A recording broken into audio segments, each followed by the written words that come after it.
Om awigana mastu namasidam. Om anubhadra kartawiyantu wiswata. Om swastiastu. Dear, the most respectfully of the judges of Utsawa Dharmawacana and the Bhaktas Dharma, who are fully blessed by Ida Sang Yang Widiwasa. First of all, I would like to say thank you for the opportunity that given to me to speak in front of you to deliver a message of Dharma. Took the Dharma preach its title New Normal as the implementation of Trihita Karana concept. Ladies and gentlemen, the year of 2020 began with unexpected pandemic, which became a big disaster for almost every country in the world, including Indonesia.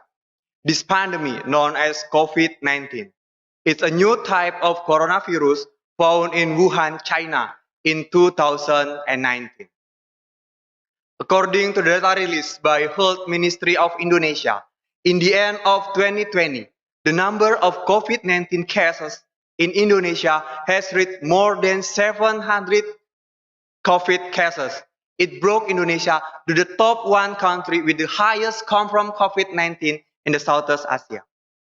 COVID-19 is a zoonotic disease. It means that it's transmitted between animals and humans, both close related to the nature. COVID-19 underscore relationship between human health and nature, reveals a fundamental problem that human need unlimited, but the nature has limited capacity to satisfy them. Regardless of its causes, the emergence of COVID-19 has underscored mutually effective relationship between human and nature. Now, we must try to understand and appreciate the water, the natural to which human can push before the impact is negative. Ladies and gentlemen, is the COVID-19 warning us as a human to care for the nature? Yes, COVID-19 has taught humans that nature and its content will turn to attack humans if humans are unable to care for them. On the other hand, if humans are able to care for them, nature will give benefit for them. The harmony of the nature has been taught in Hindu community to the concept of Trihita Karana that has universal value and represent to today's problem. Ladies and gentlemen, Trihita Karana can be literally translated to the three causes of happiness. It embodies universal value and represent harmonious human relationship with spiritual, social, and natural environment. Those are harmonious relationships between human to God, human to human, and human to the nature. COVID-19 has influenced human life, both individual life and group life, including in order of human life in organizing religious ceremony. In current pandemic, the implementation of religious ceremony is regulated in terms of the time for the implementation and the number of people who attend the ceremony. All aspects of human life should pay attention to the health protocol rules by the government. The purpose of the protocol is to suppress the spread disease by applying new normal in everyday life. Ladies and gentlemen, today we are going to discuss its elements in Trihita Karana. The first one is Parayangan. Parayangan is harmonious relationship between human and God, Ida Sang Yang Widiwasa and all his manifestation. Human, as the highest creator of his creation, should worship to him, either individually or communally. Worship of God can be implemented in religious ceremony to keep the holiness still clean and pure, and understanding religious teaching. In Bhagavad Gita chapter 9, Sloka 14 states us, Satatam kritaya tomam yatantas cadar partata namasantya chamam bhaktya nitayukta upsata. That means, do it all time to praise me and do it endlessly. You who worship me endlessly and with eternal devotion are close to me. The implementation in new normal is by carry out health and clean protocol. So the implementation of religious ceremony is still takes into the regulation. The regulation aims to provide a sense of safety and comfort for Hindu community that in their daily life are not interrupted in worshiping. To keep the holy site still clean and pure, beside that, it takes preventive action during the current pandemic. Ladies and gentlemen, the second element of Tri Hita Karana is Pawongan. Pawongan is harmonious relationship between each other. It will be established if humans are able to control themselves according to religion and the rules of society. Harmonious relationship between humans can be done by maintaining attitude and saying to avoid dispute. Human to saying dispute like words to injure a human being. And then human can maintaining their attitude to improve their quality in social life. Ladies and gentlemen, in the current pandemic, in new normal, it's hope that we are able to protect ourselves and the surrounding environment to stay in healthy and to avoid stress that burdens one health. In addition to maintaining one spiritual and one social quality life. Ladies and gentlemen, the last element of Tri Hita Karana concept of the third element is Palemahan. Palemahan comes from lemah, means that nature and the environment, include the earth and living things, will live and grow on it. Palemahan is harmonious relationship between human and the nature. In the relation to the COVID-19, the existence of green and open environment is one of the factors that becomes a reference in restoring life's order according to its function. We cannot deny that our basic needs come from nature. We rely on nature for our food, for our energy, and everything we need. We need nature more than nature needs us. To care for humanity, we must care for the nature. Ladies and gentlemen, we should treat environment well as believe that the good environment will give us a better life. So we agree that small acts in take care of the nature are a big deal into the better life. Human who can care to the nature will create a peaceful. Ladies and gentlemen, in the in new normal, the concept of palemahan can be done in preserving environment around Merajan especially. It's a small act and the beginning step to the next other step. Ladies and gentlemen, from the elaboration above, we can draw conclusion that the first one in Tri Hita Karana in entering new normal is parayangan, is harmonious relationship between human and God. It can be implemented in religious teaching that stay in protocol healthy. And the second one is pawongan, is harmonious relationship between human. We can get quality to a human relationship that big chance to the next other quality life. And the last is palemahan, is harmonious relationship between human and nature. We rely on nature for our food, for our energy, and everything we need. Once more, protecting nature means protecting ourselves first. That was my Dharma preach. I hope it could be benefit for us. And finally, I close Dharma preach with Parama Santi. Om Santi, Santi, Santi. Om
Om Aviganamastu Namasidam. Om Sidarastu Tat Astu Astu Swaha.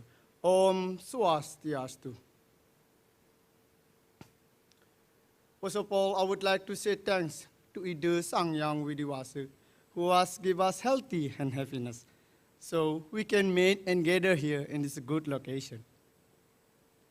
Good afternoon, ladies and gentlemen. Today, I'm going to deliver a Dharmawacana, a title of Pancha Yajna. Pancha Yajna, it came from two words, Pancha and Yajna. Pancha means 5, Yajna means holy sacrifice. So, Pancha Yajna means 5 holy sacrifice from sincere heart. Before I speak today, talk about Pancha Yajna, let me introduce myself. So we feel more close. If you know who was talking in front of you, I'm Devagade Sandi Sujata. You can call me Deva. Thank you for your time. So, ladies and gentlemen, if I speak about Pancha Yajna, it will become a question from the audience, like why we do the yajna, and for what we do the yajna, and how we do the yajna. The answer is because before we was born in this world, we already have debts. In Hindu, we call Trirana. 3 types of debt we should pay by the yajna. On Manawa Dharma Sastra, chapter 6, verse 35 said, Renani triya prakritriya mano moksa nivasayat ana prakritriya moksantu sawama no virachadam. That's it. That means if they are paid the 3 types of death, like Devarana, Rasirana, and Pitrarana, they will be so up his brain to get a freedom. But if not, they will fall down to the hill. So, ladies and gentlemen, I think nobody wants to fall down to the hill. We back to purpose of Hindu life. It's a freedom or moksha. Moksatam jagatitaya chaiti dharma. The purpose of Hindu life to get a moksha. So, back to Pancha Yajna. Why we combine the Pancha Yajna and Trirana? Because Trirana will be done by Pancha Yajna. For example, Devarana will be done by Deva Yajna and Buddha Yajna. And second, Rasirana only will be done by Rasi Yajna only. And third, this Pitrarana, that will be done by Pitra Yajna and Manusya Yajna. Deva Yajna, because we already have, we are born in this world because of the God, Ida Sangyang Widiwasa. So, ladies and gentlemen, this is our time in this world to say thanks to Ida Sangyang Widiwasa by the yajna. For example, we do the Tri Sandhya 3 times a day. It took 5 minutes every time. And we pray every ceremony, like Galungan, Kuningan, Purnama, Tilam. So it's very, very important we do that. Don't think about money. Because if you think about money, all about expensive or money, its yajna will be 0. Even you give all of your money and you're still thinking about that, it's 0. You should come from your sincere heart. So, ladies and gentlemen, same like Sri Krishna said on Bhagavad Gita, chapter 9, verse 26, Sri Krishna said, Patram puspam palam toyam, yom me bhaktir prayathati, tadaham bhakti upardam asnami prayatat mana. That's mean, he was offered to me like a leaf, a flower, a fruit, and a cup of water from a stripping of love. It's acceptable to me. That point of me on that sloka Bhagavad Gita, it said, a God, to the God. We must give over like small thing. Don't do like, if you offer like a basket of fruit, a basket of flour every day, it's possible. It costs a lot money, and it's possible to do that. But if you offer like a piece of flour and a fruit and a cup of water, I think that's easy and it costs nothing. So, ladies and gentlemen, I see on my village, on Hindu humans, it's so different like another religion. And our neighbor in like Muslim or the other religion is very diligent about, is very focused about his religion.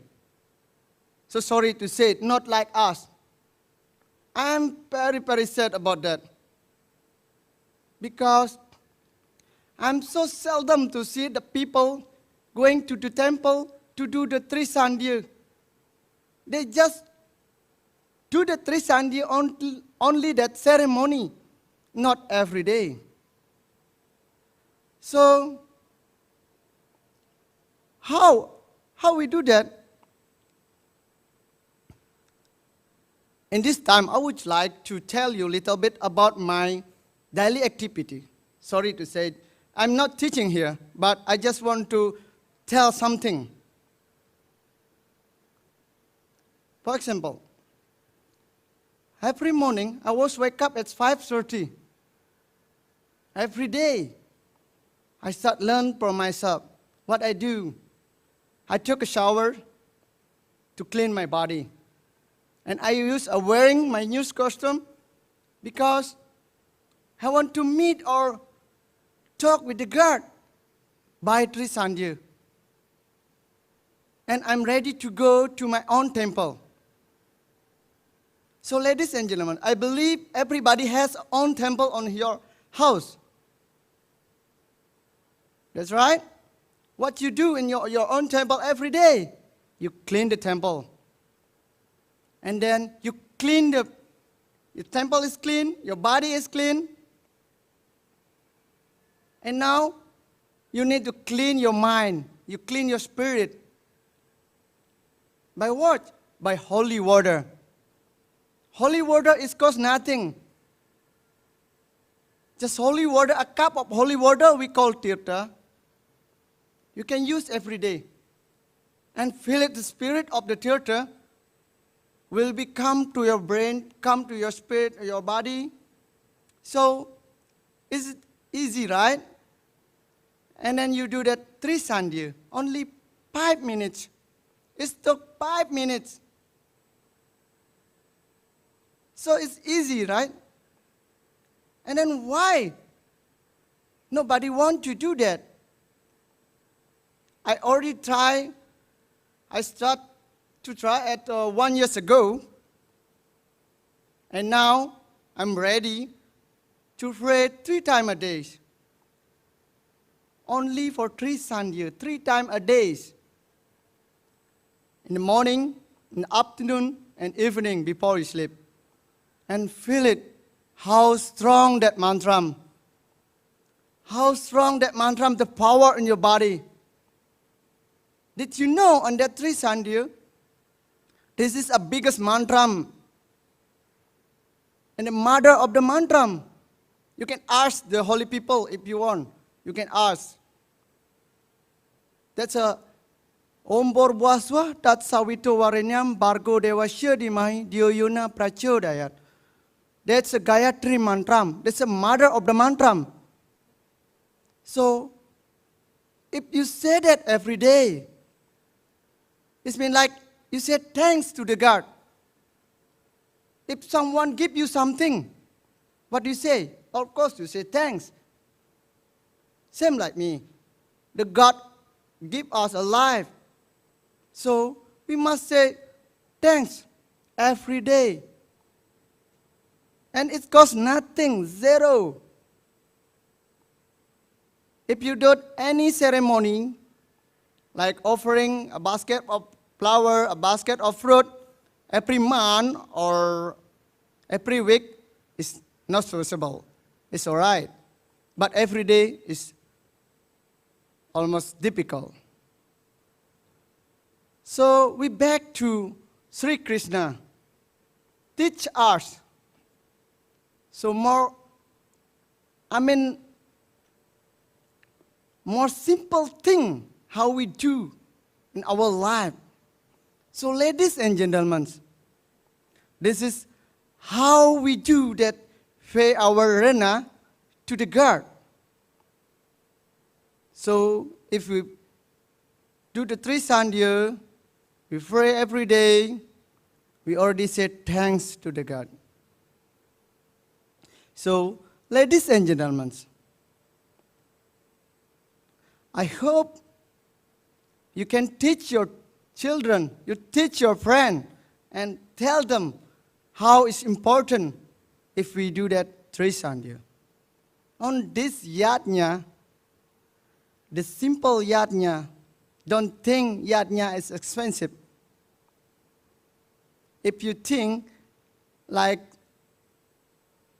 I have one story again for you. 2 years ago, my father was passed away. On that time, I don't have money to make a cremation for my fathers. But I have spirit, I have a power, I believe I can do it. And then many support came to me. This is a Rasiyatnya.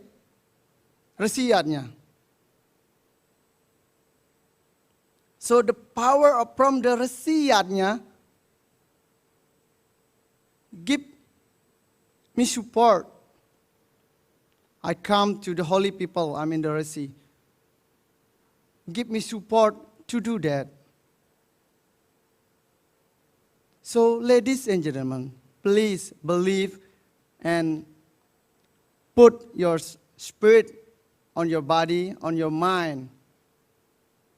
Things to the yajna, fade the trirana if you want to get heaven. Heaven and freedom. So, ladies and gentlemen, it's very, very important. We must be down our rana, our depth. Rana is depth, so we must be down that if you want to get a freedom. I think that's all of my Dharmawacana today. I hope it will be useful for us. So, ladies and gentlemen, this is very, very good time for me to speak here, to talk here, to tell you about Pancha Yajna. So, I hope this is enough for today. I hope we meet you in next meeting. And I will close by mantra Parama Santi. Om Santi, Santi, Santi. Om.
Om Swastiastu, Om Awiginamastu Namo Sidam, Om Anubhadra Kratawiyantu Wiswat.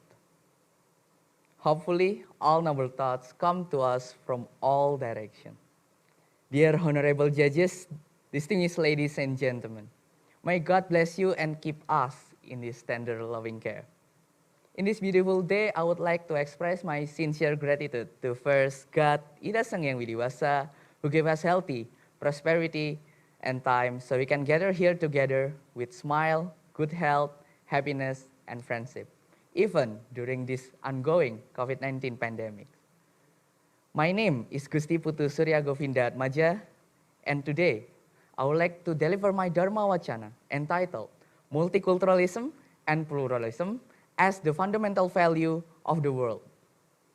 Distinguished ladies and gentlemen, as the world progresses in Kali Yuga, we have seen so many terror and chaos conducted in the world. There are several reasons for it. Sometimes it is conducted based on inequalities. Sometimes it is conducted based on hate. The rise of exclusive, intolerant, segregated value often lead to conflict involving culture and belief.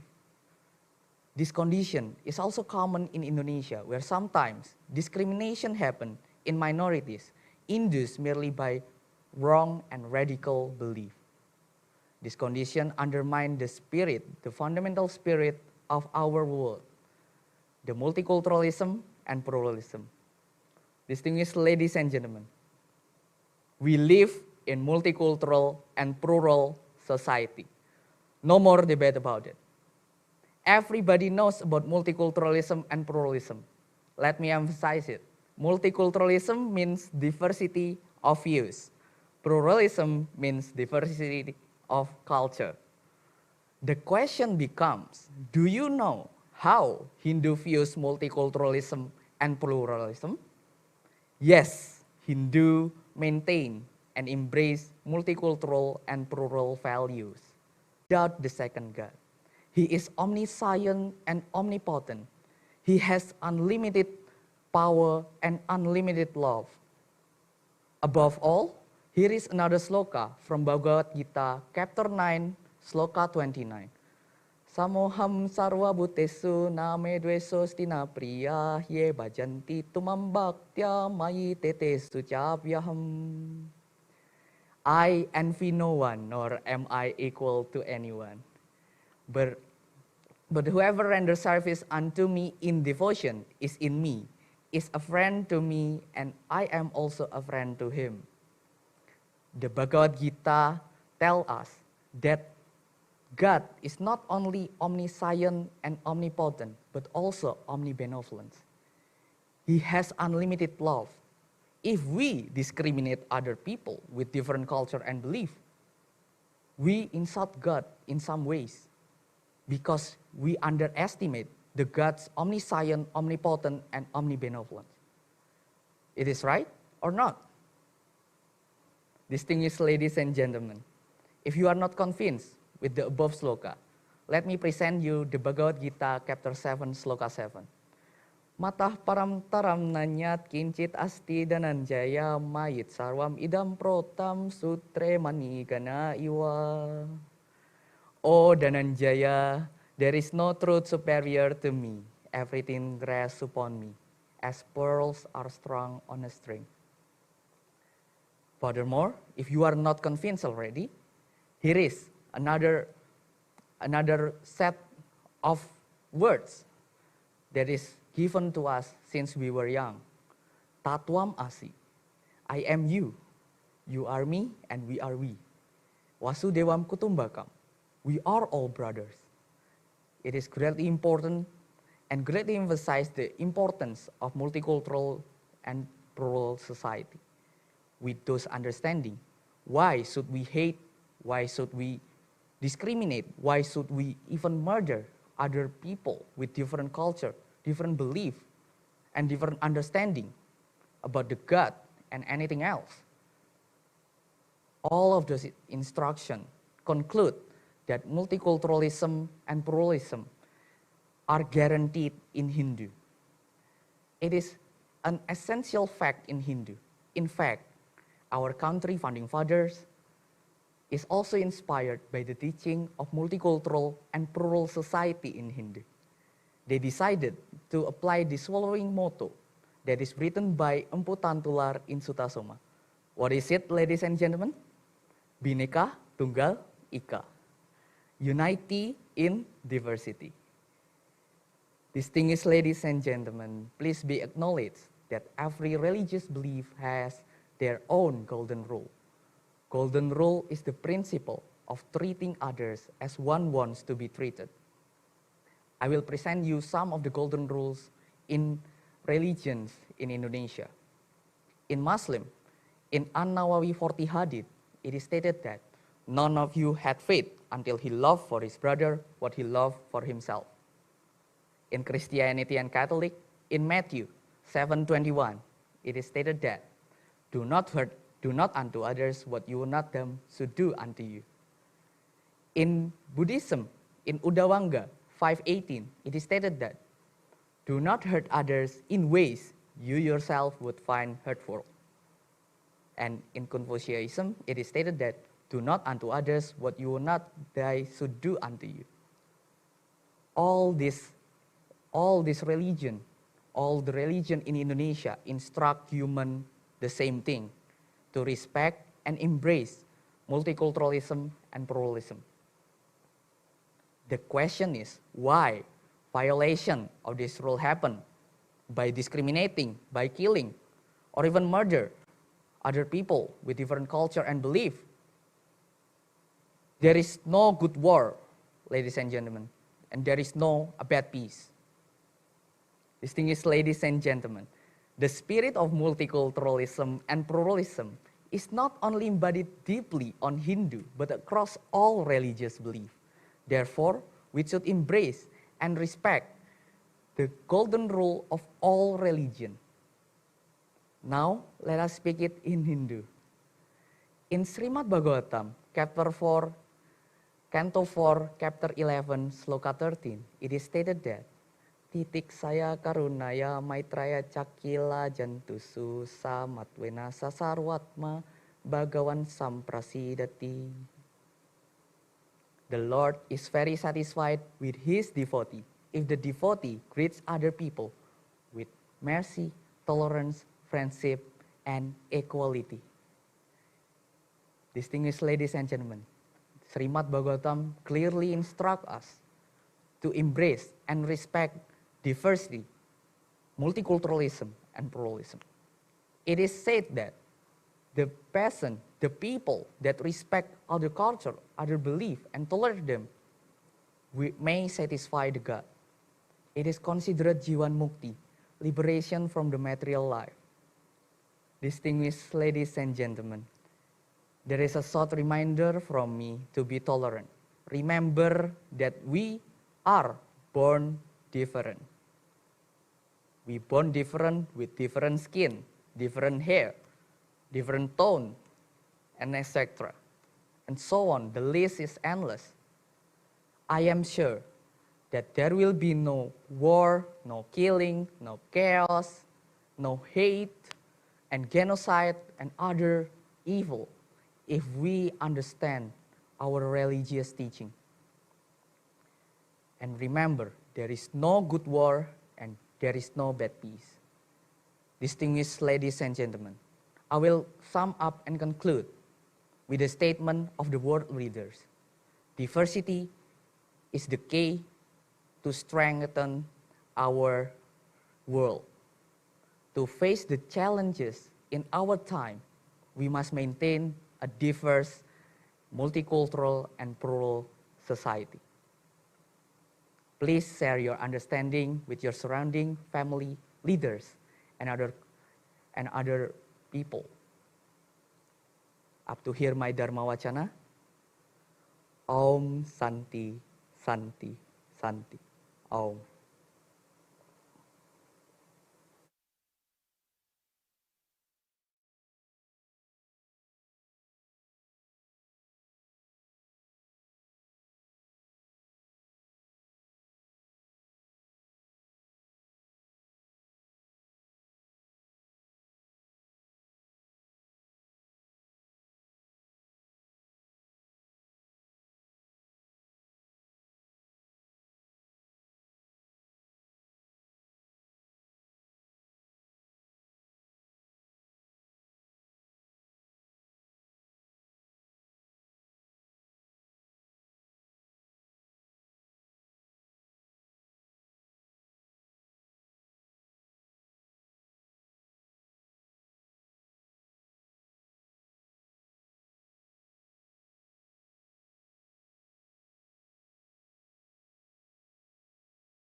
Swastiastu.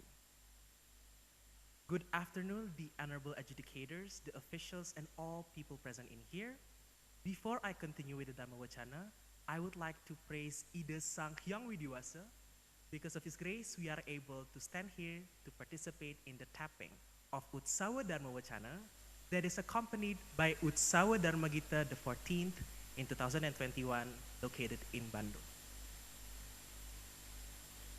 In this special occasion, I would like to deliver a Dharmawacana entitled Tri Hita Karana as a Foundation for a Peaceful Life in this World.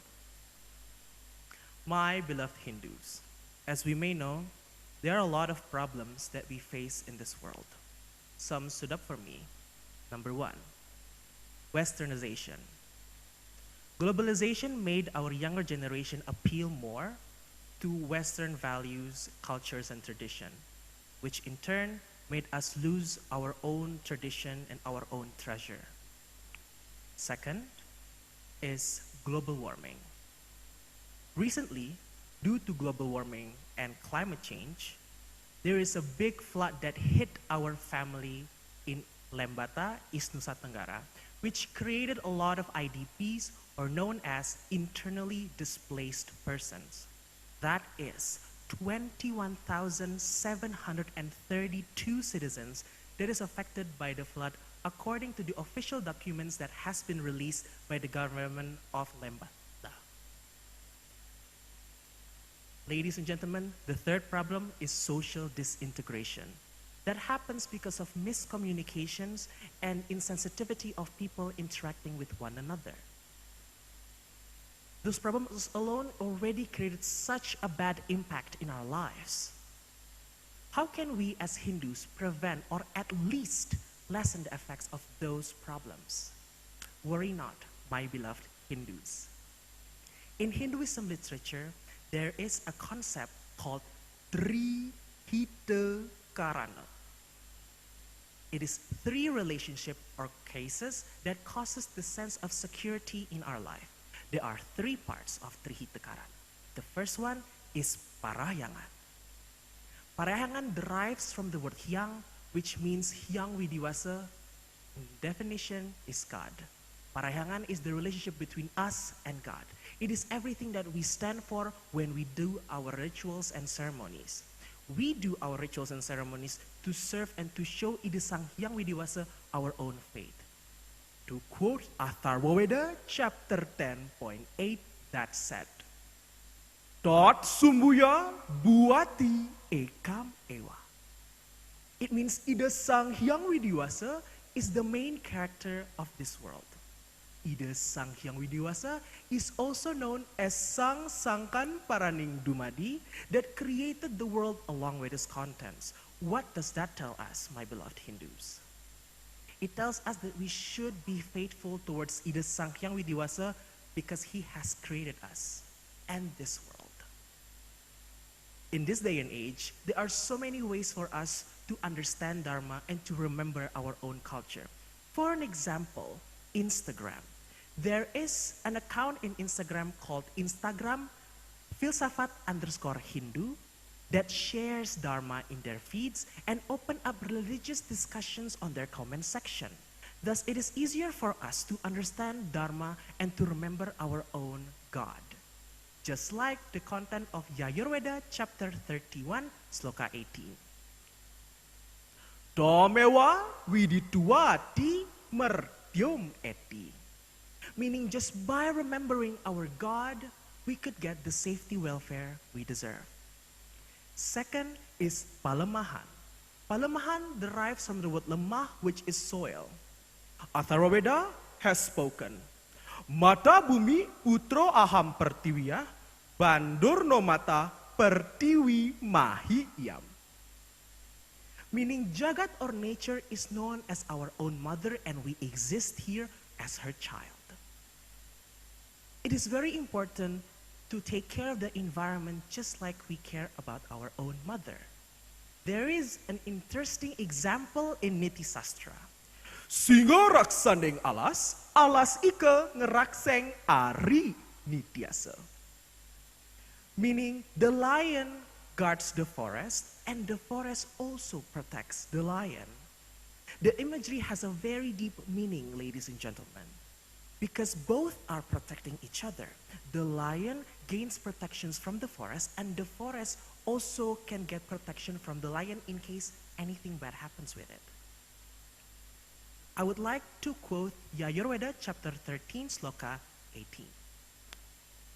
And that is, Pratiwim Dharma, Pratiwim Mahimsi. Meaning we need to provide the fertilizer for our environment. But what can we do as people, as Hindus? The easiest thing we can do is to participate in local NGOs in your house or in your place to create, let's say, social campaigns to shift to renewable energies or to use eco-friendly products. For example, metal straws. Yes, metal straws is really effective in cutting plastic in our world, which reduce global warming. Third, last but not least, is pawongan. Pawongan derives from the word wong, which means human. We are social beings. We need to interact with one another. That is why Hinduism taught us a concept called Tat Dwam Asi. I am you and you are me.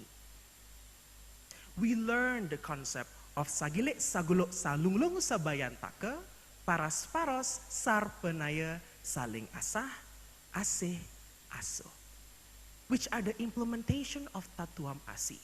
But it can only be implemented successfully by doing three kaya parisuda. In Hinduism literature, there is a concept of thinking something good, saying something good, and act or do something positive. In three kaya parisuda, there are three parts: manachika, wachika, and kaika. Manachika is the way we think good and positive things. Wachika is the way we say good and noble things. Lastly, kaika is the way we act around people positively. Something worth noting is that Indonesia has 25 different language groups and over 250 different dialect groups. So we can understand the trajectory of our own diversity and our pluralism. And that is why social disintegration would be so easy to happen. And that is why we need to implement three hita karana to prevent that to happen. Ladies and gentlemen, we need to be ready to defend our nation. Yajurveda has reminded us, Wayam rastre jagriyama purohita, wayam tubyam bali hertam shama. Meaning we should preserve our body and soul, and that is why we should be ready to defend our nation, Indonesia. To conclude the Dharmawacana that I had been delivered, the first one, Trihita Karana is three relationship or causes that could cause sense of security in our life. Second, with Parahyangan, we could resolve the problem of westernization and globalization because we can engulf more on activities that has something to do with tradition and culture. Third, with Palamahan, we could resolve the problem with global warming simply because we would take care of the environment better. Last but not least, with Pawongan, we could resolve our problem with social disintegration.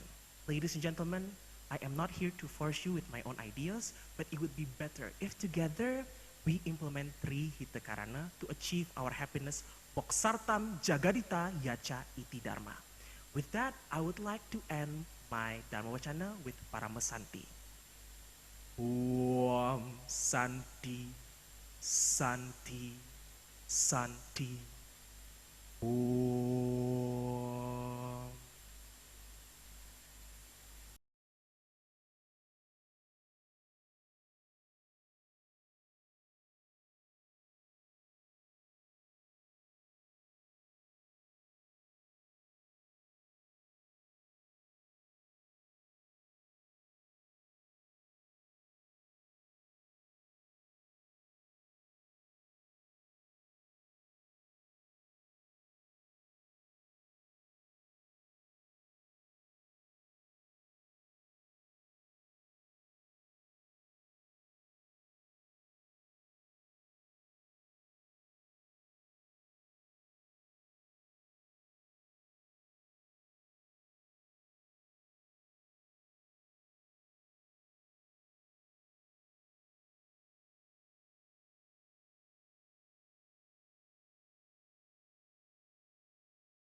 Om Awignamastu Namasidam, Om Sidirastu Tat Astu Swaha, Om Swastiastu. First of all, let us say Sidirastu to Ida Sanyang Widiwasa, because thanks to her favor, we all can meet in this room with a beautiful atmosphere, full happiness and peace in the healthy state of mind and body.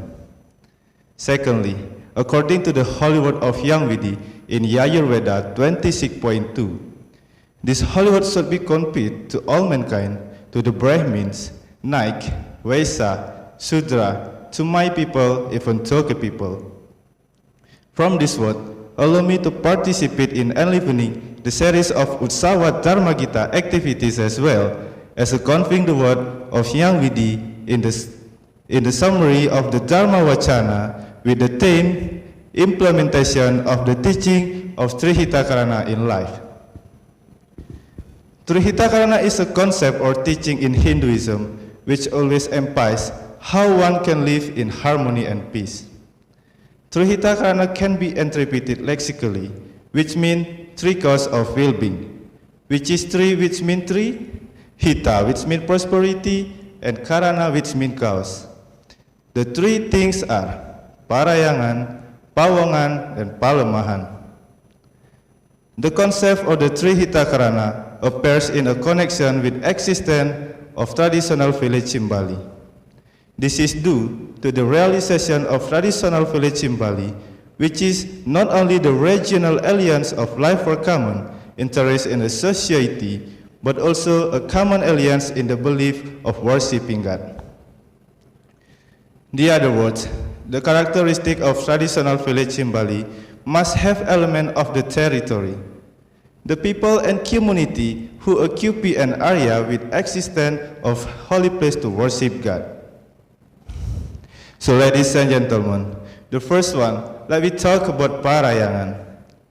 Parayangan comes from the word yang, which means God. Parayangan means divinity or matters related to religion in order to worship either the Yang Widiwasa. In a narrow sense, parayangan means a holy place to worship God. According to his moral dharma review, human worship and serve God due to their or paramanable qualities. The feeling of prostration and devotion to a God arises from the human heart because Sanyang Widi is the omnipresent, hence power, most merciful who bestows love and wisdom to his people. We as a religious people who take shelters under his protection are deeply indebted to be born back to him. And this Buddhist, that will not be repeated by anything. Because of the both, the only dharma and morality that we can present to him is by giving the Paramasuk Semaning Idap or our highest gratitude to him. The example of implementing our highest gratitude to God is by A. With a solemn of protection devotion of our yajna and worship to the one and only God. B. The pilgrimage or visiting a holy place or Tirthayatra to the acts with a sanctity of birth and batin. C. Studying seriously the teaching of divinity, practicing and obeying carefully the spiritual teaching and mental spiritual education. In the Bhagavad Gita, it is said that Satatam kirtayantum mam iatantas chadrisa vritata namasyantas chamabatya nityayuktya upsati, which means always do just to praise me and do that devote thanks endlessly. You who adore me endlessly with eternal devotion are close to me. Besides this, the sense of devotion to either Sanyang Widiwasa arises from the heart and the form of worship, praise, human surrender, humility, and the sense of sacrifice for godness. We as a social moral human being must also uphold and fulfill to our obligation, including the love for truth, honesty, sincerity, and justice. This is clear, the relationship between a human and God. This relationship must be cultivated and enhanced continuously to award a higher and a more holy birth. In accordance with the religious practice of religious people, namely to be able to a great state of Moksatam Jagat Hita, Yacha Irti Dharma, namely the Lama Ananda or happiness. So ladies and gentlemen, second one, let me talk about Pawongan. Pawongan came from the word Wong in Javanese, which means people. Pawongan is matters relating to a people in one community life. In neuroscience, Pawongan is a group of people living in community. In the beginning, a God created Buana and Nether first, then Palemahan appears after he created man and other living creatures. After humans develop and assemble themselves with a common life in a habitat, a certain area, community called the Pawongan emergent. In addition of harmonizing the relationship between Atman and Parama Atman, or the relationship between a human and God, we as a social being must cultivate with a fellow human and other living creatures. What it means, the human living creatures is the human living with the universe, family members, between a children, husband and wife, and others. The relationship with the human with other creatures should be able to create a state of atmosphere with the harmony and peace, help each other with the full of love and with the heart. This is the love, the basis of virtue.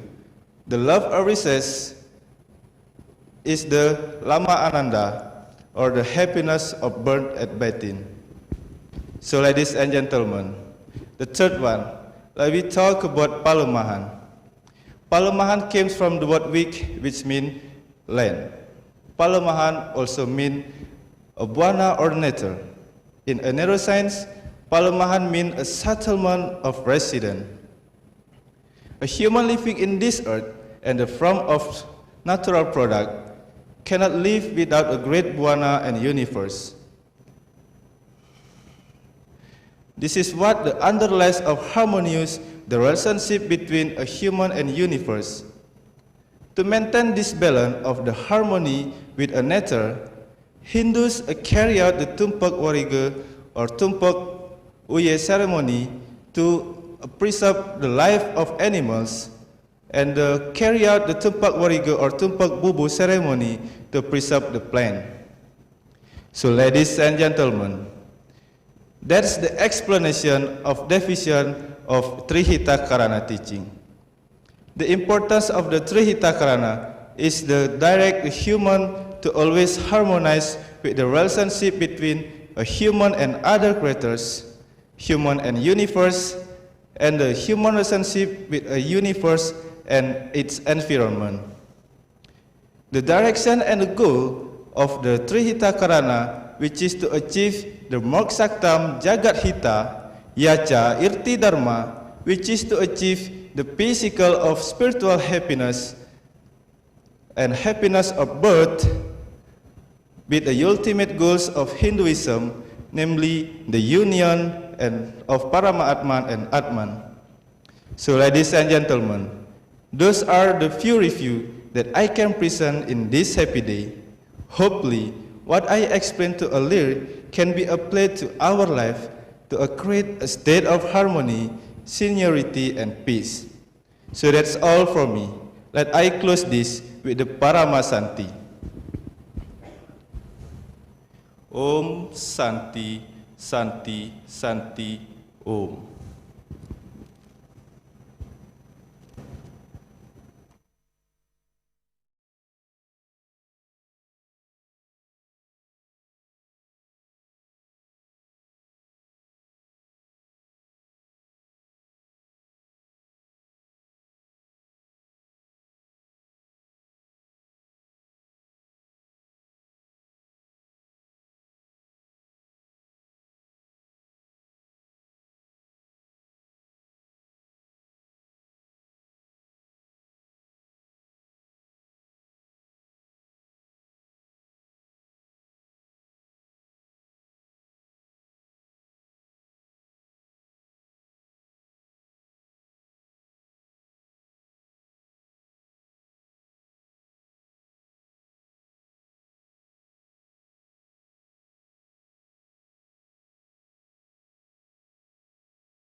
Om Swastiastu.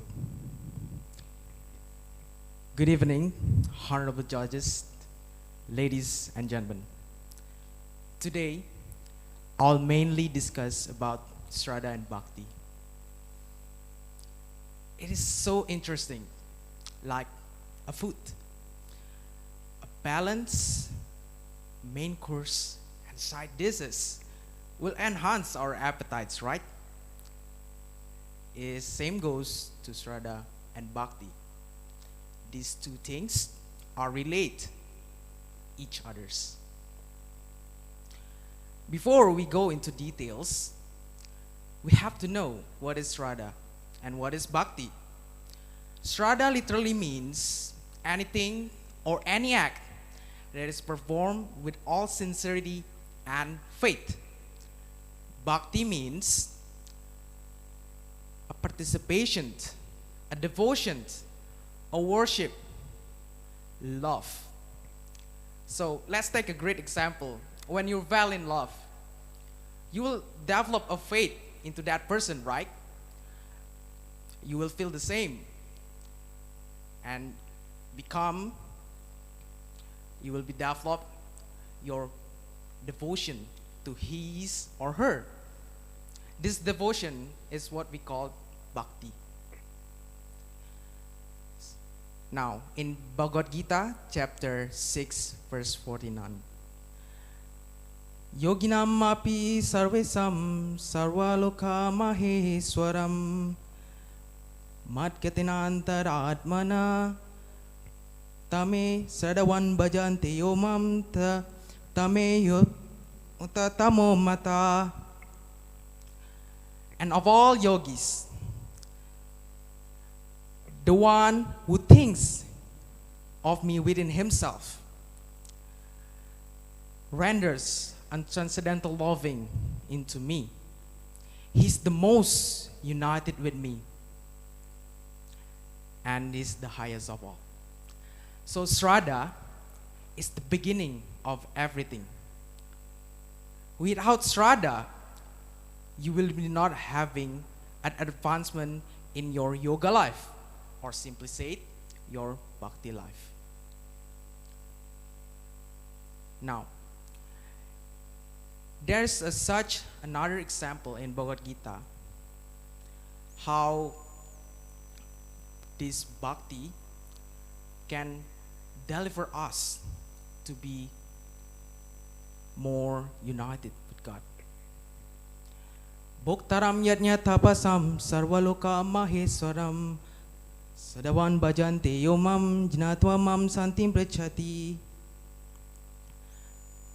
The sages, knowing me as the ultimate purpose of all sacrifices and austerities, the supreme lord of all planets and demigods, the well-wishers and benefactors of all living entities, attain peace from the pangs of material miseries. So from this sloka I noted Suhridam Sarva Bhutanam. Suhridam means the benefactor. Sarva, all. Bhutanam, of all living entities. So God stated here that I'm the benefactors and well-wisher of all living entities. What does it mean? It means God is to friend to one and all. He's there ready to help in time of dangers, in time of calamities, always. It is a great statement here. But did you believe on what he said? So we always ask God's help. God is always be with us. But what happened? I was worrying. You are worrying. We are here is worrying about something that is become the factor for us to not believe in God. Such as our financial status, for example. We have to pay our house mortgages. We have to pay our lifetime insurance. So many things. We have to keep the work we done in our factories, for example, because we need to pay everything, we need to collect more money. These things becomes on and become hindrances and obstacles to us to believe in God. So I have a little discussions with my atheist friends. So I'm asking, why you are not asking the God help in everything? Well, I was asking the God's help. Oh God, please help me. But God is never helped me. He's just ignoring me all the time. So this is an interesting topic to be said, that why we cannot get the God's help. So let me tell you another interesting story. Ajamila spent his childhood lifetime by doing devotional services. Once he grew up and he fell in love with a prostitute. Imagine a prostitute, how simple his life would be. And during his last time, when about to pass away, he's just remembering what he was doing in his childhood lifetime. He's simply remembering the gods, chanting the God's name, put all of his minds and effort to love God. And he got the God himself. When the Yamaduta came to take his soul from his body, at the same time, the Vishnuduta came to save him. Now, the questions start to getting answered, isn't it? Why we can't get the God's help? Because we're lacking of things called faith or Shraddha. Shraddha is based on knowledge. The faith is based on knowledge. And how we can get this knowledge? It is by the Vedic scriptures and the words and activities of all the sadhus or holy persons. Well, it's not so far from what we know in science. There's a tacit knowledge and explicit knowledge. Tacit knowledge means based on experience. What kind of experience? It is the sadhu, what we see from sadhu activities, the mantras that he's saying. Explicit knowledge means based on data, research. What is that? It is our Vedic scriptures. All what we have to do, and what we have to do is on our Vedic scriptures, which is Veda. It is also in relation to the Chatur Pramana. Sabda Pramana, based on witnesses.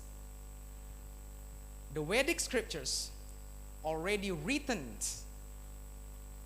what the sadhus, what the Krishna, the God, who tell that I'm the God, the Supreme Lord, and Pratyaksa Pramana.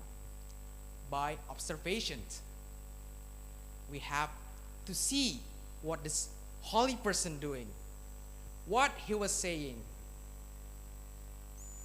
So become knowledgeable will eventually lead us to having such faith. And this is what we need. Because faith, it's not based on blind acceptance. Faith, it's based on philosophies, logics, and authorities. Because without knowledge, we don't have a faith. Simply, faith and bhakti is the goal of our religion, Hinduism. So I remember some sorts of speech by the greatest sadhu I know, His Holiness Radhanath Swami Maharaj. Does not matter how many austerities we perform. Does not matters how many mantras we are saying. The culmination of all is to become simple. Arjuna was told 700 verses of Bhagavad Gita. And what he became? He became simple.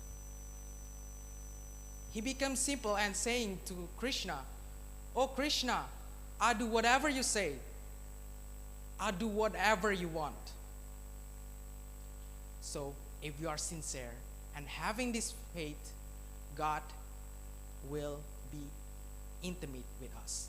We are going to feel it. If you are sincere, God will help us to attain this. From what we see, that is unapproachable and inconceivable at the first time, to become something that we can attain, that we will feel the God Himself. So that's all from my Dharmawacana today. Hope my Dharmawacana will enlighten our life, our soul, and our life become happy. Sarwa Sukhina Bhavantu, may everyone here become happy. Om Santi, Santi, Santi, Om.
Om Swastiastu. Om Awignamastu Namusidam. Om Sidirastu Tadastu Swaha. Om Anubhadra Kertawo Yantu Wiswata. Good afternoon, honorable judges and my beloved Hindu brothers and sisters. In this happy occasion, first of all, I would like to thank Ida Sang Hyang Widiwasa because of his blessing and mercy that we can all gather here, even in this pandemic situation, safe, sound, and healthy. My name is Ikadek Irfan Adista Putra from Jambi Province. And in this special occasion, I would like to give a little talk about Tri Hitakarana, particularly the application of Tri Hitakarana in this pandemic era. Tri Hitakarana comes from the word Tri, Hita, and Karana lexically. Tri means tree, numbers. Hita means happiness, and Karana means the cause. So simply we can say Trihita Karana is three causes of happiness. Trihita Karana is not only related to our principal concept, but it is also related directly with the ancient Hindu concept in the Balinese villages. This concept is old, useful, and very complete, which is actually used in the Balinese village from 1,000 years ago. There are three parts of Trihita Karana. First, Parahyangan, the second, Pawongan, and the third, Palamahan. And after this, I'm going to discuss it one by one. First, Parahyangan. Parahyangan comes from the word hyang. It is the old Japanese word, means God itself. So simply, I can say, Parahyangan means something related to God. So if I translate it further, Parahyangan means how to maintain a good and harmonious relationship with God. There are several other ways. Maybe I can say three ways I can summarize to maintain a good relationship with God, Ida Sang Hyang Widiwasa. First, we can stay and pray over our devotion to God.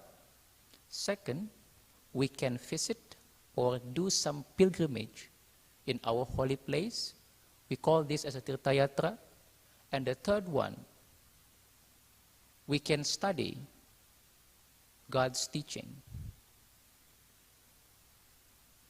A verse in Bhagavad Gita clearly stated that always do your devotions to me. Those who do the devotions endlessly are close to me. That is one of the ways to obtain what we call as Maksartam Jagaditaya Cha Iti Dharma in our life. The second part is Pawongan.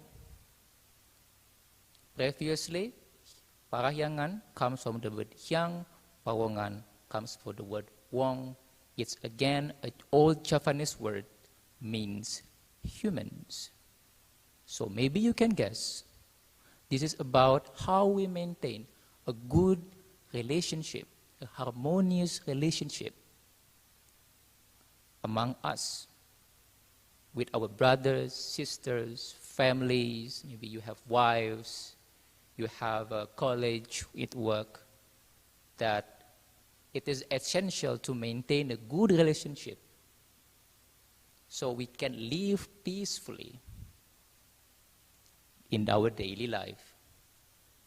Manusmriti II, verse 138, clearly stated, do not speak harsh word, do not speak gentle word, but lies. That is the basic law of Sanatana Dharma. So it is clearly stated that you need to behave yourself in order to maintain a good relationship among us. And last but not the least, palamahan. Palamahan comes from the word lama, means the environment. Again, you can guess, this is all about how we maintain a good relationship with the environment. Ida Sang Hyang Widiwasa created Buana, the great Buana, and we live in them. We depend on the environments. We eat rice, fruits that come all from the environment. So it is necessary to maintain a good relationship with the environment.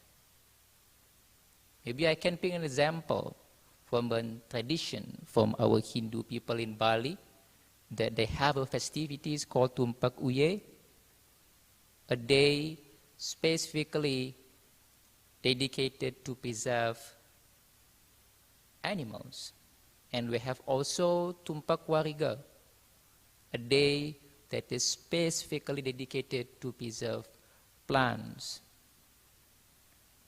So once we take care of the environment will take care of us. So that's all the division of the three hitakarana I want to talk about. Now, dear audience, the big question is, how do we implement three hitakarana in our daily life, or particularly in this pandemic situation? As we know that this pandemic situation has been ravaging for years, maybe this is the second year we are in this situation. So as the Hindu people, so what should we do? One of the way is to consistently apply this concept we have, one of them three hitakarana. Three hitakarana should be applied actually in our daily life daily, but now in this occasion I'm going to talk specifically about how to implement it. What is the example of the application in this pandemic era? Let's start with the parahyangan. So the parahyangan, how do we maintain a good relationship with God? As a Hindu people, we should take this pandemic as a momentum to strengthen our Shraddha and Bhakti to Ida Sang Hyang Widiwasa. Maybe a way, one of them, is to do what we call as Chatur Yoga, Chatur Marga. The first one, Bhakti Marga. That means we do our devotion, pray endlessly, selfishly to our God. As we know, maybe since this pandemic situations, the frequency of festivities or upakara has been increasing. Okay. We do what we call as sakala, just a Balinese word, what we can see, but we should also pray. We need to strengthen our prayer in this situation. And the second one, karpa, marga. So we need to do our duty selflessly. As Bhagavad Gita famously stated, karmani evadikraste mapalasu kadachana. That means you are entitled to your duty, but you are not entitled to the fruits of your duty. The third part, Jnana Marga Yoga. Okay. That means you need to study His teachings, God's teachings, selflessly. And the last one, Raja Marga, that is the act of self-restraint, particularly when you stay at home.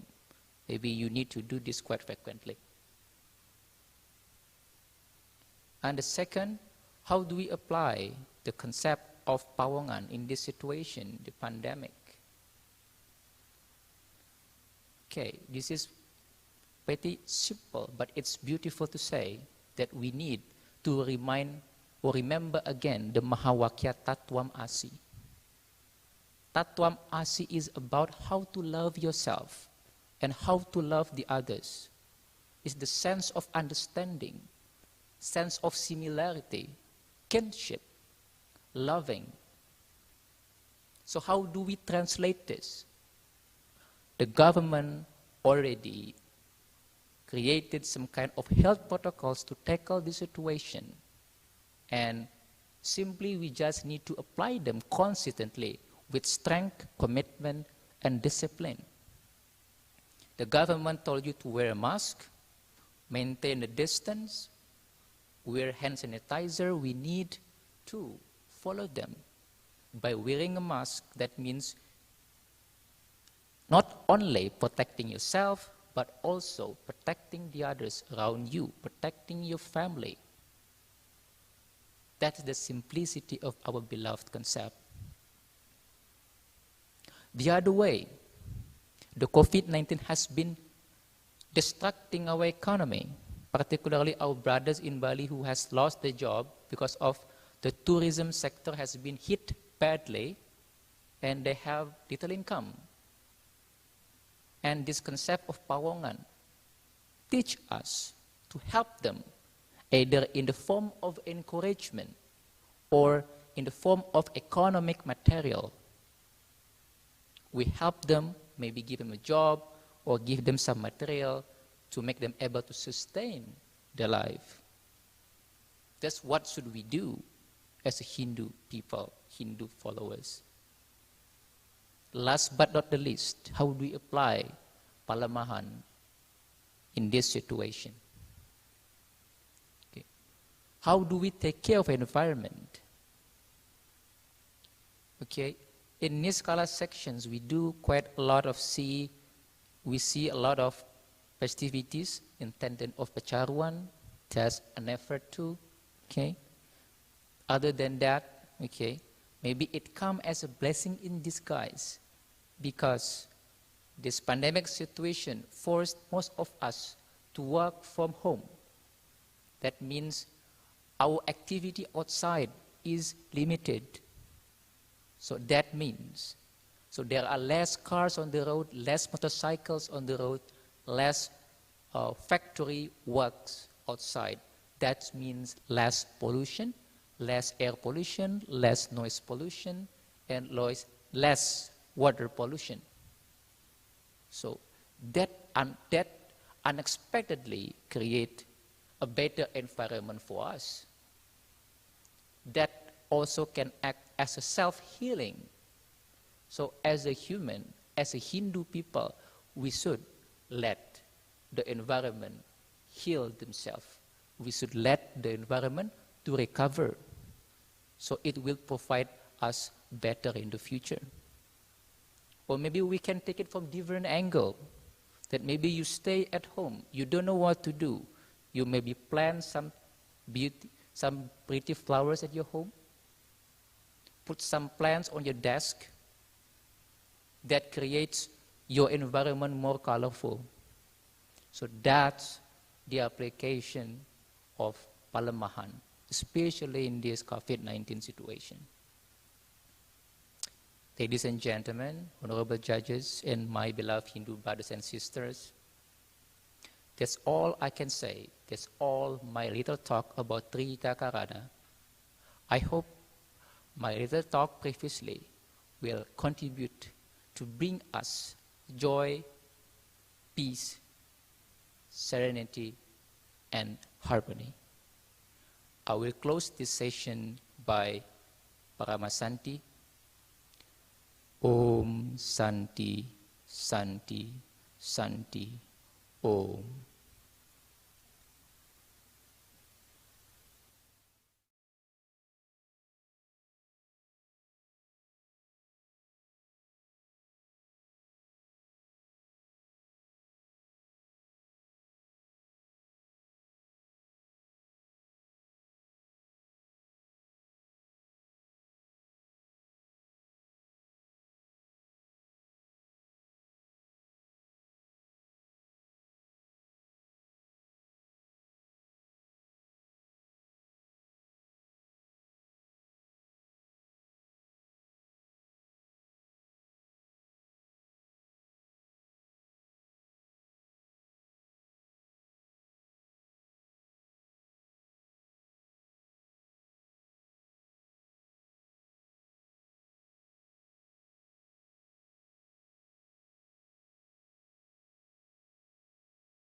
Om Swastiastu.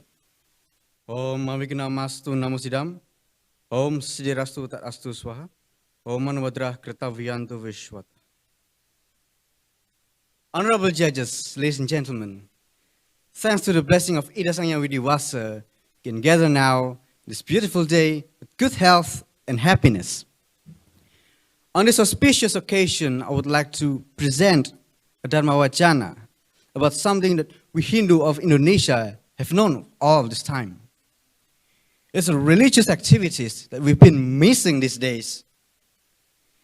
It's religious activities that we used to do when we're exhausted with our daily activities and we need to refresh our minds, to refresh ourselves. It is about Tirtha Yatra.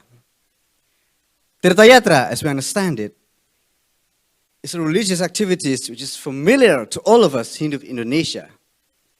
It's quite unique religious activity because it's basically a combination between praying and traveling. Because when we do Tirtha Yatra, we usually travel to various temples, enjoying the view of each temples while praying to Ida Sang Yang Widiwasa. And we can having fun at the same time. Doing Tirtha Yatra in this very age requires a lot of budgets for the fuel, for the bantan, for the dana punya, and many more. Those things are commonly found when we're doing Tirtha Yatra in this very age. However, since the 2020, the government of Indonesia announced about the COVID-19 pandemic, many community activities were restricted to enforce the physical distancing policies to suppress this COVID-19 pandemic. However, one thing that deserves appreciation is that community have been missing to do religious activities at the temple, including Tirtha Yatra. This is a proof that despite these difficult times, our Sraddha and Bhakti have not diminished, but instead continue to grow up. Now that's what makes us even more proud to be Hindu. As for the religious activities, the government recommends that religious activities should be carried out or should be implemented from home. Yeah, we know, we Hindu, we basically pray at home. Of course, we can do it. But what about Tirtha Yatra? Can you imagine that? Doing Tirtha Yatra at home? Because we're usually doing it by traveling various temples in order to retrieve the holy water, as we call it, Tirtha. And now, should we postpone our Tirtha Yatra plan due to this COVID-19 pandemic? I don't think so. Now, from this background, honorable judges, ladies and gentlemen, few basic questions appear that is essential for us to answer it, to find the solution of this issue. Can we do Tirtha Yatra at home? Or is there any way for us to do Tirtha Yatra in the easiest way, but with high quality? From this background, honorable judges, ladies and gentlemen, I would like to present a Dharmawacana entitled High Quality of Tirtha Yatra in the Easiest Way. Honorable judges, ladies and gentlemen, we all know that Sarasamuchaya have many slokas that explain about Tirtha Yatra. One of the slokas is as follows. Akrodanasya Rajendra Stiachilo Tradavrata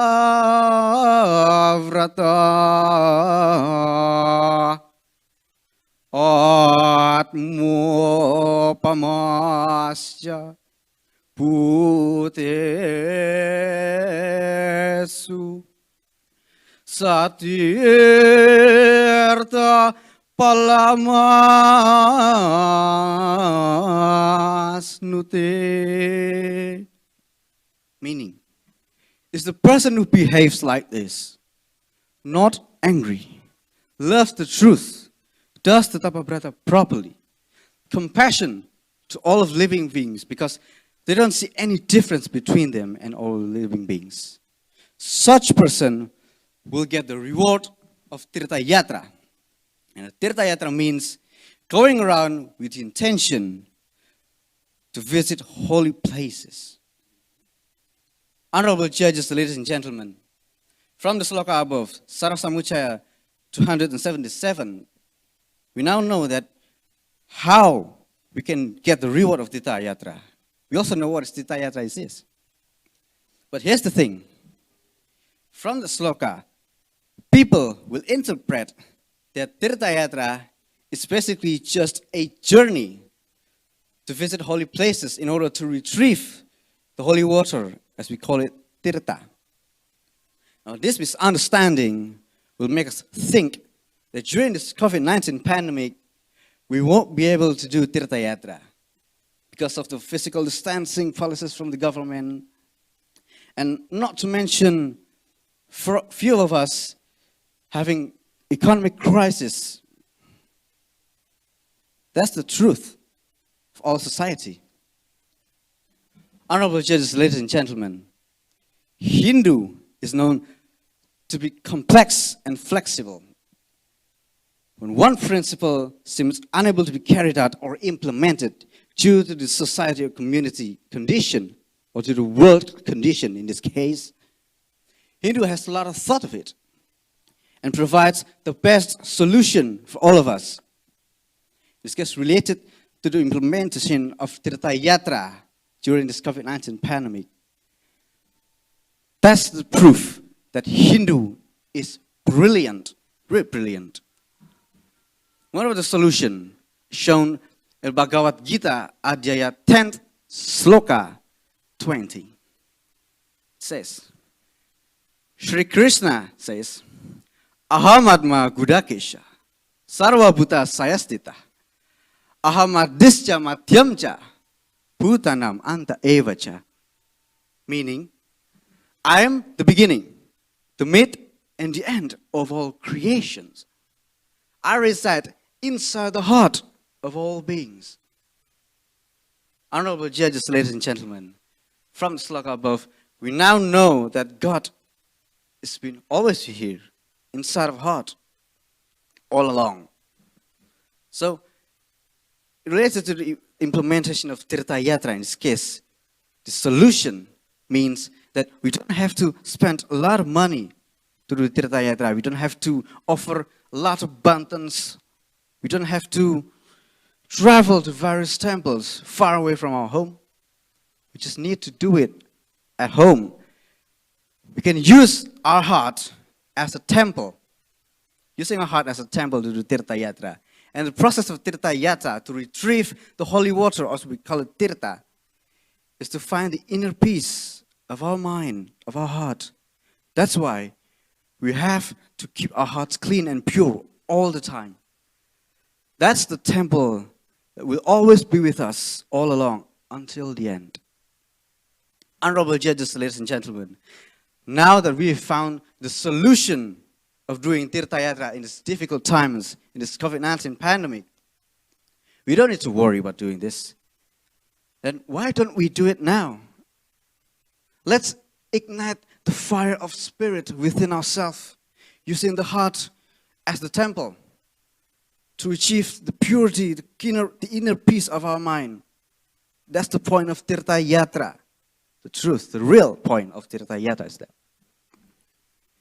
Honorable judges, ladies and gentlemen, in conclusion, we don't need to worry to do the Tirtha Yatra in this very age. It's difficult times, the COVID-19 pandemic, because we can still do the Tirtha Yatra in the easiest way, but we can get the high quality and get the reward of Tirtha Yatra if we're straight to the point of Tirtha Yatra. So let's do it now. Each of us, from now on. I think that's the end of my Dharmawacana. It gives us, all of us, benefit. And I will close my Dharmawacana. Om Shanti, Shanti, Shanti. Om.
Om Swastiastu.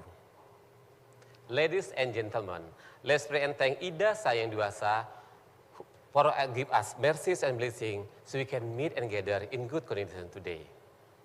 My best respect to all judges, all the committee of Utsawa Dharmawacana, and to all Hindu fellows in Indonesia. I would like to introduce myself. My name is PUTRI. I would like to deliver the speech with the title Dana Punya in New COVID Era. I hope after this speech, all of you know what Dana Punya is and can practice it in this new era. Ladies and gentlemen, Dana Punya in etymology at Koi Bali Dictionary on page 233, Dana and Punya. Dana means power or giving. Punya means becik yasa or good. In Sanskrit, Dana Punya means good giving. The point of Dana Punya is giving in sincerity.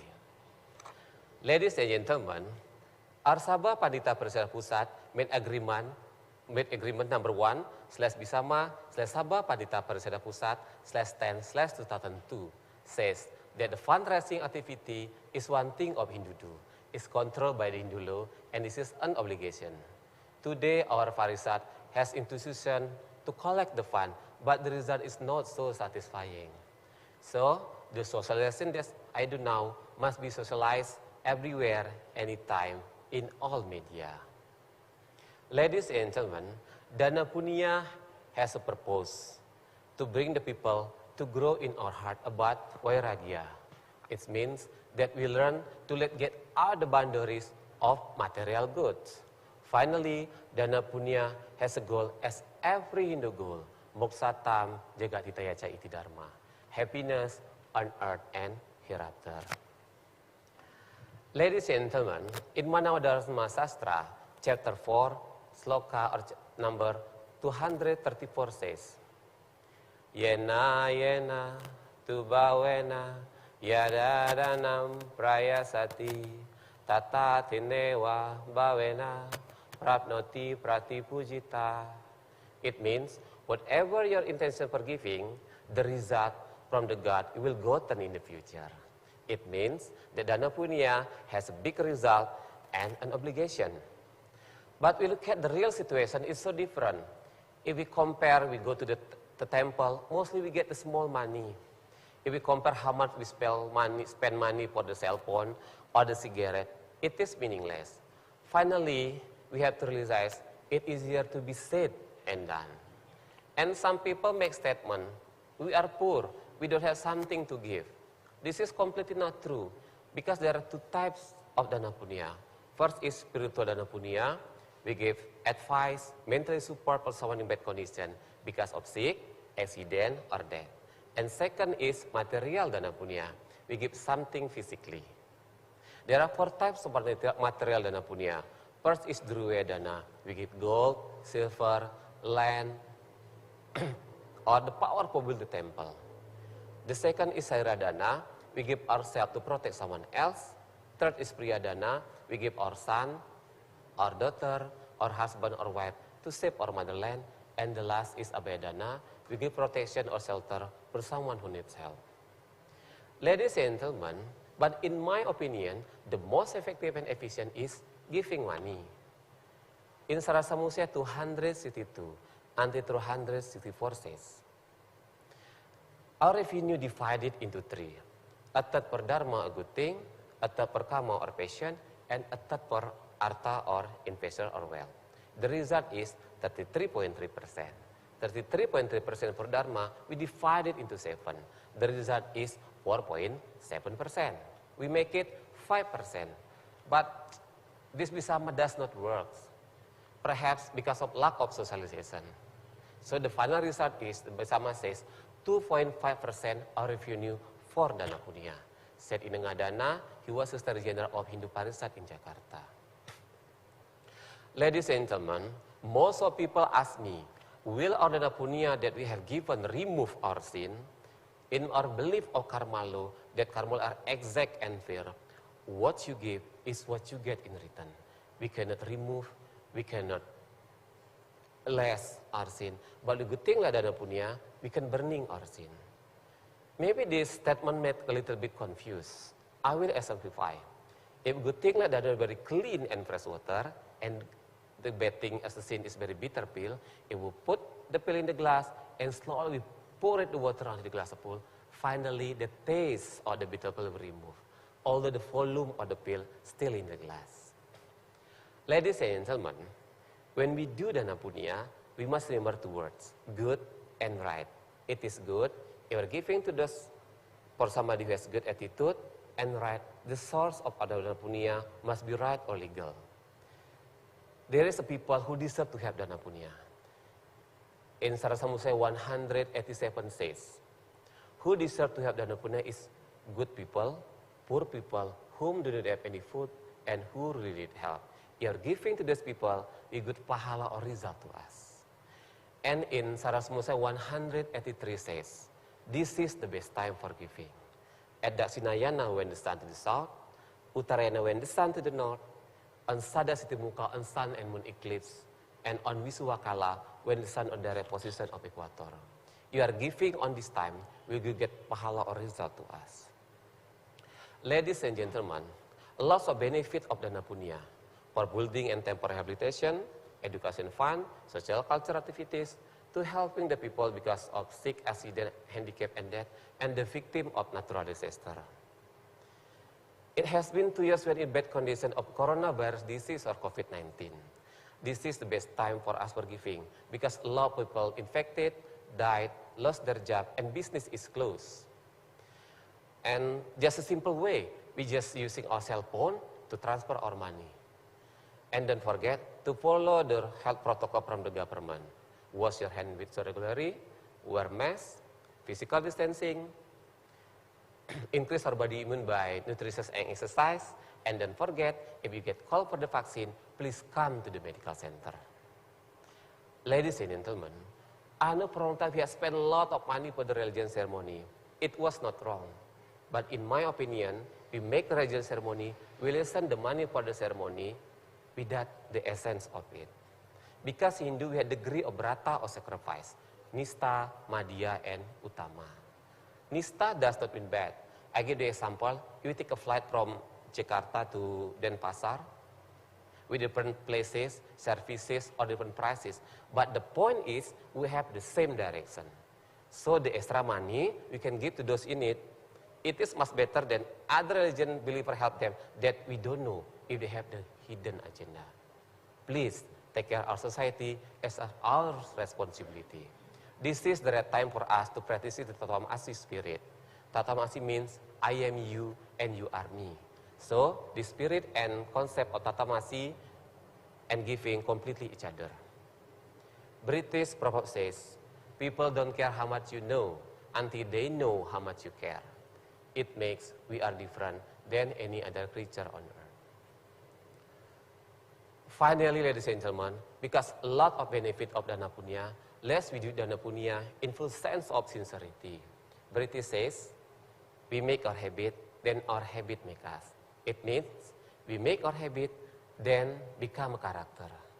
Do dana punya to everyone, no matter what their race, religion, ethnic, and nationality.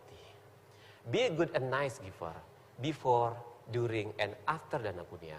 Before dana punya, we are waiting for the opportunity to train our philanthropy sense. During or as long as we do dana punya, we feel happy because we make people happy. And after dana punya, we feel happy because we have done the right things. There is interesting sloka from Chanakya Sastra, Adya 7, sloka 4, says, we must satisfy on 3 things, your wife, the food at home, and the wealth that you had from Dharma. But do not satisfy on 3 things, learning Dharma, japa, and dana punya. I hope this page is useful for us. I hope this pandemic ends, and Ida Sang Hyang Widi or God always blesses us. Let's we practice it, let's we do it. Please accept my Paramasanti, Om Santi Santi Santi Om. May peace always on our heart, on peace and ever after.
Swastiastu. Om Awiganamastu Namo Sidam. Om Anubadrah Kartawiyantu Wiswata. May all God talks come from all direction. Om Loka Samasta Sukino Bhavantu. May all beings stay happy and free from suffering. Hello, my beloved Hindu brothers and sisters. First of all, I want to thanks to our God, Ida Sang Yang Widi, because for His blessing and mercy, so we can get in here the nice and good condition, even in virtual form. Before I go any further, let me introduce myself. My name is Haris Brahmaikaditya and I'm from South Borneo. And today, I want to going to deliver my Dharmawacana, and the title of my Dharmawacana is The Sacred Offerings in the Era of Modernization. Ladies and gentlemen, my beloved Hindu brothers and sisters, we know about the current condition. We, as Hinduism people, always give offering to our God, Ida Sang Yang Widiwasa, with all manifestation to our ancestors, to our universe, and many other things. We should be proud about this teaching of religion, because with this teaching of religion, we always give respect and pray to our God, to Ida Sang Yang Widiwasa, with all manifestation to our ancestor, to the universe, and many other things. Ladies and gentlemen, we need to know together, offering are also accompanied by sincerity, and we need to ask each other when we give offering to our God, to Ida Sang Yang Widiwasa, with all manifestation to our ancestor, to the universe. Who knows about our sincerity? Does anyone know? No one know. No one know about our sincerity. In Hinduism, offering are also called a yajna, which is, yajna is sincere sacrifice without any reward. And yajna, as we know, has long been popular, and there are so many people give a narrow meaning about the term yajna. It's like in daily life, many people give offering with their money, many people give offering with serve other people, many people give offering with ceremony, and there are so many forms about yajna or offering. And it is explained in Bhagavad Gita, Adhyaya 9, Sloka 26.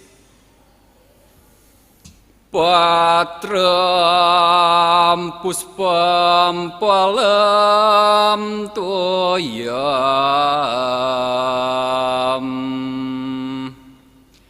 Yume bhaktya prayachati Tataham bhakti upah retam Asnami prayatat manah.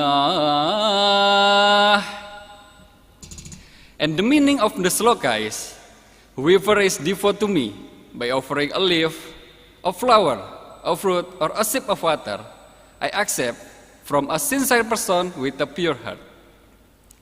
Ladies and gentlemen, my beloved Hindu brothers and sisters, based on the translation of the sloka, we know the offering or yajna are something very basic, not only to show of world, or not only to competing in sacrifice or offering, but yajna which is can be symbolized when we give offering or when we give our yajna to our God, to our universe, or to our ancestors.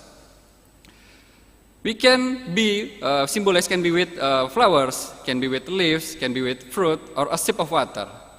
But the most important meaning of the sloka is, I accept from a sincere person with a pure heart. The sincere word becomes the main point of the implementation of yajna.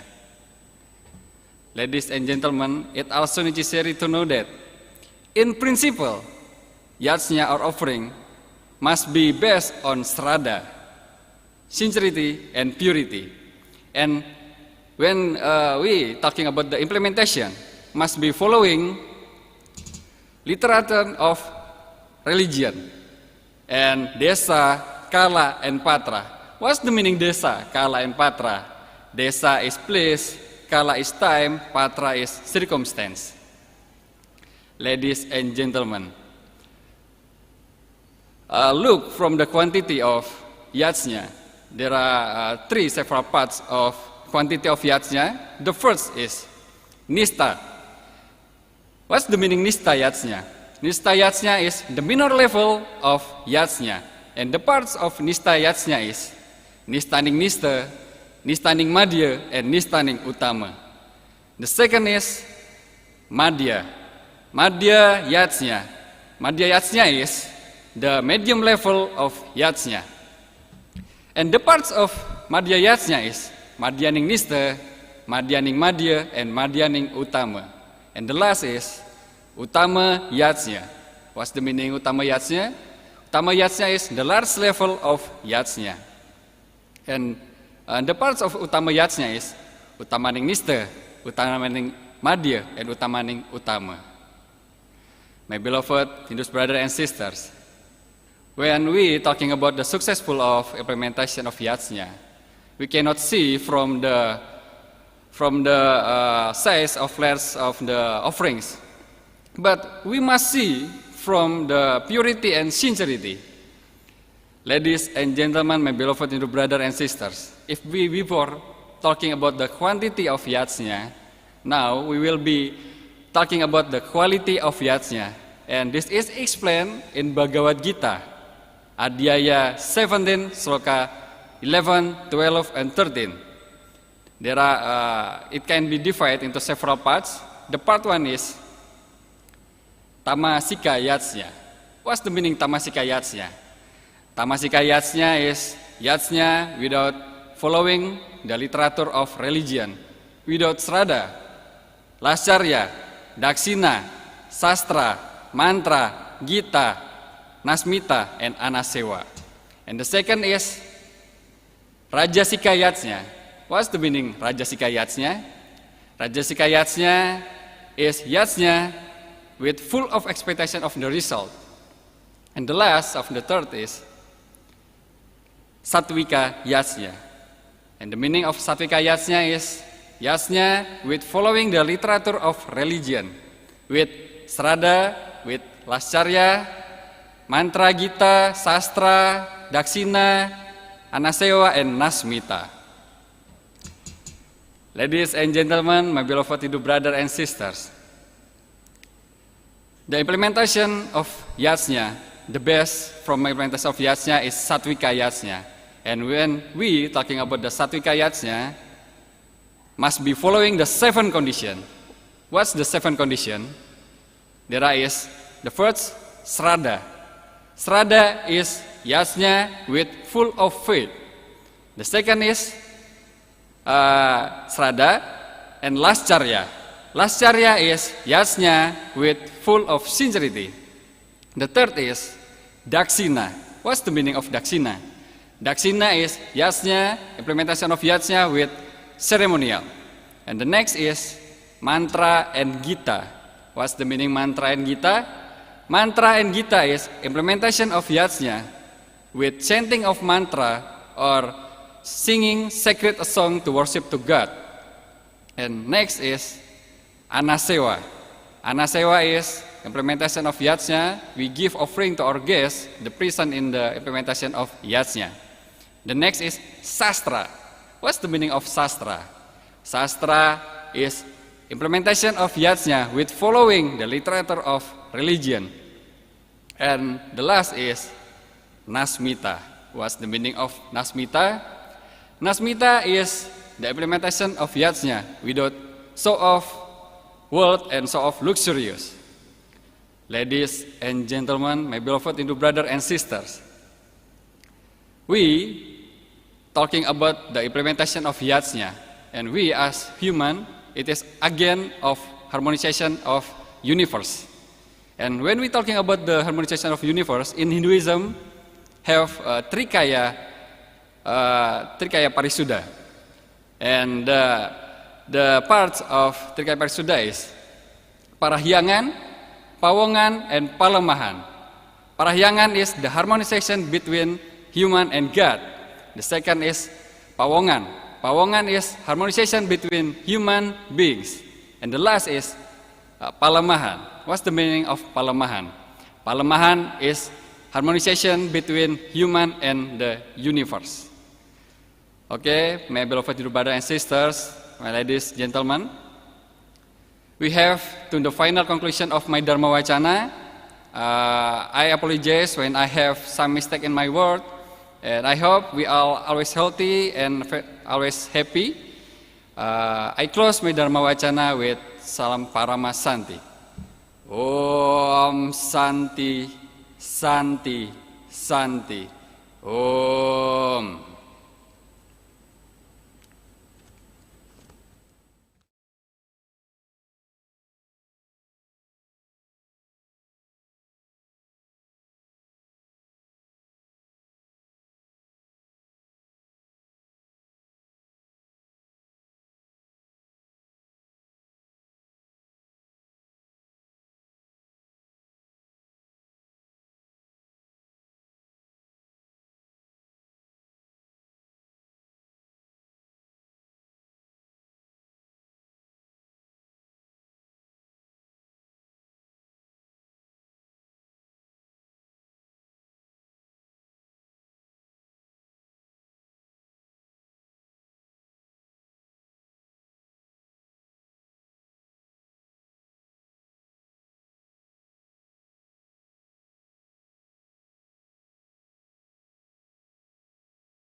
Om Swastiastu.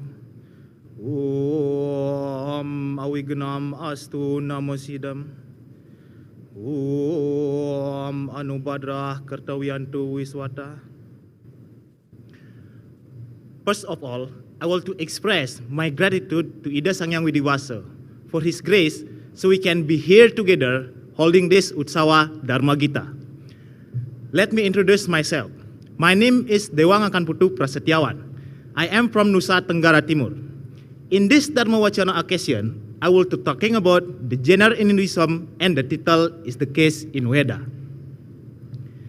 Ladies and gentlemen, the case actually cannot found in Veda, but in the Sanskerta language, which means is Warna. It is used to differentiate the skin color of Aryan, which is white, from the original Hindi, which is black. So, the case have some meaning. They are: 1. To differentiate the social status based on the descendant. 2. Based on the profession. 3. Based on the weight level. And 4. To different social grouping type. There are two opinions about the case. The first opinion, it is cited in Rigveda. Brahmana, born from head of Brahman. Kshatriya, from hand of Brahman. Vaishya, from Brahman's stomach. And Sudra, from Brahman's leg. Based on that opinion, the social status in the society as a Brahmana, Kshatriya, Vaishya, and Sudra is different based on the descendant, and that continue to their generation. For the example, that is, a child from Brahmana still can be called as a Brahmana too, although he does not follow the profession of his parent. The second opinion, it is cited in Bhagavad Gita. At the Purana era, Ramohan Roy King created the Brahmo Samaj movement. That movement showed the labeling system in the society as a Brahmana, Kshatriya, Vaishya, and Sudra is different based on the profession, not based on the descendant. For the example, that is, if a man from Kshatriya, Vaishya, and Sudra learn to become a holy priest like as a Brahmana, so they can be called as a Brahmana too. Ladies and gentlemen, at the Majapahit era, Sri Krishna Kepakisan changed the old Bali society system to become the new era for Bali. That is, the royal system in each region in Bali is led by a commander called Arya. In this era, some holy priests from Java come to Bali, and one of them, that is Dangyang Nirarta, who changed the ceremony in the social system in Bali to become the Wangsa system. Along with the system, Brahmana, Kshatriya, and Vaishya, who lived inside the palace and had high social status, where everyone who born outside the palace they call Asudra or Jaba. In this era, that the Dewa Raja is the concept that is everything the king said is trusted as the god order. In other words, the social status as Brahmana, Kshatriya, and Vaishya make everyone who born outside the palace to respect them. And for the Sudra status, everything the command from the palace must be obeyed, although they had to sacrifice what they had. Ladies and gentlemen, in 1841, the Dutch dominated Bali Island. That caused many things change in Bali. For the example, that is, the caste system, which against humanism, it was removed, has been rising again by lifting again the king and his followers. The caste and the Waraja, it is used by the Dutch because the Bali society could be dominated easily by lifting again the king. The Dutch believe it. The Bali society will be respect to their king as a shape of the god.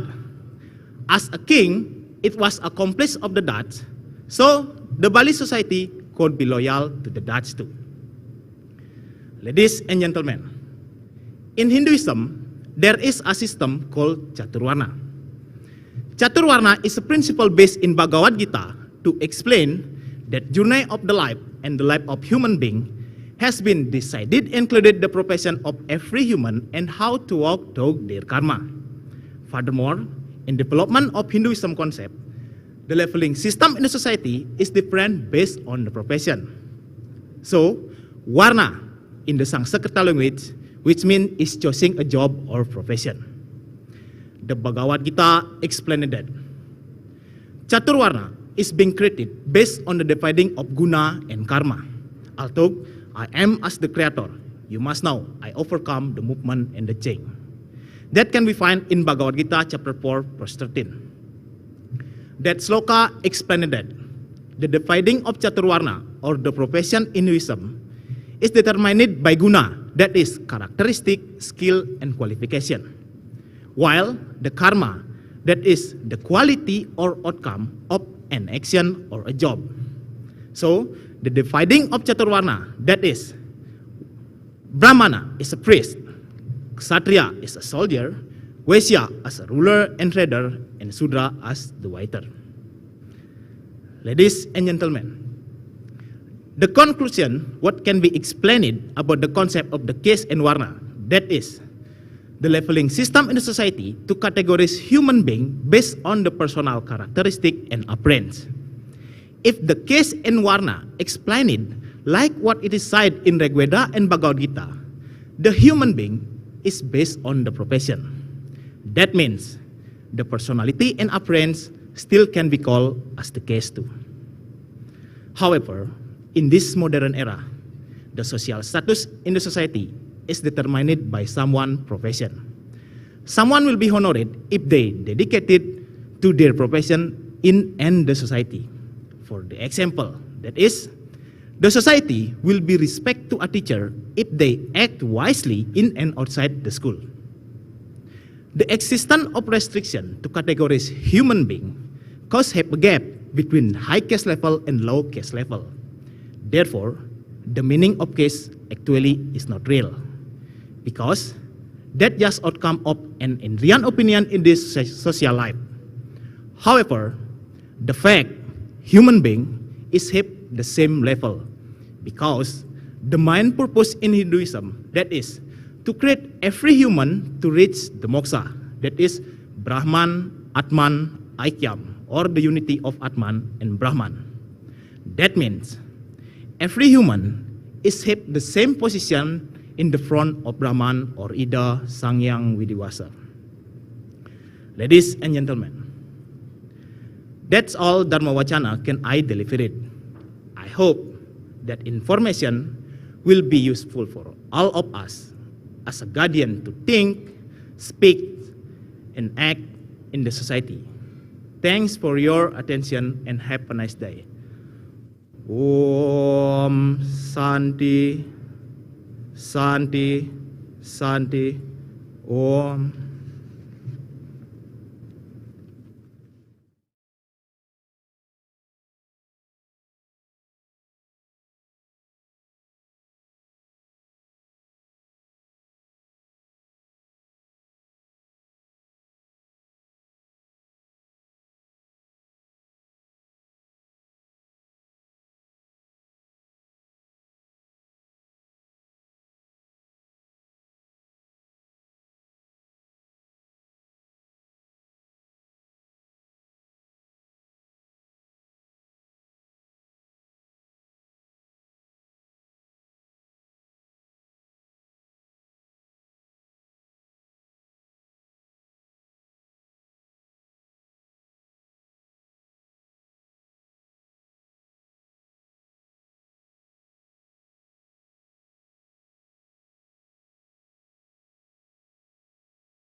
Om Swastiastu.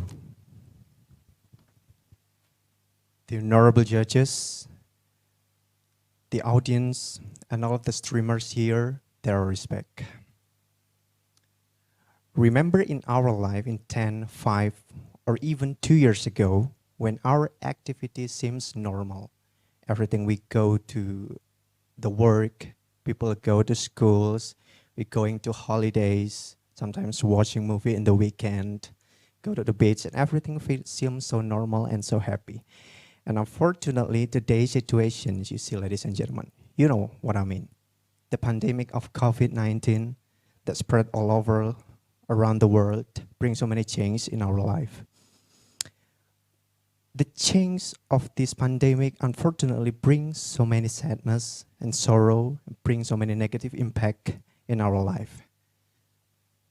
Many people died, the collapse of the company, the questionable of learning situations, people lost their jobs, and of course, the untrust information that spread in the media impact to the public's trust to the government, ladies and gentlemen. As a normal human being, we see the situation, we want to help. As a normal human being, normally we want to help to fix our country. Sometimes imagine ourselves have to be a wizard and doing everything with magic and snapping our finger and hope the COVID-19 disappear fastly or rapidly. sometimes making money to bring back our economic survive again, making food, everything fastly. It looks so fun, isn't it, ladies and gentlemen? Yes, it looks so fun. But my apologies, I asked you to stop dreaming about to be a wizard and then back to reality. That is impossible, ladies and gentlemen. My question is, it's impossible to help our country survive again in this situation. Nothing is impossible. Of course, as Hinduism, we need to understand that everything we've done with the basic foundation of Sraddha and Bhakti. Sraddha and Bhakti itu Indu Sang Hyang Widiwasa. And one of the best solutions to implement in this situation is the concept of Dana Punya. Well, ladies and gentlemen, today I would like to deliver a Dharmawacana with the title is Dana Punya, the Essence of Giving. Well, now you might question yourself, what is the correlation Dana Punya with helping the health issues, the quality of school or public trust to the government? Maybe we know that Dana Punya is like universal teaching, like we giving a charity foundation, donation to the temple, giving money to religion ceremony. We know that Dana Punya is a good concept, but what about the different aspect like we say before?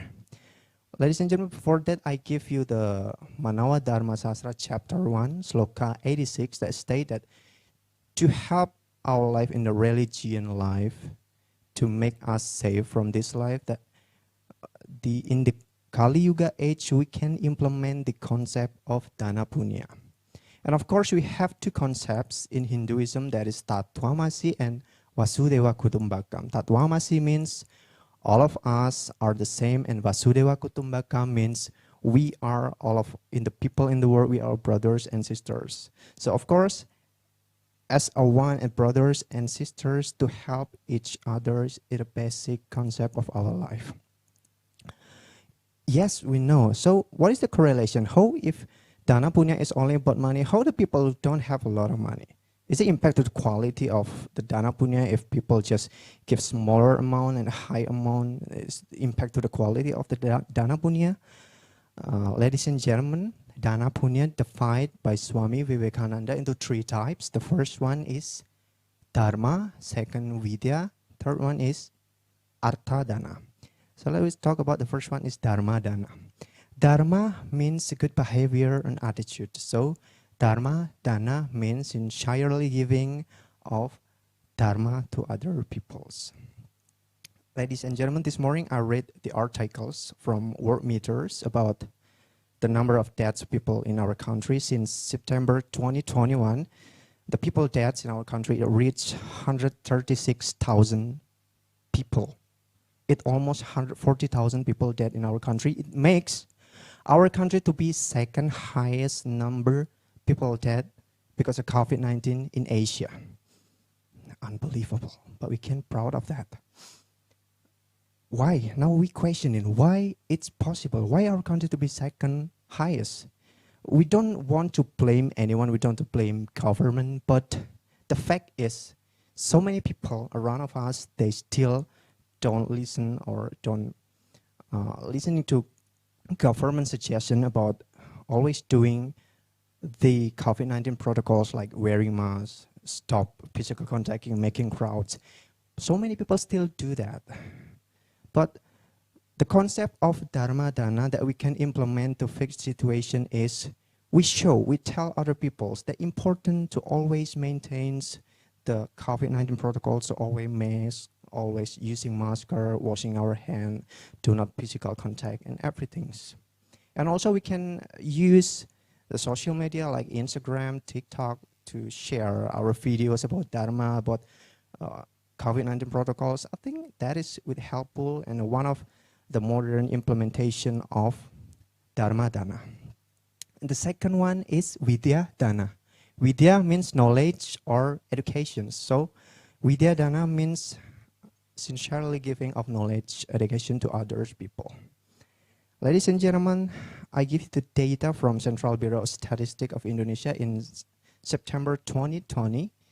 It's around 15% of Indonesian illiterated, unable to read. Ladies and gentlemen, still believe that 15% of Indonesia, they can read. I think with inability to read, it impact to people understand the informations. And you know, ladies and gentlemen, today's situation has so many untrust information spread in social media. For example, like we have a family WhatsApp group that so many families sharing everything, and then we just believe with that information. Like we call a family group is a sorts of hoax information. But that is the fact, you know, ladies and gentlemen, we need to do something to stop the situation. Of course, in the pandemic situation impact, so many people don't understand exactly about the COVID-19 that exists. And then, of course, they don't believe about vaccinations and many things. It is a serious problem because government always done their best, but also as a public, we need to do something. So how we can do that as educated people? We can share to people who don't believe about COVID-19. We give a valid information with a scientific approach, and then make sure they always do the protocols of COVID-19 like we said before. And the last one, ladies and gentlemen, is artha dana. Artha means things. Things relate to money, foods, clothes, like home, everything. So artha dana means sincerely giving of things to other peoples. Like we said before, maybe artha dana is the most related to this situation because, you know, ladies and gentlemen, this morning I read the articles from Asian Bank Development that it's around 9.6% of Indonesians that live in the poverty line. 9.6 million, 9.6%. It means around 25,000 people in our country, they live in the poverty line below. They really hard to fulfill their basic needs, and of course this situation, this pandemic situation, make the situation getting worse. So ladies and gentlemen, implementation of artha dana is very, very useful to help people to fulfill their basic needs. So how we can do that? Of course we can. If we have more money in our life, in our save, we can give to other people who need in order to save. In order to help government, because government always done their best, they doing social fund, of course, but as a citizen of Indonesia, we can do something to help our country also. We can give the foods, we can give the clothes to someone, to people who need it. I think maybe it's not about the amount, even small or bigger, it can help our country survive to against this pandemic of COVID-19. Well, ladies and gentlemen, let me conclude about this Dharmawacana.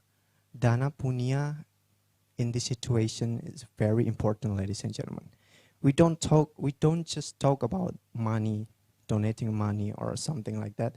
The most important also is donating about a good attitude, behavior, and then sharing education to other peoples, to always do the COVID-19 protocols, always wearing masks, washing our hand, and then do not do physical contact, stop doing crowd and anything to help our country survive again, and then we can stop the spreading of COVID-19. Also, Dana Punya is not only done in the temple, we can do everywhere, anytime. It's not about the big money, but it's more about sincerely giving. Maybe it's small thing, but it can significant enough to people who need that. Ladies and gentlemen, I think that's all about my Dharmawacana. I hope we learned something about this. I do apologize if I've done some mistake. Thank you very much for your very kind attentions. And then finally, I close this Dharmawacana with Paramasanti. Om Santi Santi Santi Om.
Om Swastiastu. Om Awigenam Astu Namo Sidom. Om Sidiratu Tat Astu Ya Namo Swaha. Om Saraswati Jaya. First of all, we thank to God, the Sang Yang Widiwasa, that has given a chance for us to gather in this Utsawa Dharma Gita contest in healthy and peaceful condition. The honorable, all of the judges, my honorable, all of the stand-uppies in this contest, and especially for the other participants. Ladies and gentlemen, gender has become hot issues recently. All people like to talk about it. Do you know why people have a great interest to discuss it? It has become an irony because in this modern era, we still find that perception woman is lower level than men. In some cases, woman sees like a weak creature. It's absolutely a misunderstanding concept. It's so bad and so silly thing when we let it happen in this modern era. Gender should not be the reason for someone lose their right. So with the phenomenon, today I would like to deliver a speech with the topic Gender in Hindu Views, entitled Gender Offer Us the Same Opportunities to Take a Part in Building Our Country. Dear Hindu brother and sister, in Hindu, there are two popular Hindu stories about this honorable, the position of woman, Ramayana and Mahabharata. Ramayana tells us about Rahwana, once Dewi Sinta, the Rama's wife, to be his wife. And Mahabharata tells us about the story of Panca Padawa. And the famous story is about Dewi Draupadi, when she was humiliated by the Kaurawa. Dear audience, if we look back to the time when we were in the Dutch colonialists, we could see the bad position and the hard position of women. Women are not allowed to work in a certain office. Furthermore, women are not permitted to study at the public school just like a man. A woman was considered as a lower class worker or a poor laborer. But in Indonesia, we had a great pioneer who had struggled fighting to change the bad condition. Kartini was her name. Kartini actually the doctor of Jepara Regency head. She really had a great care for the woman's problem. As a brilliant woman, she wanted to break the tide. In her great book entitled Habis Gelap, Terbitlah Terang, she motivated all the women to change their destiny and build their bright future. As a woman emancipation pioneer, Kartini doesn't bear the story, but she acted in the real struggle fighting to change the bad condition. Dear Hindu brother and sister, emancipation considered about a man and woman have same duty in life. In our state regulation, number 7, 1984, it's all about eliminating all kind of discrimination against a woman. In international, we had CEDAW, Convention on Eliminating All Discrimination Against a Woman. It's mean our country, Indonesia, doesn't allow discrimination based on gender. For example, we could see our first woman president, Megawati Soekarno Putri. And today, we had our first Balinese woman in Ministry of Women Empowerment and Child Protection, Bintang Puspayoga. It means women also able to take a part in every sector of life. In Hindu, has our own concept about gender. Hindu feels that gender is equal. They can involve themselves in economic, social, cultural, political, based on their interests and talent. In Manawa Dharma Sastra, 1 chapter 32, Duida kervat mano deham, Ardena puro sobapat, Ardena narita syamsya, Wirajama serjat Prabu. Each side, by defending themselves, become a man and a woman, they create Wiraja.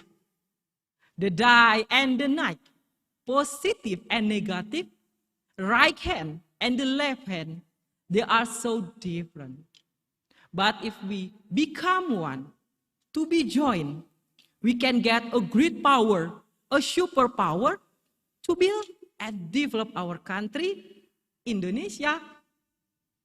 Dear audience that I love, Hindu is the only religion in this world where the woman is worshipped in a feminine form as well. We could see on Trimurti, Dewi Saraswati was Sakti from Dewa Brahma. Dewi Sri was Sakti from Dewa Vishnu. And Dewi Durga was Sakti from Dewa Siwa. It means in Hinduism, respect womanhood. Motherhood, the more important aspect of womanhood, is glorified in Hinduism by the word Matru Dewo Bawah. Refer your mother as a god. Dear audience and the honorable judges, in this independent era, the more important question is, how should a woman take a part actively in every sector of life? Emancipation has allowed a woman to work just like a man. But on the other hand, they must keep in mind their destiny as a woman, to serve her husband and care her children. Today, in some cases, but not all, a woman who is successful in career forget about her destiny as a woman. They sometimes hire a servant to do all work at home. The effect of this situation is our children cannot get love and the attention from their parents. Furthermore, a woman who gets salary and who gets money more than her husband feels like she more have authority in their family. A woman feels like the conductor and the woman was the machine. In Indonesia, it called suami takut istri. Wow, that's a real problem today, guys. So, as a nation, we must release the projects of our country. The world welfare, the world peace, also need participation based on equality, male and female. The Hindu brother and sister that I love, the conclusion of my Dharma discourse is always respect and honor each other. Every woman should maximally their contribution to build their society, family, and career. So live in harmony, always appreciate and respect one another. We do that, Ida Sang Yang Widiwasa will always help and bless us. Thank you so much for your nice attention. And I close with Parama Santi. Om Santi, Santi, Santi, Om.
Om Swastiastu.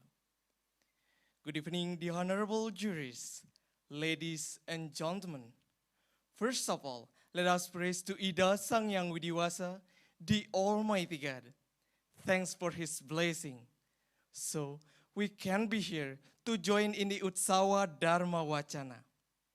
In this precious occasion, I'm going to deliver a Dharmawacana entitled Tirtha Yatra as the main yajna. Tirtha Yatra is an interesting topic to discuss because nowadays, Tirtha Yatra has become a lifestyle of Hindus, both individually and in a community. Individually, Hindus have made Tirtha Yatra as one of the long-term programs in addition to perform other yajna ceremonies. Communally, Tirtha Yatra has become a compulsory program that must be implemented, starting from family, office, even in the village's community. In Bhagavad Gita, Sloka 7.14 mention, Daivi hi esa guna mai, mama maya durat yaya, mam ewaye prapadyante, mayam etam tarantite. This sloka means, my spiritual power consists of three natural characters, which are very difficult to be exceeded. But to those who have surrendered themselves to God, will be very easy to surpass it. This sloka has a very good meaning for anyone who wants to get closer to God through yajna. After listening to the sloka thoroughly, the question is, why Tirtha Yatra is considered as the main yajna? My beloved Hindu brothers and sisters, literally, Tirtha Yatra is a Sanskrit word that consists of two words, Tirtha and Yatra. Tirtha means holy water or sacred water sources, such as pond, river, or lake. Actually, Tirtha is the representation of water. Tirtha or water is one of the main elements in this world that has the ability to purify themselves. That's why Hindus believe water could purify their soul and body. Yatra means holy journey or pilgrimage. Hence, Tirtha Yatra is a holy journey with a sincere intention to the holy places in order to obtain holy water. Commonly in Bali, Tirtha Yatra means tangkil or visiting several pura or temples and do the worship. Ladies and gentlemen, since a long time ago, Tirtha Yatra had actually been implemented by the Hindus. In line with prosperity enhancement, more holy places or temple had been visited. Hindu people realized that Tirtha Yatra is the easiest yajna, that everybody can do it. Bhagawan Vaisampayana advises to Prabhu Janamajaya has mentioned in Sarasamusjaya, Sloka 279. Sada daridrai rapihi, sakyam praptum naradipa, tirta bigamanam punyam, yatsnerapi visisyate. It means, Tirtha Yatra is the holiest yajna that can be implemented even by daridra or poor people, as long as it's based on sincere heart. Ladies and gentlemen, Tirtha Yatra is not an ordinary journey to sanctify those places, but to improve our belief in the truth of Hinduism, to increase our devotion, and to admire the omnipotence of God with all His manifestation or Ista Dewata. Ladies and gentlemen, Hindu people have three ways in order to believe their belief, called Tri Pramana. Namely, Agama Pramana is the belief based on information or thought from teachers, savants, and saints who have experienced the belief. Anumana Pramana is the belief based on analysis of the natural phenomena surrounds us. And Pratyaksa Pramana is the belief based on our own eyesight and spiritual experience. Then, which way the Tirtha Yatra is included in? Well, during Tirtha Yatra, the Yatri or the participant will hear the story about holy places they have visited. They will experience the natural phenomena and will see directly the omnipotence of God. That's why Tirtha Yatra is completely included in Tri Pramana. My beloved Hindus brothers and sisters, in Hinduism, there are 4 ways leading us to God called Chatur Marga, namely Bhakti Marga by prostrating to God continuously, Karma Marga by doing noble deeds sincerely, Raja Marga by doing self-restraint tapa, brata, yoga, and samadhi, and Jnana Marga by devoting our knowledge for the good of other people. All those ways are relating each other to get the aim by sincere, diligent, and resignation. If someone has subtle feeling and has perseverance in worshiping God, then Bhakti Marga is worth. Bhakti Marga embodiment is doing yajna and praying diligently and continuously. One of them is by doing Tirtha Yatra. Ladies and gentlemen, Bhagavata Purana, Skanda 7, chapter 5, Sloka 23, explains 9 forms of devotional service or bhakti to Ida Sang Yang Widiwasa. Those 9 forms are called Nawa Vida Bhakti, namely Srawanam, Kirtanam, Smaranam, Dasyam, Padasewanam, Archanam, Vandanam, Sakyam, and Atmani Vedanam. During Tirtha Yatra, the Yatri will hear the story of holy figures and the sacredness of visited pura or temples. This called Srawanam. While worshipping, the Yatri through and through sing the holy song to adore Ida Sang Yang Widiwasa. This called Kirtanam. The Yatri doing meditation and get focused to Ida Sang Yang Widiwasa by doing puja Trisanya and Panchasambah. This called Smaranam. The Yatri always curb their ego, called Dasyam. Padasewanam, when the Yatri praise Ida Sang Yang Widiwasa by prawn on God foods. The Yatri praise Ida Sang Yang Widiwasa through pura, archa, or pratima. This called Archanam. The Yatri adore Ida Sang Yang Widiwasa by his manifestation or Istadewata. This called Vandanam. The Yatri believe that God always with him, just like a friend.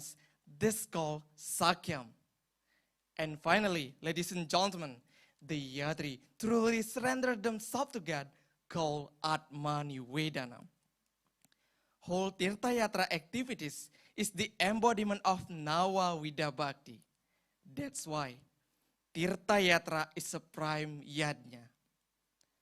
My beloved Hindus brothers and sisters, ladies and gentlemen, allow me to conclude the previous discussion of Tirtha Yatra. Tirtha Yatra is not an ordinary journey to pray, but it contains self-control and self-restraint. The purposes of Tirtha Yatra are to improve our holiness of faith, to strengthen our belief to the Almighty God, and to broaden our horizon of Dharma, thus strengthening the practice of Dharma. Ladies and gentlemen, Tirtha Yatra is the embodiment of Chatur Marga and Nawa Vida Bhakti, and also lead us to Trikaya Parisuddha. Therefore, Tirtha Yatra is the main yajna. So my dear brothers and sisters, to reach the noble goal of Tirtha Yatra, let us do Tirtha Yatra sincerely full of bhakti, not just lifestyle for self-image. The honorable jurors, ladies and gentlemen, that's all my Dharmawacana. Thank you very much for your kind attention. I do apologize if there are any mistake in my Dharmawacana.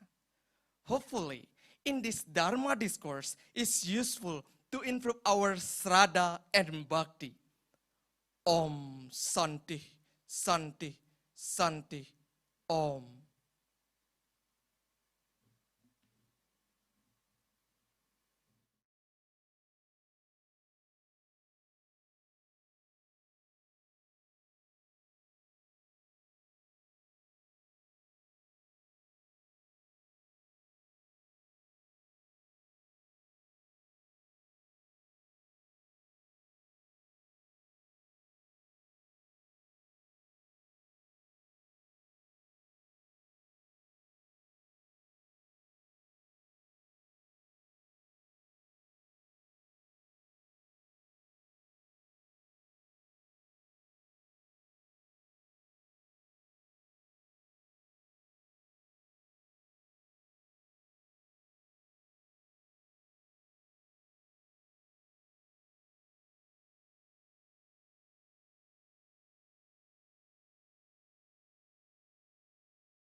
Om Swastiastu.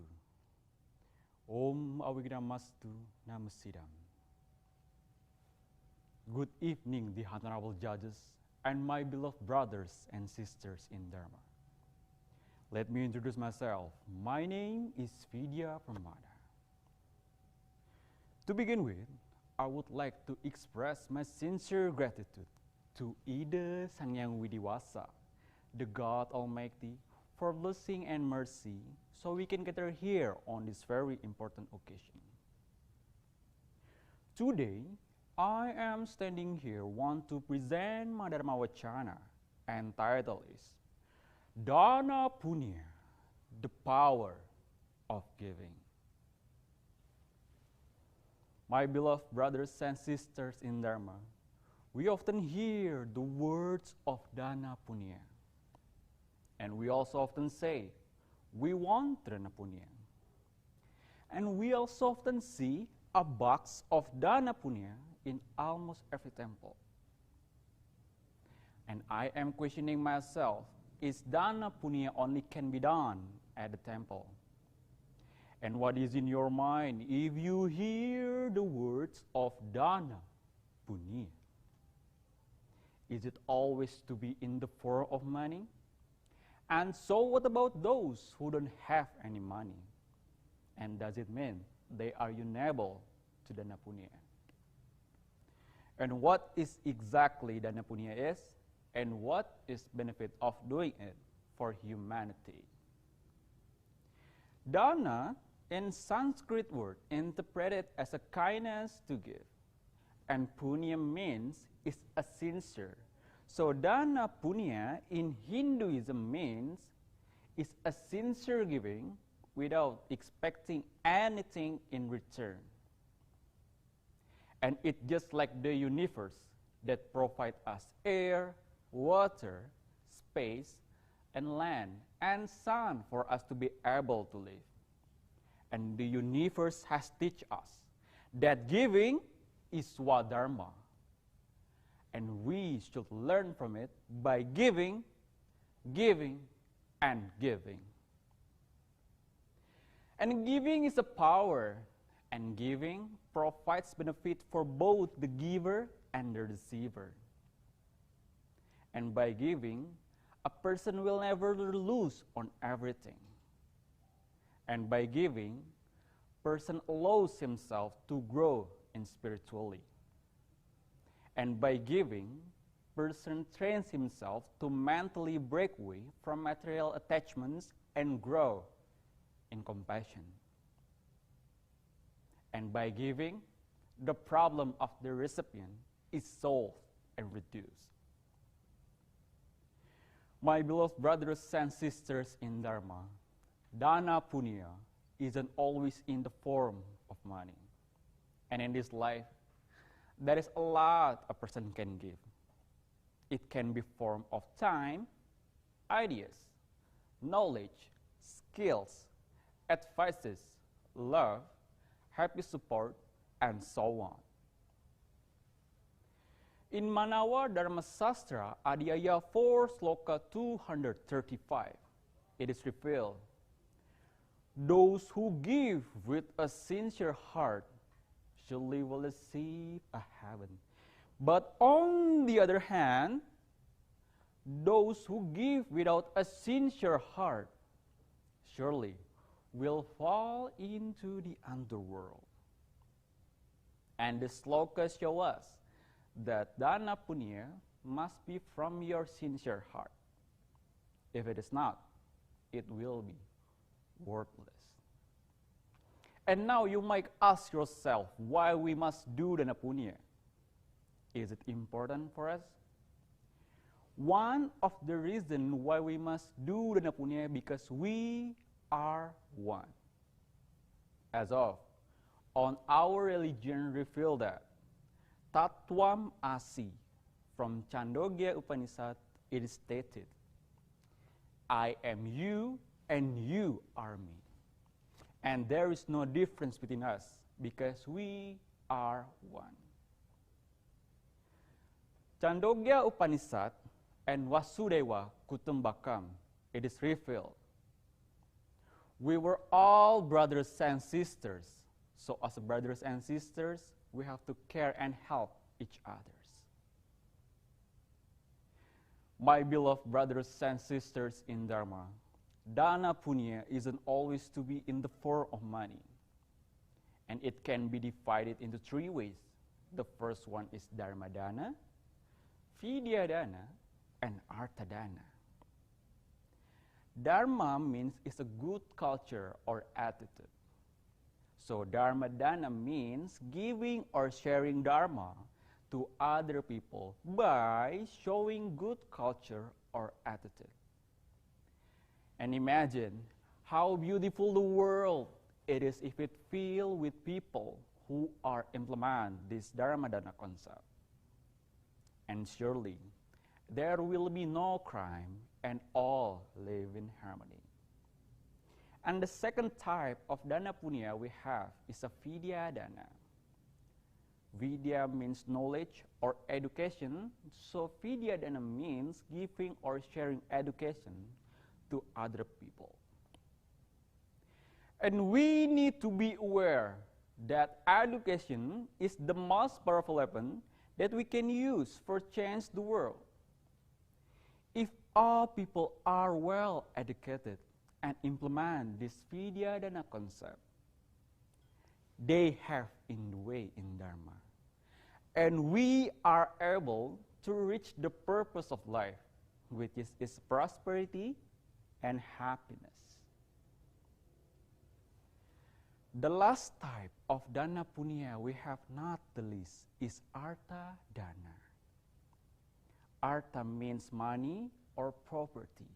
So Artha Dana means giving or sharing money to other people. And property, it can be form of house, clothes, and foods, and many more. And those are the basic needs of human beings. For example, we need house to live in, we need clothes to wear, and foods to eat. If all people are implement this Artha Dana concept, it is expected that we are able to help those who are still living in poverty, homeless, and illiterate. And with the rapid development of science and technology, we can see there are so many platforms that we can use for change the world. For example, such a platform named YouTube, we can create our own channel when we are able to share knowledge about Dharma. And also, through this platform, we can share knowledge and get a donation through this. And the donation this, we can help them and share them to people who are needed the most and still live in poverty. And human intelligence create this platform, and we as the millennials should maximize it in a good way. My beloved brothers and sisters in Dharma, let me conclude that the essence of Dana Punya isn't always to be in the form of money. It is about your sincerity. And in this life, being a good person is not enough to stop the violence, illiterate, and poverty. We must implement the concept of Dharma Dana, Vidya Dana, and Artha Dana. And furthermore, Dana Punya can be done anywhere, not just only in the temple. So straight away, let us do Dana Punya from now on. And it can be started from ourselves. Small and simple things might be meaningful for other people. And it is all about my Dharmawacana. I hope it will be useful for us. And thank you for your kind attention. Finally, I close this Dharmawacana with Paramasanti. Om Shanti, Shanti, Shanti. Om.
Om Swastiastu. Om Mawigdamastu Siddhastu Tadastu Swaha. From Pekanbaru to Jakarta, let's have a trip by a ship.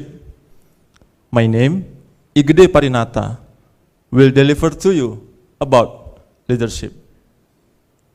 Dear respectful panelists, ladies and gentlemen, such really grateful for us that we can come together in this room in a big occasion, the 14th Utsawa Dharma Gita, with the category Dharmawacana in English.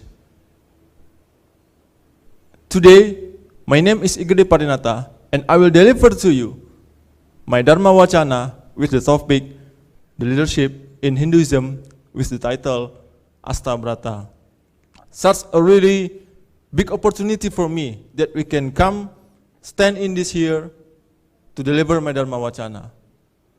Talking about leadership, what does leadership mean exactly? Leadership is the art of directing or influencing people.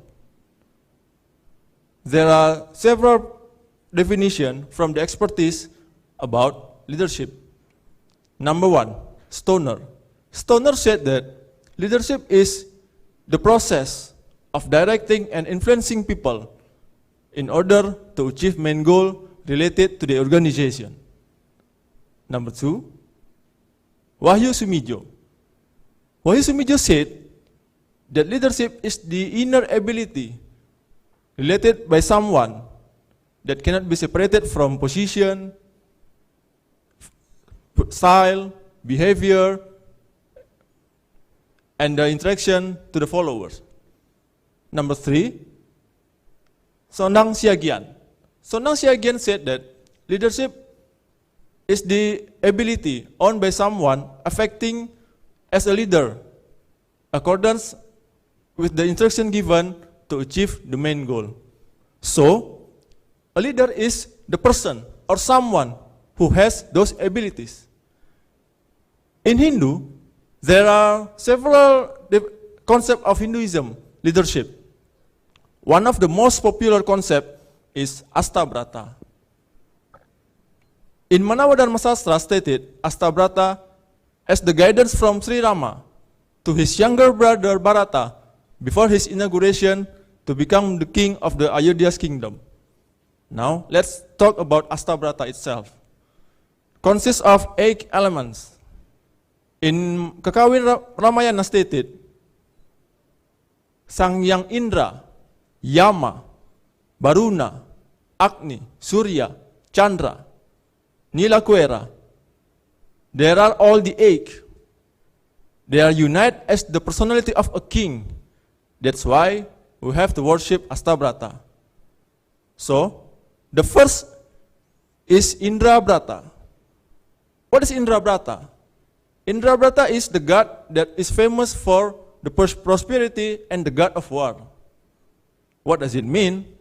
The prosperity means a leader has always to think, to act, to say in all his life, in all his way, in order to achieve the prosperity for his followers.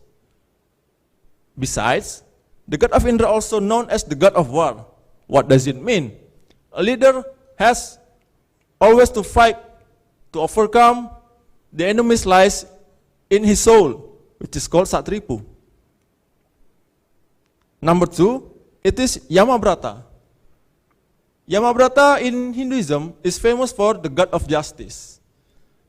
The god of justice means the god of Yama will always punish fairly based on their people own wrongdoings and negligence. That's why justice is really become the big dream of every people in Indonesia. But sometimes we always forgot. We forget that justice is not equal. Justice is same to the portion. So what we can learn from the Yamabrata? To become a leader, in applying the concept of Yamabrata, the leader have to give fair and have the point of view very objective, so that can take conclusion and make decision really fair. Ladies and gentlemen, number 3, we talk about Surya Brata. Surya Brata, it is famous for the god or the sun. What we can learn from the sun? Sun will give all his light, great light, to all of the creators in this world without any exception. Even in the very small places, it will get his light. So, to become a leader in applying the concept of Surya Brata, a leader has to give all his attention to all of his followers. It cannot be a leader if you only choose several people or several classes, only some of them to be noticed. Number 4, Chandra Brata. Chandra Brata, in every night when the Purnama's day, have we ever noticed? We look at the sky and see the moon sit alone there. Yes, it is lonely, it is lone, but it is not lonely. Instead, it shows us the very bright shine in the night. It means what? When you are a leader in applying concept of Chandra Brata, even you are in a very hard condition, even a leader in a very bad condition, keep thinking cool and keep acting calm, so that your followers, all the people, will always see you as a leader really good. And it will be the example for all of his followers. Number 5 is Bayu Brata. As the concept of wine, Bayu is flowing from the higher place into the lower places and give any refreshment full of love. So become a leader, the concept of Bayu is give refreshment for all of his followers, especially for the younger generation to move forward. Ladies and gentlemen, we continue to number 6, it is Baruna Brata. Baruna Brata, the ocean, the god of ocean. What can we learn? Ocean will clean all the dirt come into the sea. So, a leader applying the concept of Baruna Brata will always has a solution for every problems. So everybody of the followers can come to him talking about the problem, and the leader can give the solution. And any advice. That's the concept of Baruna Brata. Number 7 is Agni Brata. The Agni Brata, we talk about fire that can burn everything in front of it and burn it into the ashes. So the leader have to overcome every problem in front of him, especially the society problem. Besides, the leader also have the will to never give up, keep the support, to always support their followers to move forward to get the success. Ladies and gentlemen, the last but not the least is the Pertiwi Brata. Pertiwi Brata is the earth. What we know from the earth gives us very large natural resources for our prosperity. So that by the leader have to give all his natural resources, all of his power to make his followers, to make his people to become prosperous. Unfortunately, nowadays, our country is really lack the character of leader who has logic and heart. But the development of technology, it is make us easier, especially for the young generation, to develop ourselves, to broaden our perspective, to create ourselves to be the next leader. So for all of the young generation, please keep up and show your potential to be the next leader of Hindu. Come to Ubud to watch Kecak dance. Don't forget to take photo together. Make Astabrata as our guidance to become the next leader to become the Hindu next leader. Ladies and gentlemen, my fellow judges, our respectful panelists, that's all about my Dharmawacana. Thank you very much for your all kind attention. Om Santi, Santi, Santi. Om.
Om Swastiastu.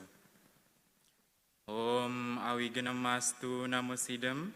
Om Sidirastu Tatastu Swaho. May good grace come from any direction. Honorable to the jury council, honorable to the committee, and all the loving participants of Utsawa Dharma Gita 2021. First of all, let us raise our great gratitude to Ida Sang Yang Widiwasa, because of his grace we can come here gathering in this special event. And thank you for the opportunity that given to me to deliver a Dharma Wacana. The title is Hindu's Perspective Toward Peaceful Happiness. Ladies and gentlemen, life as a human actually is a noble thing, especially the life which full of happiness and peaceful.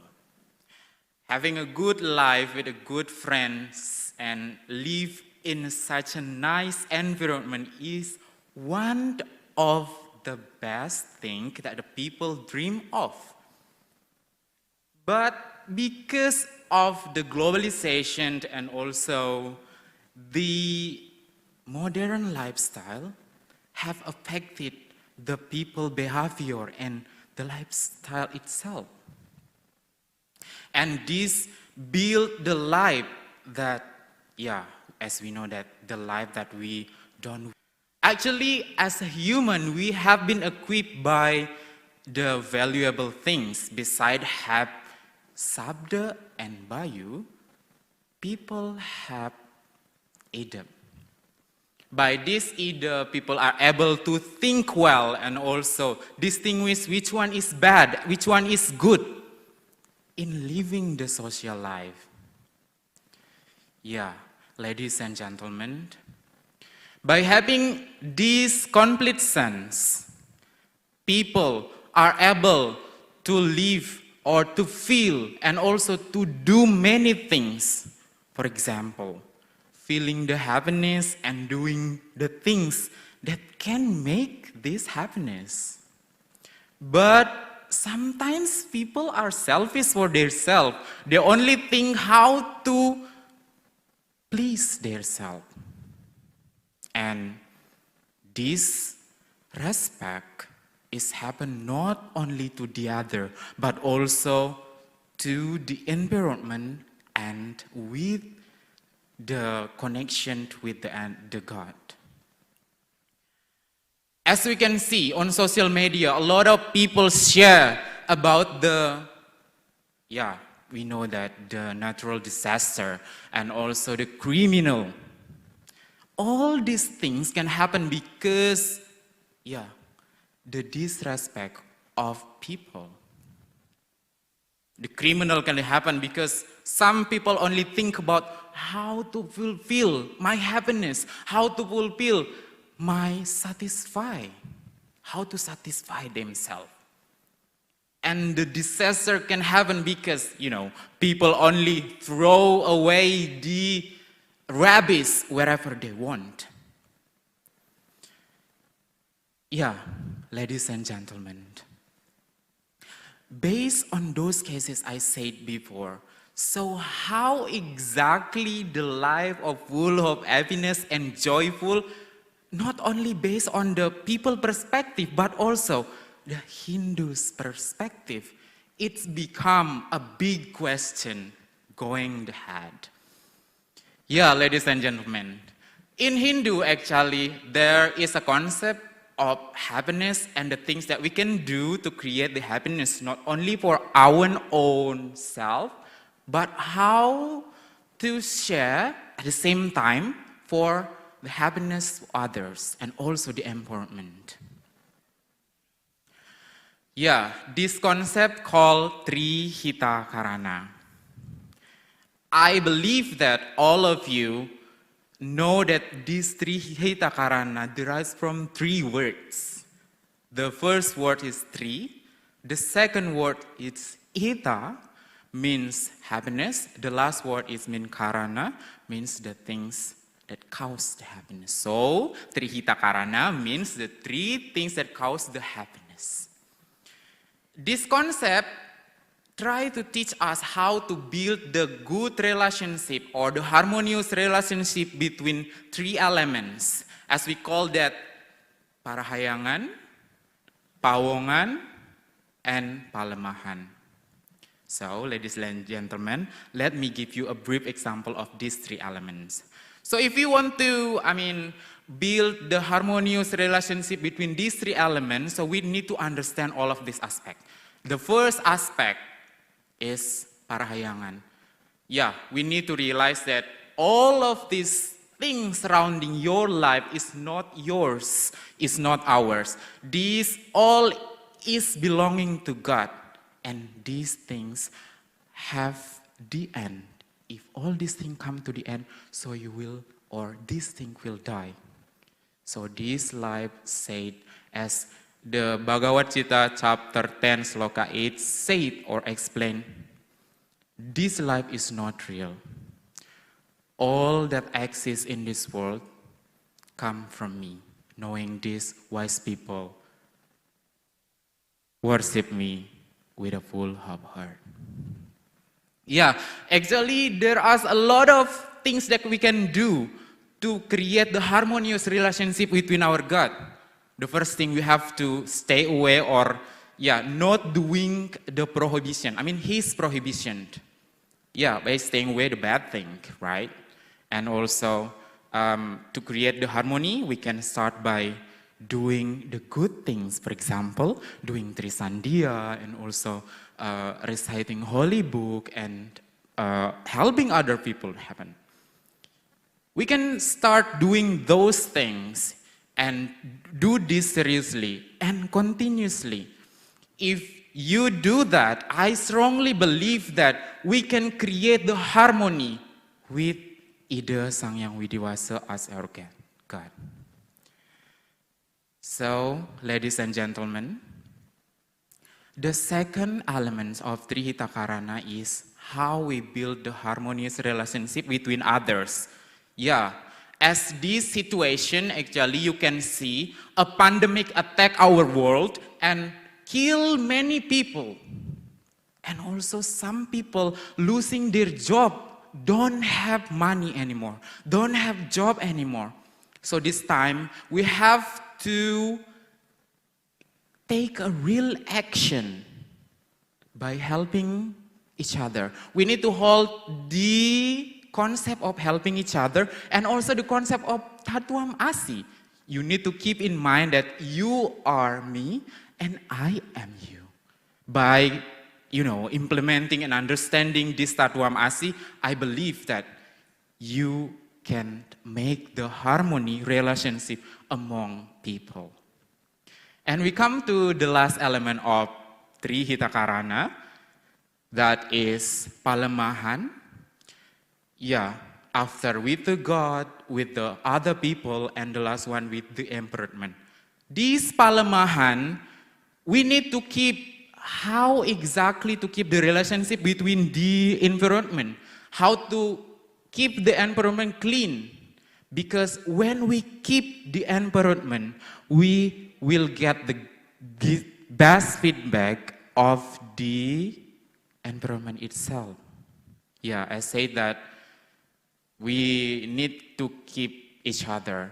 When we keep the environment good, the environment will give us the good feedback. So we come to the conclusion that if we, as the millennials, understand this concept, we need to understand and implement. And also, I believe that this will give us the happiness that full of peace. So, I think that's all. Santi, Santi, Santi.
Om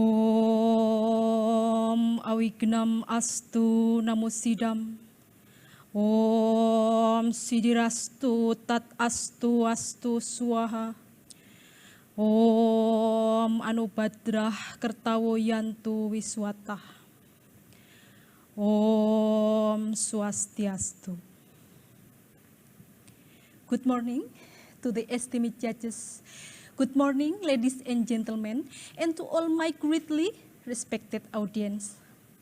First of all, I would like to thank to Ida Sang Hyang Widiwasa for his blessing and mercy, so we can gather here in this nice place and good occasion. Ladies and gentlemen, in the current era of the Industrial Revolution 4.0, religious symptoms appears, which tends to be instantaneous and symbolic. The understanding of the essence of religious teachings is getting shallower. So at this moment, I joyfully to present the Dharmawacana with the title, Finding the Middle Way Towards a Beautiful World.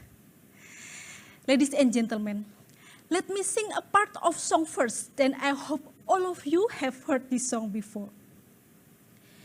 Heal the world, make it a better place for you and for me and the entire human race. There are people dying if you care enough for the living. Make a better place for you and for me. Do you know what the title of this song? Exactly, Heal the World by Michael Jackson. Of course, we will not to discuss about this song, but this song inspires me to invite all of you to make this world be a beautiful and peaceful place. But how? Ladies and gentlemen, let us consider the changes that are taking place in the world today. At first, disruptions hit the world business since the beginning of 2018. Then disruptions begin to affect the community's communications behavior to the religious way of the people. And it has changed drastically since the world was hit by COVID-19 pandemic disaster. But revolutionary changes in the world today are not due solely to the existence of this invisible virus. The world is indeed experiencing disruption in various fields as a historical necessity. Disruptions also have an impact on the way society views and religious attitude. Easy and instantaneous human life with digital technology can lead to the privatization of diversity.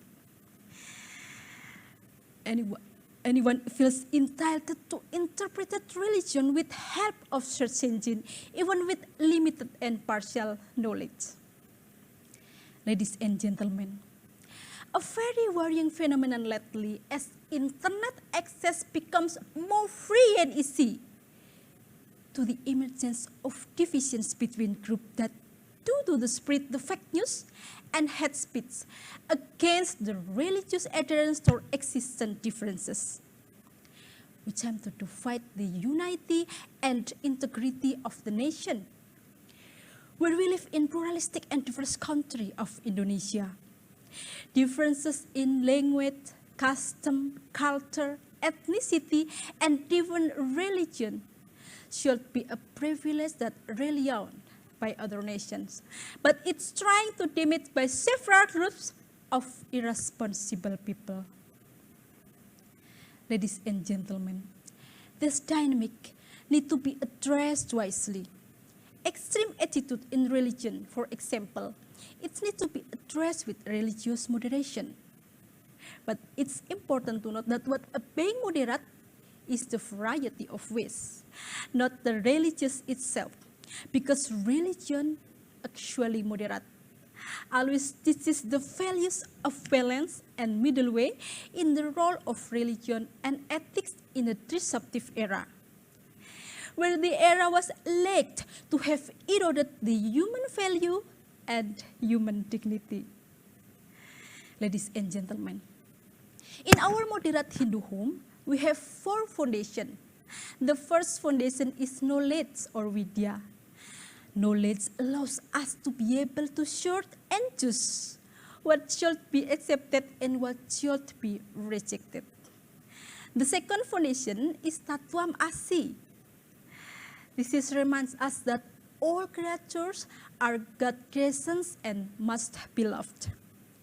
The third foundation is Vasudhaiva Kutumbakam. Which mean we are all brother. This always makes us remember to hold back and avoid conflict that harm all party. Then Ahimsa becomes final foundation. Ahimsa taught us not to hurt. Humiliation of other people is not always physically through fight. Hurting by spreading fake news and hate speech sometimes has a very bad impact that can be mental damaging and hurt the feeling of others, even cause profound trauma. On that foundation also stand 4 pillars, namely Catur Paramita, which means 4 forms of virtue, including Maitri, which is friendly, Karuna, which means full of love for all beings, Mudita, which is sympathetic, and Upeksa, which is tolerant.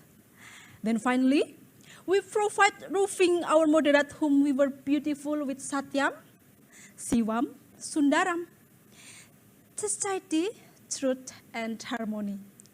So if we can truly feel peace by taking shelter in our Hindu home. Ladies and gentlemen, as Hindus, we need to reflect again on what contained in Bhagavad Gita. 12 Adhyaya Sloka 13 was stated. Adwesta sarva bhutanam, maitra karuna ewacha, nirmamo nirahankara, same dukkha sukha sami. And the meaning is, he who has ill will to any being, who is friendly and compassionate, free from egoism and self-sense, even-minded in pain and patient. The first reminds us that of the importance of friendship and letting go the selfishness for a more peaceful life.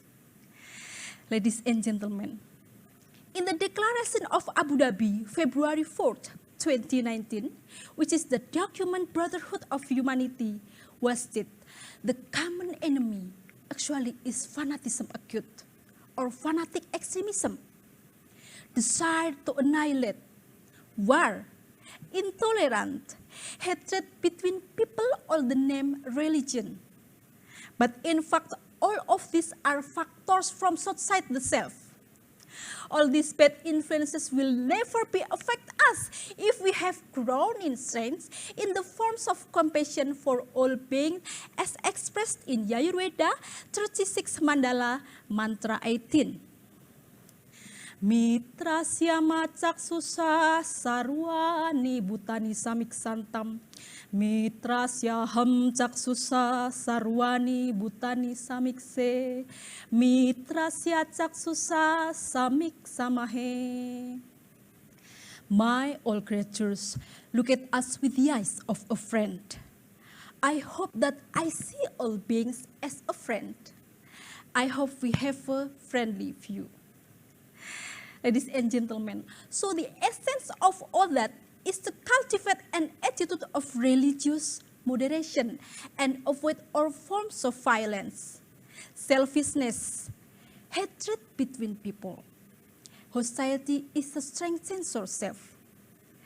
Increase our religious knowledge, increase our devotion to God, practice the teachings of the Dharma. So all differences and diversity actually makes us more mature in the minds of industrial revolution and development in the era that can be challenged. Therefore, it needs to be addressed by religious literacy, public education, and presenting the religious teachings with a discursive and enlightening manner. So by taking the middle way, we will achieve the peaceful and beautiful world life. Because religion is the source of peace, not conflict. Such are the heavy devotions. Hopefully the Dharmawacana that I convey can be benefit for all of us. Om sarve bhavantu sukhina, sarve santu niramata, sarve bhadrani pasyantu, makastit dukkha bhagavaen. Om Shanti, Shanti, Shanti. Om.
Om Swastiastu, Om Awiganamastu, Namasidam.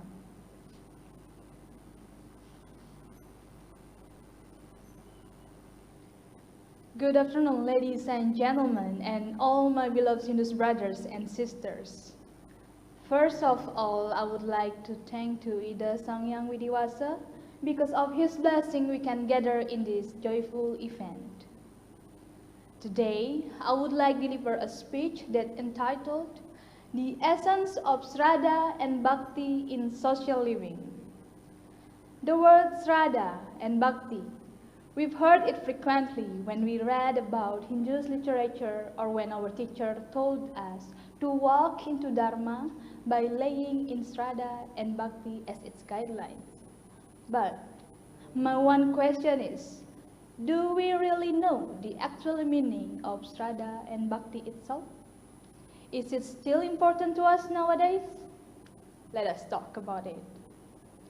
Happiness, welfare, and peace, there are main things that all humans need. Because without that, we cannot enjoy what we call as a life. We live this huge earth. There are a lot of interest. It may about how to be a rich person, how to be kind person, how to enlarge the sovereignty, and so on. But not so many people know how to restrict himself to not interfere with the freedom of others. So we need something that can protect us, guide us, and lead us, and that is religion. Maybe we can live without a religion. Maybe we can live without carrying other business. But without religion, no one can grant that human will not be doing something immoral.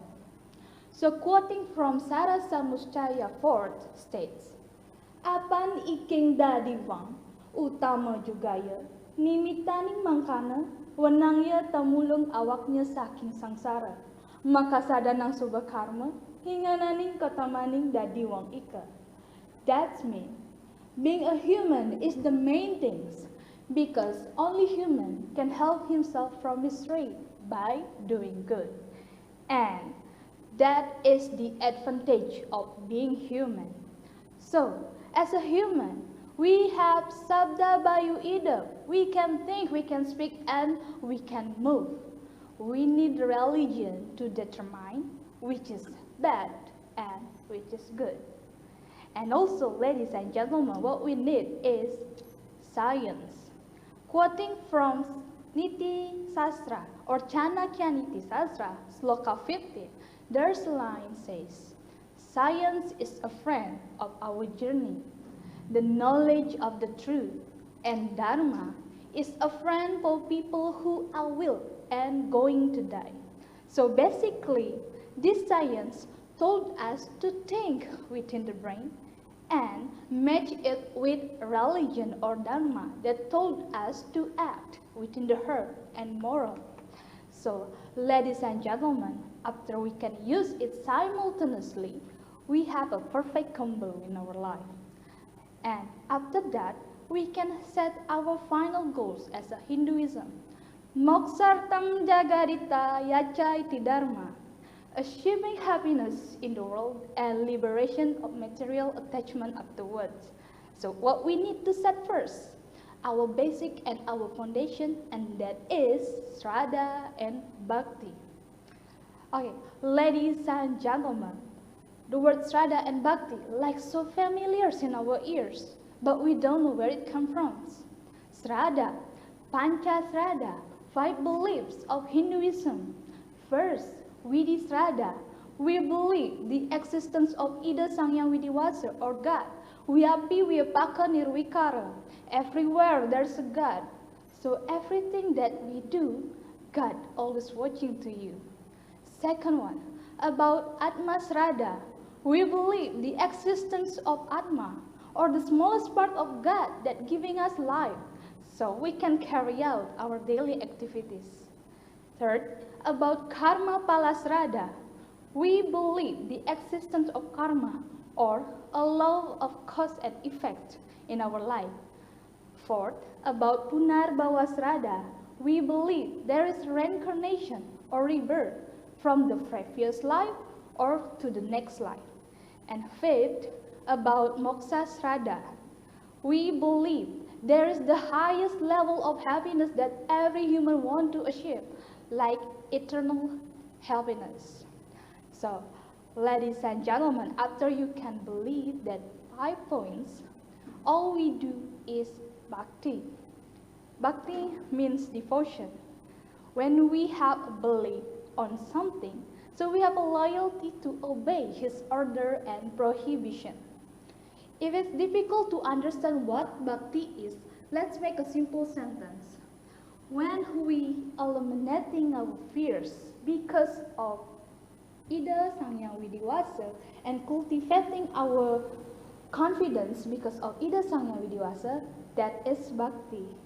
When we expressing ourselves because of Ida Sangyang Widiwasa, that is bhakti. So everything that we do because our belief on how our highest creator of God, that is bhakti. So, ladies and gentlemen, but the common issue that we face nowadays is like when people do yajna, that is part of bhakti. They don't involve sincerity on it. For example, when we go to temple, people dress up like goes to party, wear so many accessories, making a variety of offerings. And when we go to temple, we can see a differentiation between a rich person and not so rich person. Why they do that? They just want to amaze the people because of their prestige, their dignity. They don't want to amaze the God. So, quoting from Bhagavad Gita, chapter 2, sloka 47, there's a line says, Karma nyewa dikaraste, ma paleshu kadachana, ma karma pala hetubur, ma te shamustwa karmani. So, basically, just act according to your responsibility. Don't think too much about the outcome. And never make the outcome as your motivation to work. and never be motionless in action. So, okay, we can make everyone believe what we believe. We can make what we believe as a benchmark of the truth. And also, we can deny that rapid economic development and cultural globalization also contribute in weakening our understanding of Shraddha and Bhakti itself. But based on that issue, everything in excess is not good. So just act following what Veda told us. Because when we do something based on Veda, or we implementing the wisdom of Veda, that's the best version of us. So if we did any mistakes, just recheck again. Mulat Sarira, self-introspection, remind again after we can get the best version of us.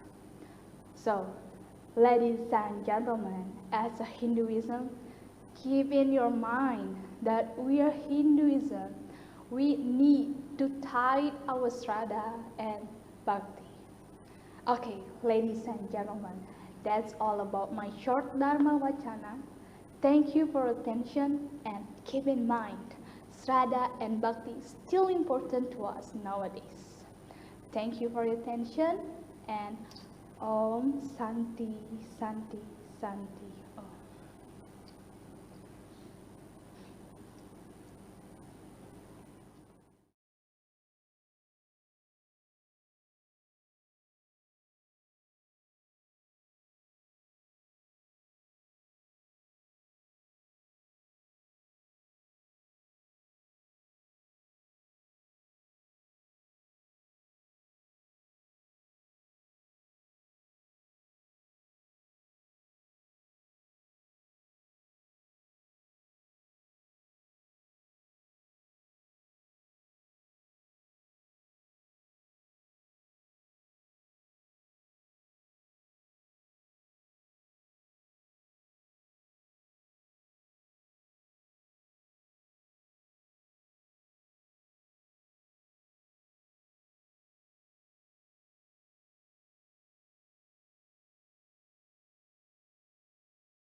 Om Awignam Astu Namosidam.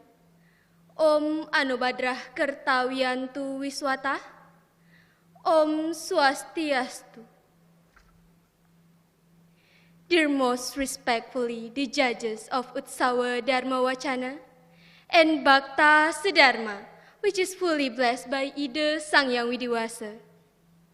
First of all, I would like to say thank you for the opportunity that given to me today to speak in front of you all to deliver the message of Dharma through Dharmawacana.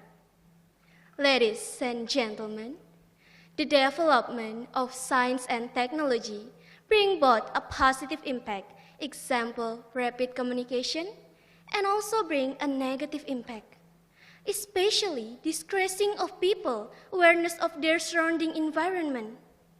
Declining in awareness of the environment bring a negative and destructive behavior. In a very extreme level, humans will destroy each other like their surrounding nature. Nowadays, we often see the incident and destructive behavior in a local and global scale, such as war in Palestine and melting ice in the Arctic as a result of a global warming.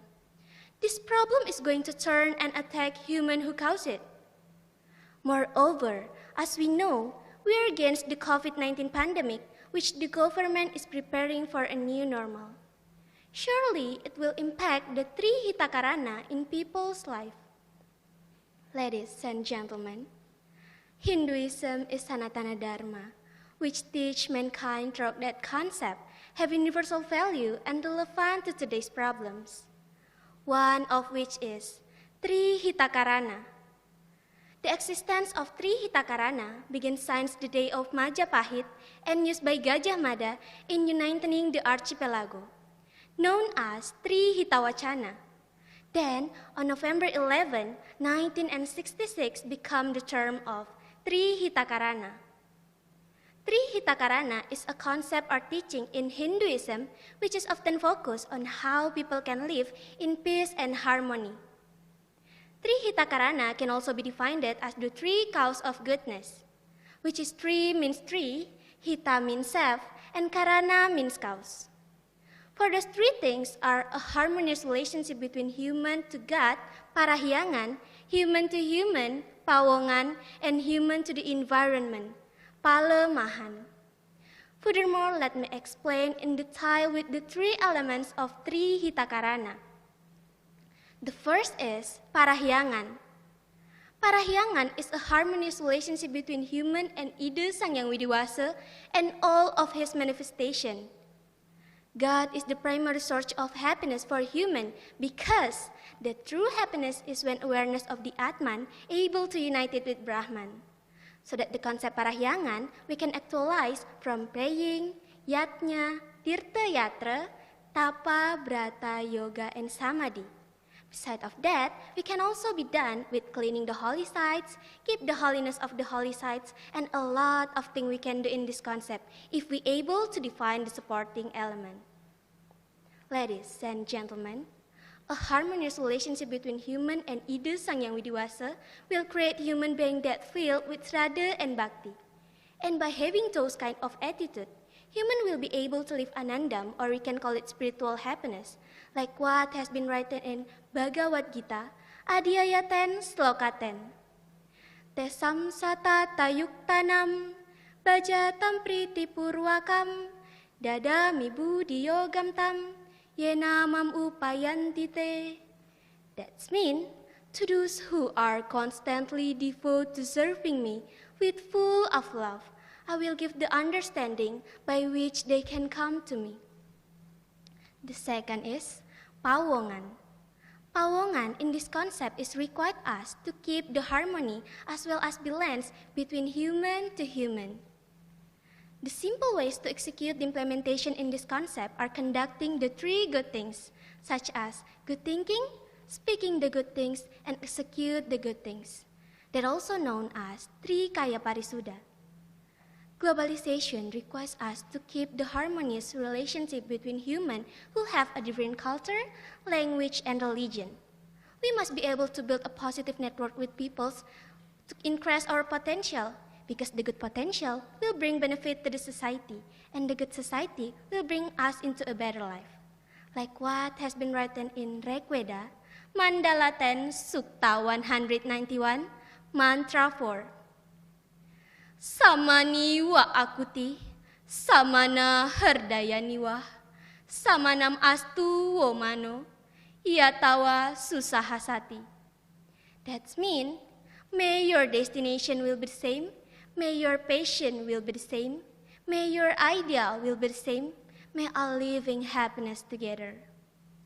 And the last one is Palemahan.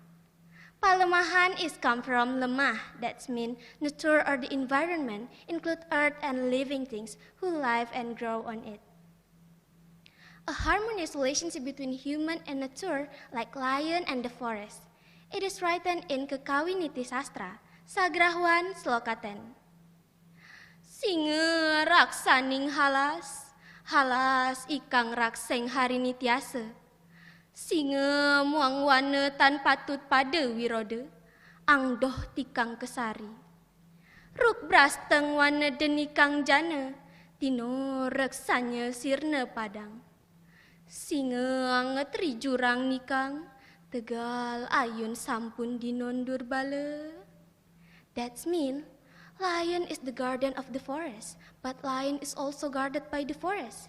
If the forest and lion fight against each other, get angry, and lion have to leave the forest, the forest will be damaged by human. The trees will be chopped until the forest become denuded. The lion that run and hide in the ravine will be invaded and will be killed by human. So ladies and gentlemen, human relationship with nature can be created by environment that include vegetation, animals, and things which is called skala niskala. Keeping the cleanliness and balance around the environment absolutely must be done by human. We should treat the environment well as we believe that the good environment will give us into a better life. We have to simply believe that no one will benefit from the waste of energy because of the pollution that created will lead to global warming, and it will increase our temperature of the earth, melting the polar ice caps and threaten human life.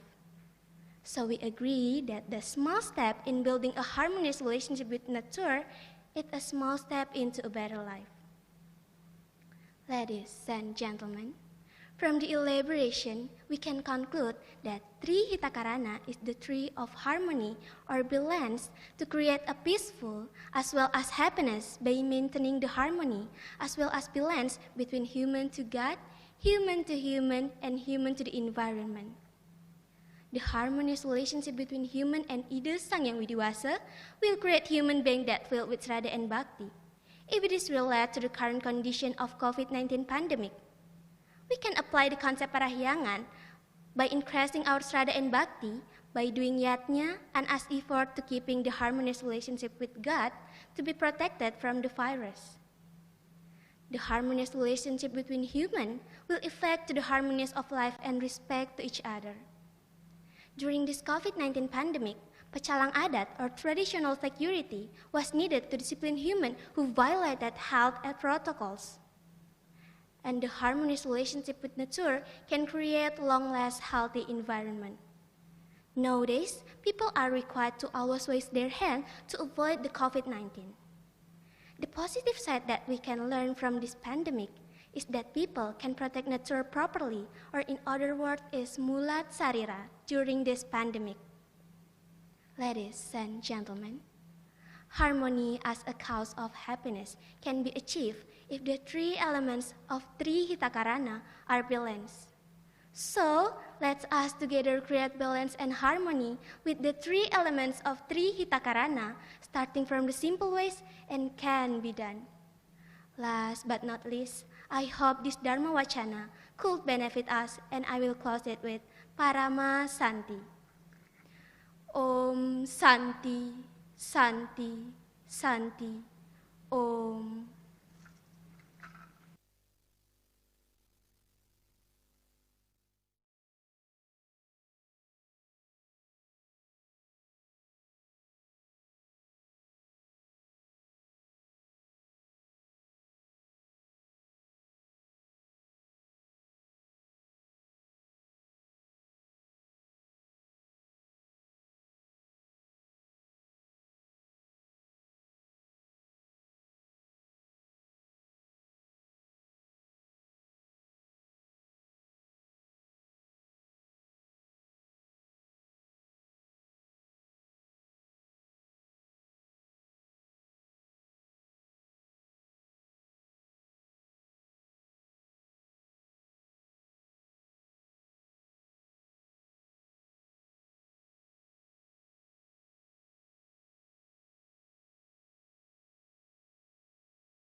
Swastiastu.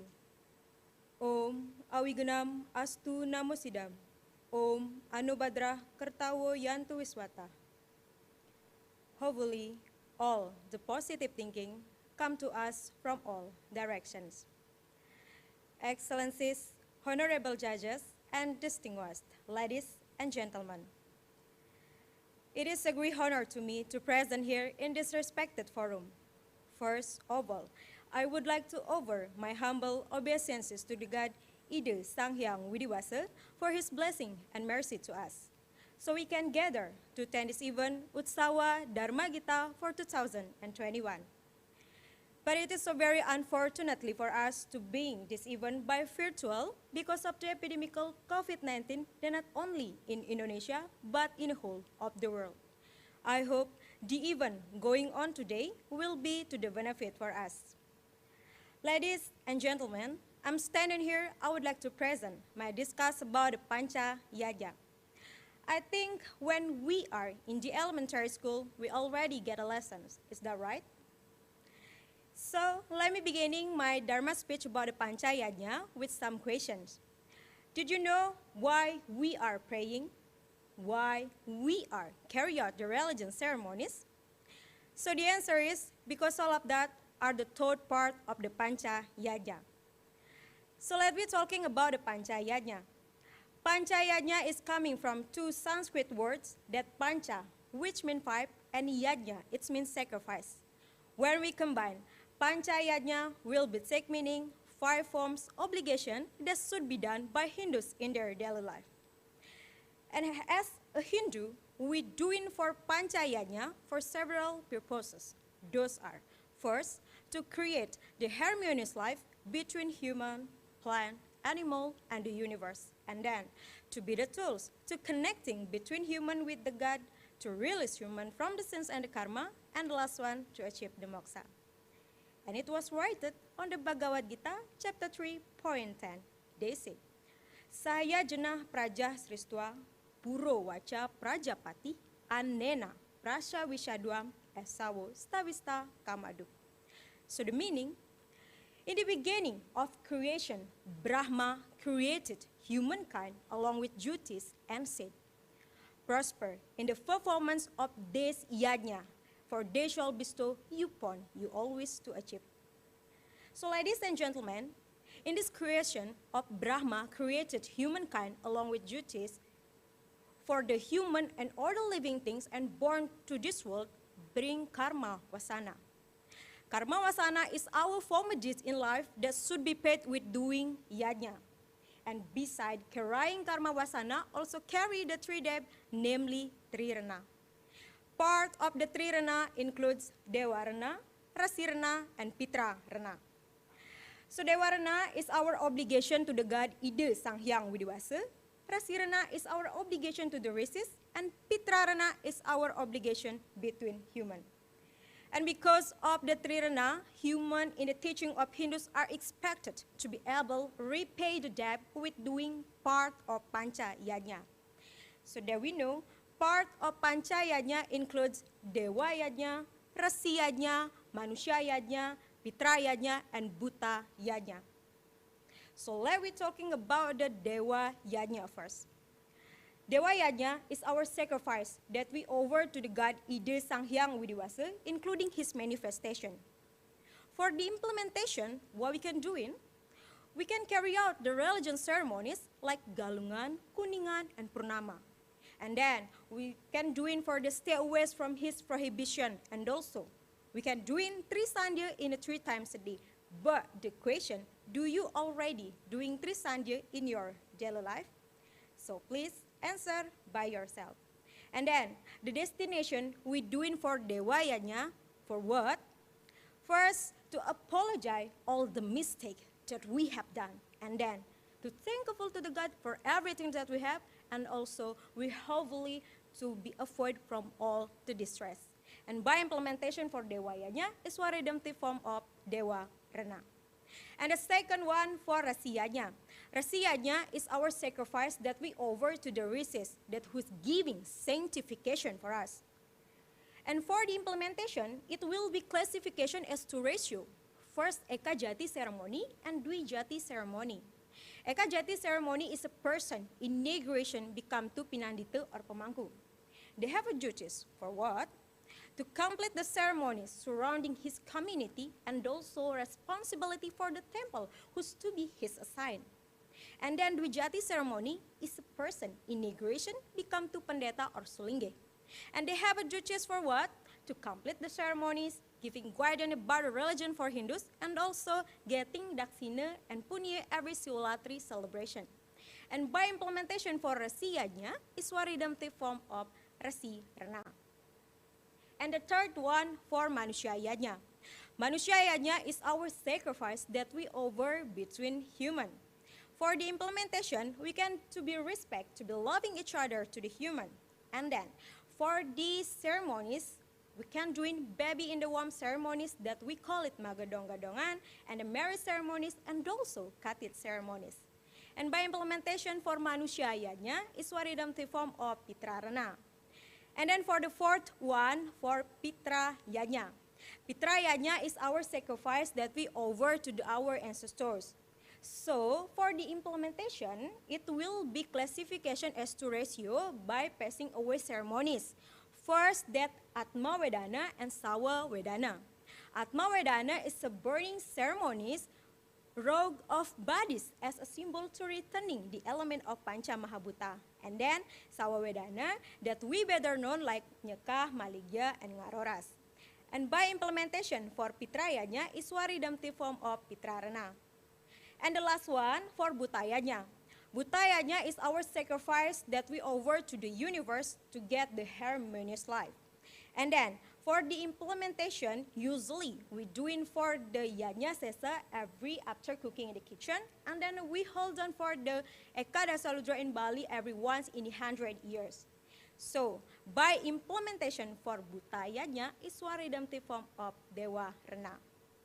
So ladies and gentlemen, when we implementation Pancayanya in our daily life, we should know what is the quality of our yajna that we offer. In Hindu, Triguna giving three effects for the quality of our yajna that we offer. First, for Satwika yajna, Rajasika yajna, and Tamasika yajna. Satwika yajna, when we implementation yajna with sincerely of the heart without need the results.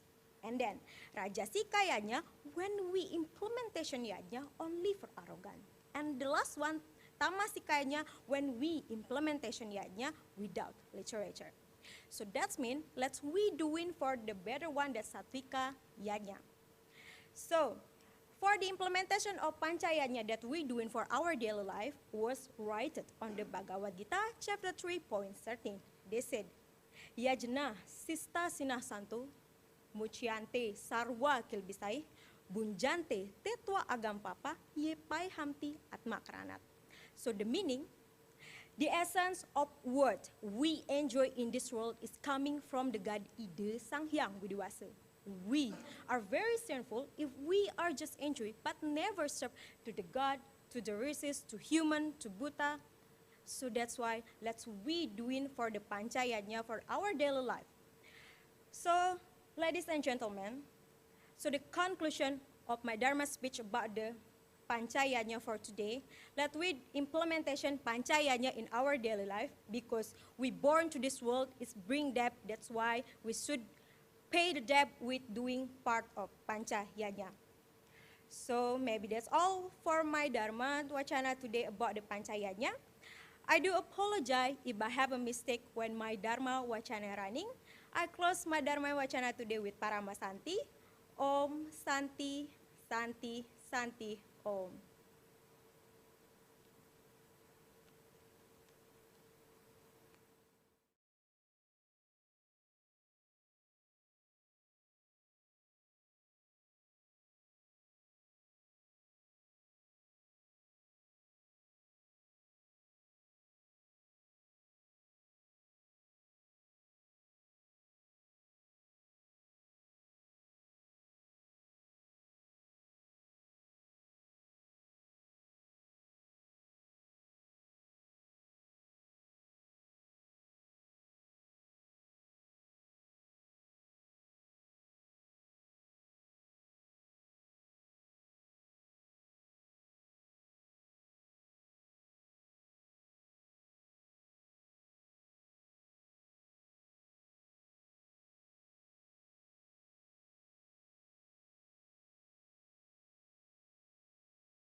Om Swastiastu. Om Awignam Astu Namosidam. Om Anobadrah Kratawayantu Wiswanta. We hope all positive noble thoughts come to us from all directions. Honorable judges, distinguished ladies and gentlemen, it's a great honor for me to present here in this respect forum. First of all, I would like to offer my humble obeisance to God, who is giving His mercy to us. By His mercy, we can gather here to attend this event, Utsawa Dharmawacana. We hope this event taking place today will be a benefit for us. Distinguished ladies and gentlemen, I would like to speak about Ashtabrata as the Hindu's leadership teaching to all of you. People in journey of life must have a goal. The goal must consist of happiness both physically and mentally. In doing so, in addition to acting as individual human beings, they are also social beings who replace other human beings who also influence each other. Therefore, people tend to live in groups. Each group must have its own goals. Therefore, each group must have a figure who can move its member, called leader. Leader is the person who considered to have influence in a group of people. Leadership means activity influencing others to try achieving group goals. Leader should have certain character that are the same each other. This depends on the advantages possessed by leader to move its member to try achieving the agreed goals. If we observe today, there are many leaders who do not reflect themselves as a leader. A lot of them are more concerned about personal interest rather than public interest. In the theory, leader must be able to put public interest first rather than personal interest. Because of this attitude, the intensity of public trust in leader lately is very low, unlike in the leadership of Hindu's kingdom. The leaders fully trust. Even many of the leaders are believed to be incarnation of God. For the example, Rama. In Itihasa Ramayana, he always considered as God Vishnu. However, if we look at current leader characteristic, we can say that current leader is far from noble scenario leader. Leader has an obligation to carry out their duties according to good laws, norms, and tradition, and are not justified to have authoritarian and materialistic quality. Leader should have each noble character called Ashtabrata. Etymologically, Ashtabrata came from Sanskrit language. Ashta means age and Brata means guidance or behavior. Ashtabrata is guidance to the teaching of leadership. In other words, it is humanity-based of governing teaching. It can be understood that the basic nature which leader should have based on Ashtabrata is leader must be able to be model for his subordinates. In addition, leader must be honest, fair, and sage with his subordinates.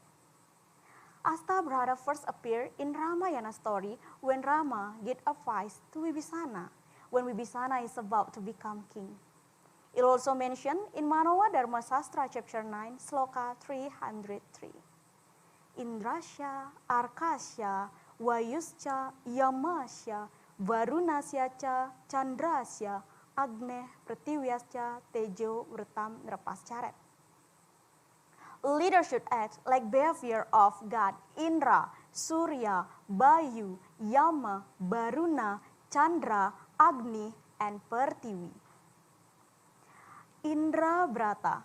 Indra is god of rain and god of war. Rain is the water that is very much expected by the farmer to start farming. So, therefore, Indra is a symbol of prosperity. Leader must be think, speak, and do to work for the welfare of the people. Indra is also known as god of war, the main enemy conqueror.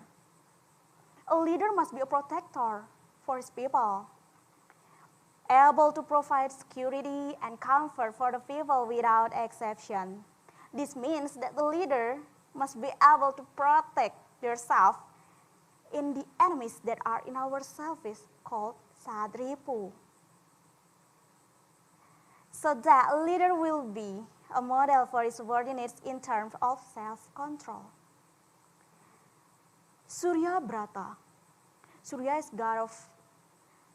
the sun. The sun which shines the entire universe without exception, illuminating the entire universe. Just like the sun, the leader must provide ray of life to the people. Welfare of the people are the duties of the leader. Another attribute of Surya is to suck taxes from the people, but the people don't feel hurt. This exemplified by sunlight, which shine or hit sea waters, absorb water vapor into the air, becomes clouds, clouds becomes rain, and rain that falls in the mountain back again into the sea. But the sea doesn't feel that the sun heat it up. Everything acts like natural process, a symbiotic mutualism. Bayu Brata. Bayu or wind always fill the space. There is no room that isn't filled by the wind. He gives life in form of breath, fill space, and leave no space untouched by it.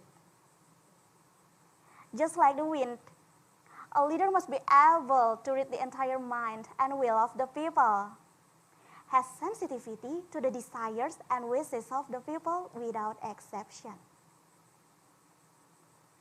Yama Brata. Yama is a court of judge who is never wrong in making decision, a supreme judge who is never been selective. Such is a trait that must possessed by a leader, giving justice to the people. In this era, skills of Yama can be applied by giving reward to the people who contribute to the peace of the organization and giving punishment to the guilty. Baruna Brata. The sea is a companion for all the impurities carried by the river, but the sea never been polluted, even able to purify all the impurities. Choose the mind of the leader. Leader must be able to accommodate all the mistakes and then purify all the defilement. Chandra Brata. Chandra or the moon. Moon is gentle, bright in the temperament, and spreading beauty to the whole nature. Just like the moon, a leader must provide coolness for the people. The words and deeds of the leader must be soothing to the people. The value of Chandra Brata is to provide coolness to the people and eliminate all the anxiety that befalls the people. Agni Brata. Agni is god of fire. Fires can burn everything and lighten the dark. In terms of leadership, Agni or fire means burning spirit of the people to move forwards and toward prosperity to be a better future. So, the leader must be able to burn the spirit of the people. Pertiwi Brata. Pertiwi Brata means leader must look elegant. The leader's self-esteem is from his appearance. But this doesn't mean that the leaders must look luxurious, which is precisely create clashes between the leaders and subordinates. So, what do you think about our leader? Great enough? And what do you think about yourself if you are a leader? Distinguished ladies and gentlemen, it's not only king, CEO, and president are the leader, but everyone is a leader. Please imitate all the characters that are mentioned and explained in Astabhrata. If everybody kaya what mana, action, speak, and touch explicitly, showing all the characters that are mentioned in Astabhrata, I'm sure there will be Jagadita, welfare, prosperity, peace, and so on. Once more, Yata Raja, Tata Praja. As the ruler, as the people. The people always tend to imitate the leader. Remember, leaders do not only create followers, but also create new leaders. Distinguished ladies and gentlemen, this is the mark the end of my Dharmawacana. I hope my Dharmawacana give you an insight. Thank you for your kind attention. And remember, Leader must be blessing to the people. Let us chant Parama Santi. Om Santi, Santi, Santi, Om. Thank you.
Om Swastiastu.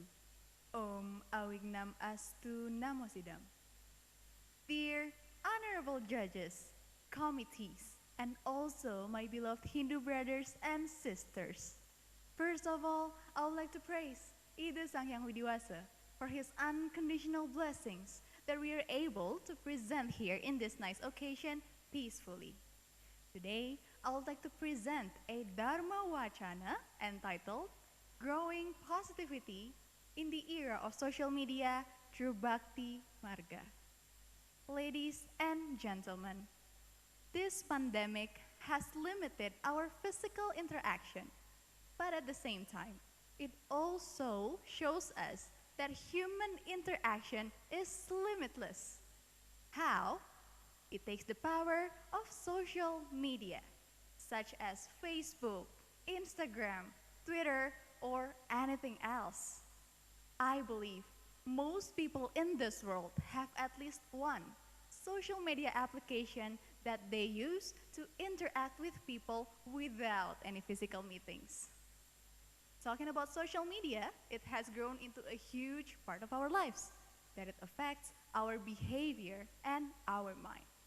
Some of us might realize that social media is a platform to unlock our privacy and set it free to public.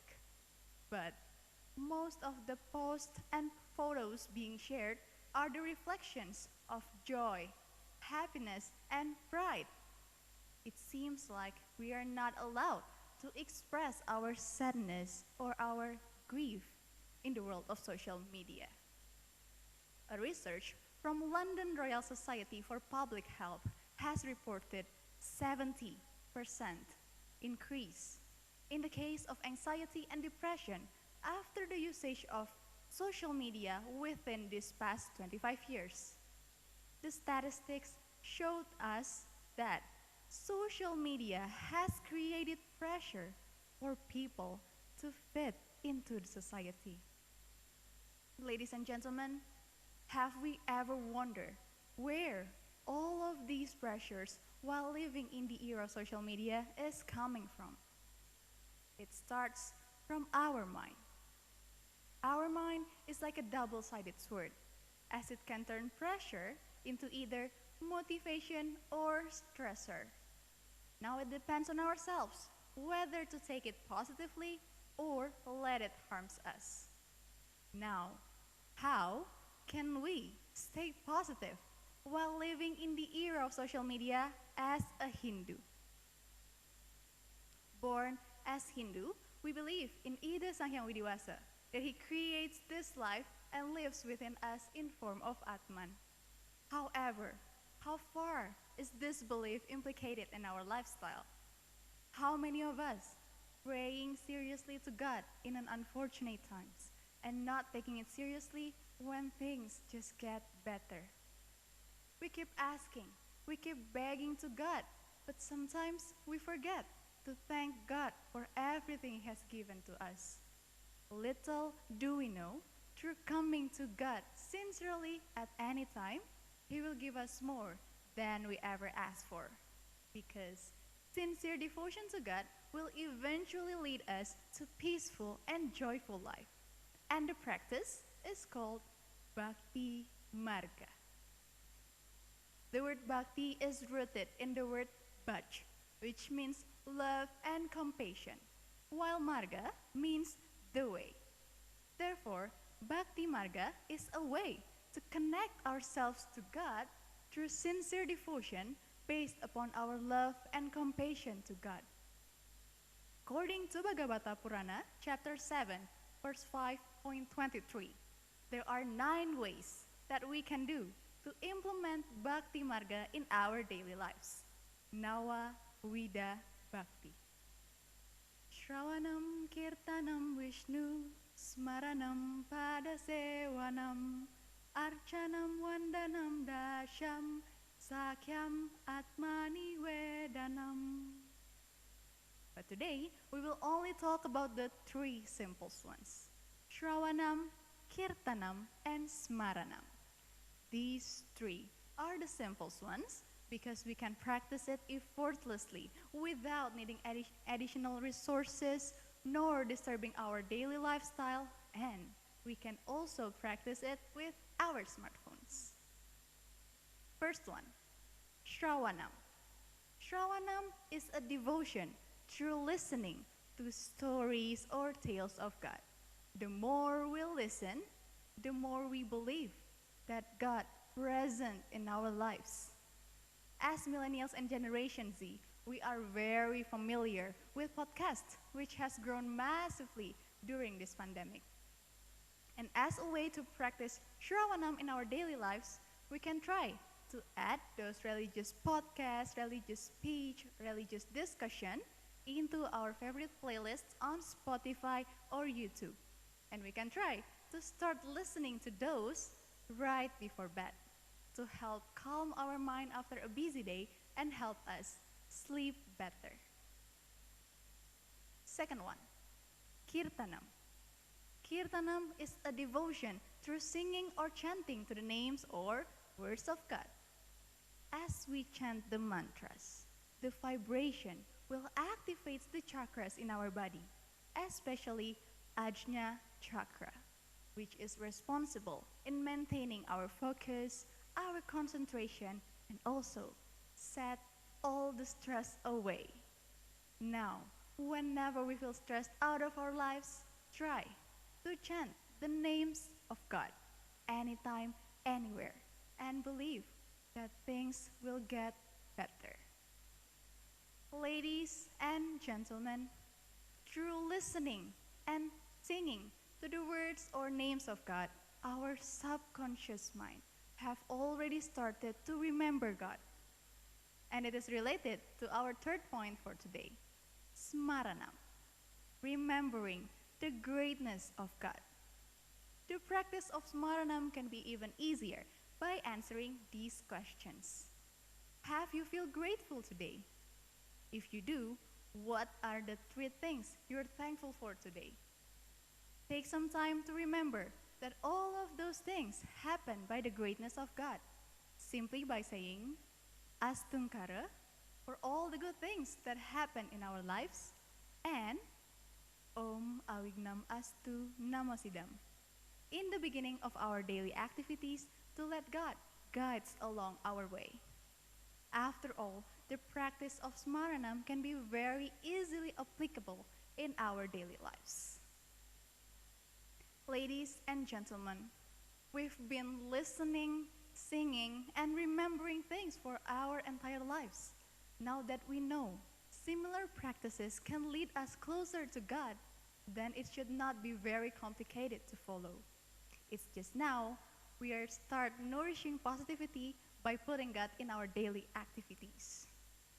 Also, living in the era of social media, with smartphones sticking in our hands 24/7, we must be smarter than our devices. How many hours do we actually spend our time scrolling on social media? Perhaps 1 to 3 hours in a day. Now, compare the numbers to how long do we actually use our smartphone as a tool to connect ourselves to God? Most likely, less than 30 minutes in a day. Technology does make our life easier, including connecting ourselves to God. Now, we can try to use our smartphones as a tool to connect ourselves to God, especially by practicing Bhakti Marga, the 3 simple ones, Shravanam, Kirtanam, and Smaranam. Practicing Bhakti Marga on a daily basis will help nourishing positivity from within ourselves. And as a growing mindset, it will lead us to peaceful and joyful life. So ladies and gentlemen, let this growing positivity be our shield to cope in the era of social media that happen to be our new way to interact during this pandemic.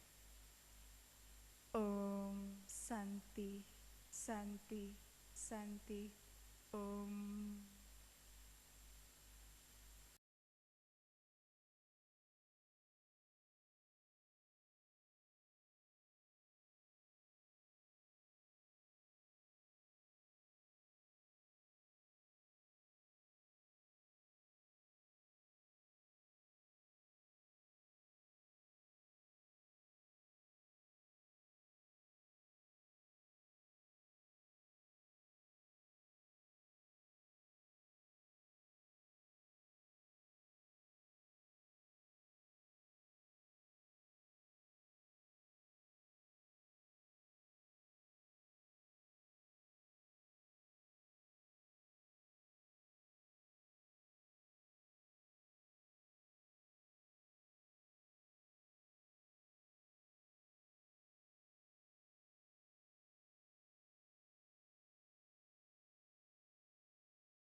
Om Awignamastu Namasidam, Om Siddharastu Tat Astu Yana Nama Swaha, Om Swastiastu.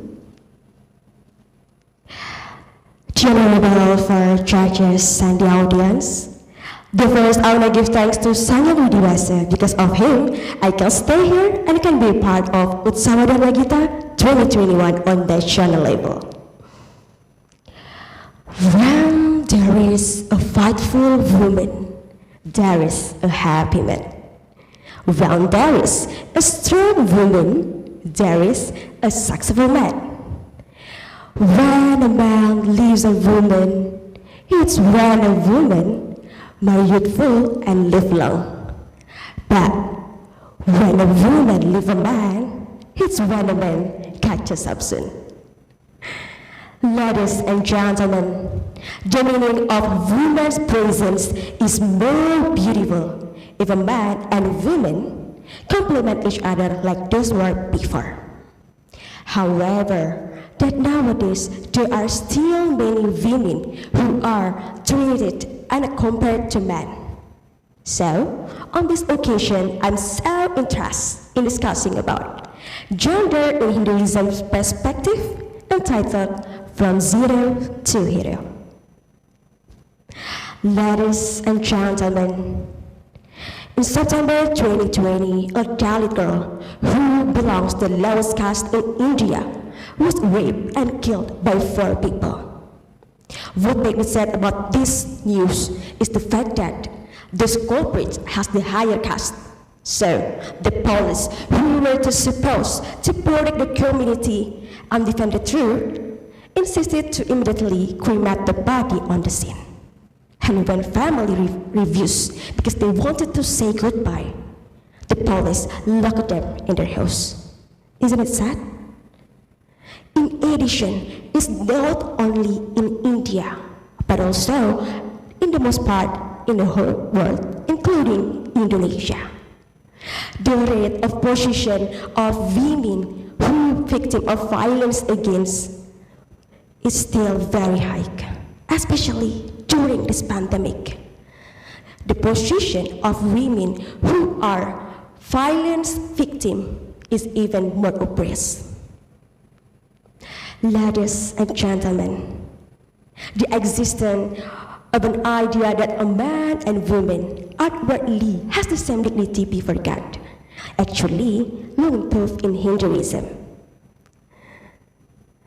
The existence of dualism is a complementary and necessary because God created one another in a pairs. Yes, in a pairs, like me and you bleed. The equality of a man and woman is also found in the story of Lontar Medang Kemulan. In the Lontar, there is a mythology that Lord Brahma directly created male and a female. In the beginning, Lord Brahma, in collaboration with Lord Vishnu and Lord Shiva, made humans with the earth, water, air, fire, and akasa. After that, Lord Vayu gave them breath and energy. Lord Iswara gave them voice and language skills. Furthermore, Achintya gave them intelligence. So that's why human called things. Wow. So, from the conception of human creation, it's clear that, right?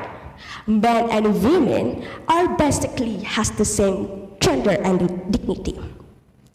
The difference between us is a complementary one, which means that complement to complete each other. Likewise, me without Jubilee would be incomplete because I'm your grapes and you are my spite. Ladies and gentlemen, in the Mahabharata, Bhishma states that while women are respected, they're the throne of happiness.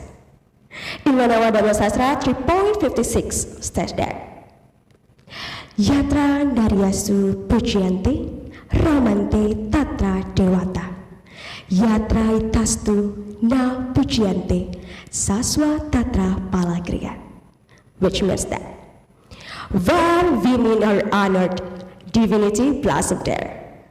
And wherever women are dishonored or religion, no matter how it may be, it will remain unfaithful. So, as a woman who are live in this modern era, how we do our rights to equal to the man? In March 2021, the world went viral about news of Angel of Myanmar. Is there anyone of you know Deng Jiangxi? Yes, that's true. She is a beautiful demonstrator who was shot during Myanmar military anti-coup demonstration. Angel's heart was very noble because before she died, she already knew that it is so dangerous to participate in this demonstration. In her Facebook account, she wrote down her blood type and will donate her organs to people in need if she died. Oh, wow. This woman's courage to defend the truth is very extraordinary, isn't it? And ladies here, we don't need to be an angel of Myanmar to be a hero for ourselves. We can start from the small things, seek greatness in the small things. Because sometimes the little things it mean the most. And for women, ladies here who are still over to find your identity or comfort or get out from the comfort zone because you feel insecure, don't be afraid. Does anyone of you know Keanu? Yes, as one celebrity in Indonesia. I'm really interested about his statement. He said that we really have to feel insecure because from the insecurity we have, it will encourage us to grow. If we don't feel insecure, our life will be flat and not standardized. So that's why I'm standing here as a woman, inviting all Indonesian Hindu women to lead A praise, the struggle of our Raden Ajeng Kartini, who succeeded in liberating women to independence. Not only celebrate every April 21st, but also improve our knowledge and education, because knowledge is provision for life. And remember, ladies, remember, okay? We are the directors for our own life, and God is the producer. So, before I end the wacana today, let me to say, because of Goddess Saraswati, Sang Yang Brahma was able to create. Because of Goddess Sang Yang Vishnu, because of Goddess Lakshmi, Sang Yang Vishnu was able to protect. Because of Goddess Uma, Sang Yang Siwa was able to perfect. Women are the scarlet to man. Without women, the world is meaningless. Women are the first educators who can change the world. So, thank you for your good attention. Let me to say Paramasanti. Om Santi, Santi, Santi, Om.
Om Swastiastu.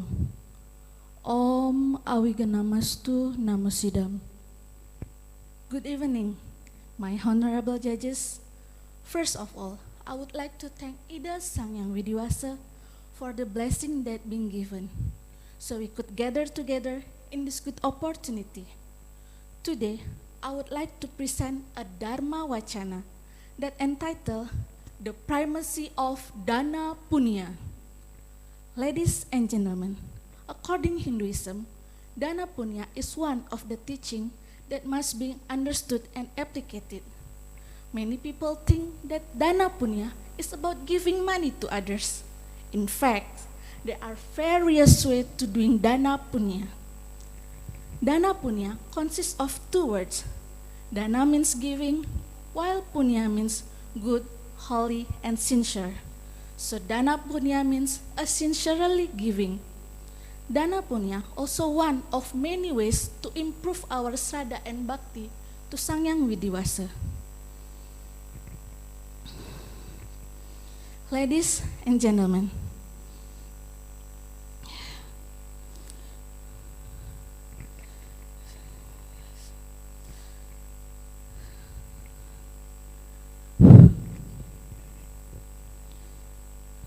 Ladies and gentlemen,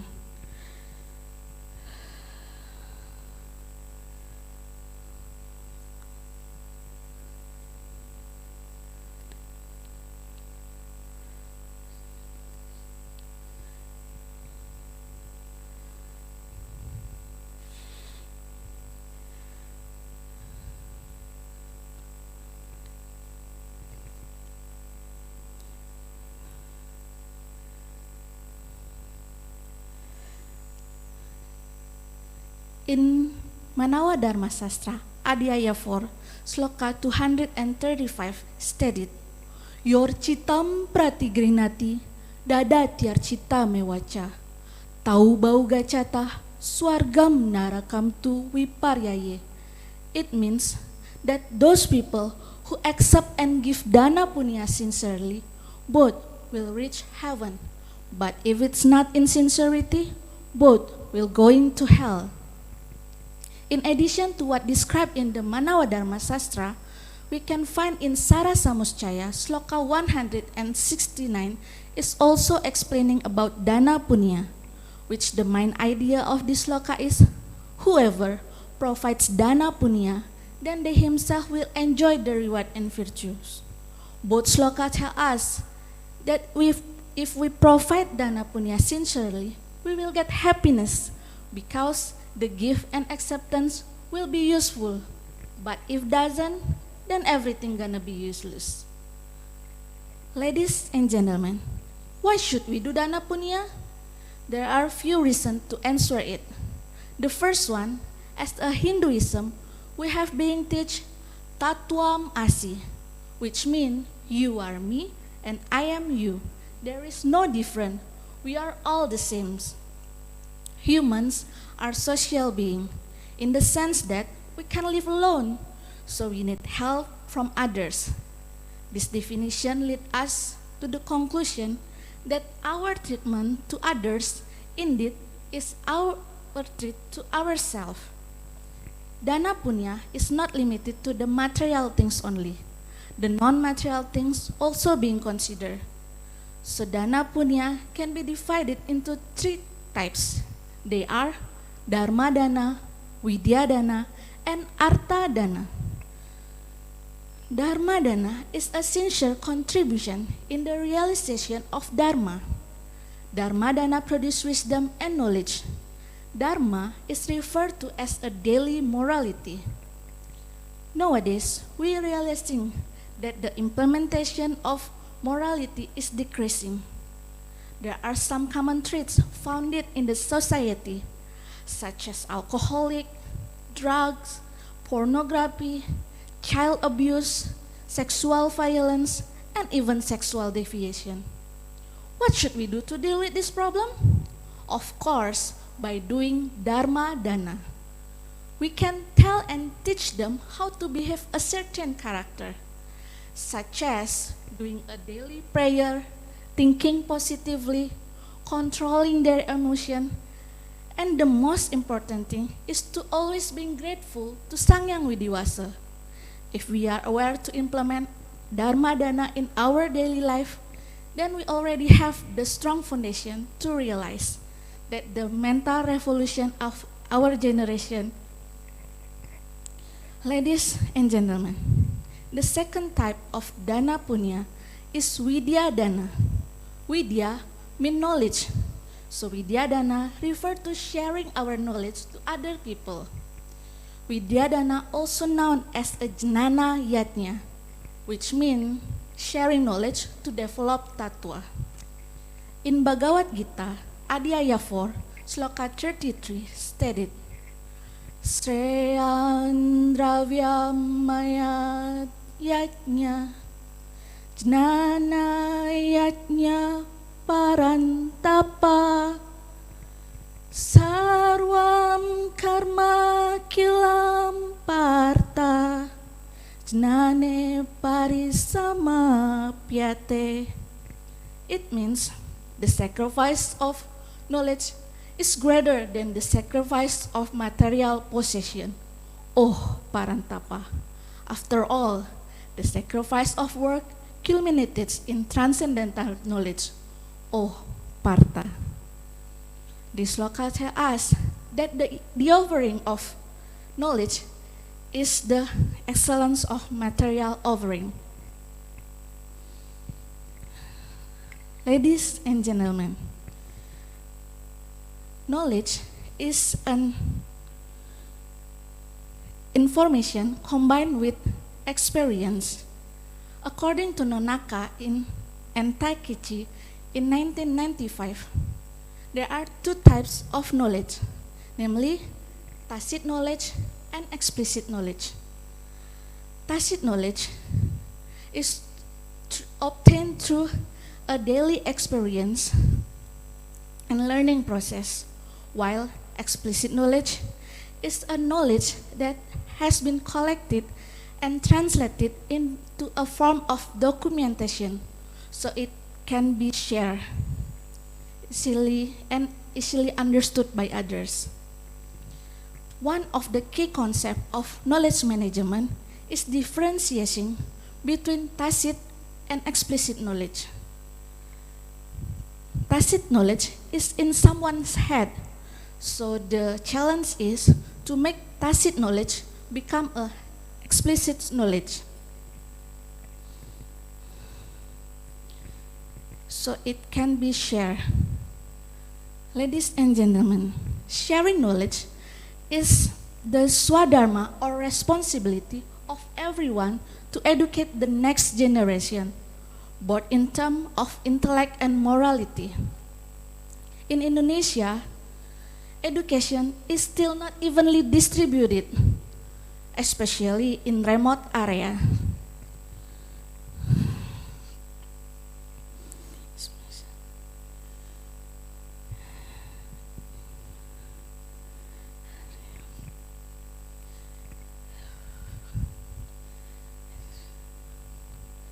In addition to the lack of availability of access to education, our people are still unable to pay for their school needs.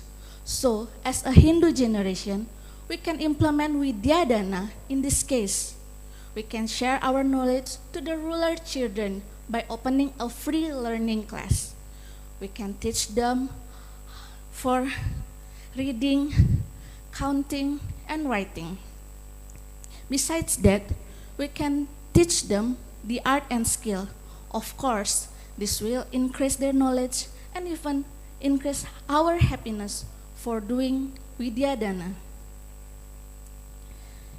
Ladies and gentlemen, the third type of dana punya is arta dana. Arta means property, such as money, housing, clothing, food, and etc.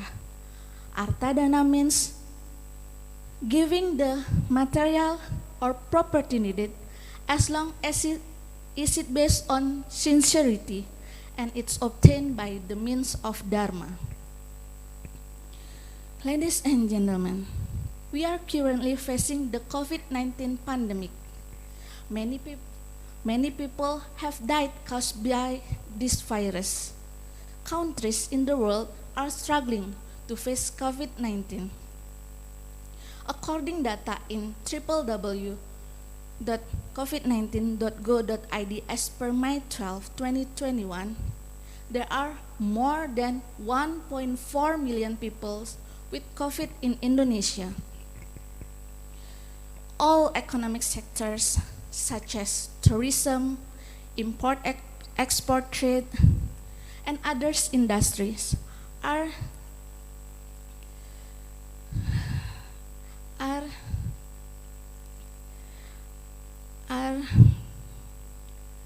experience a significant decline. So as a human being, we can implement arta dana on this pandemic. We can provide foods, sanitizer, masks, and even money to buy basic necessities.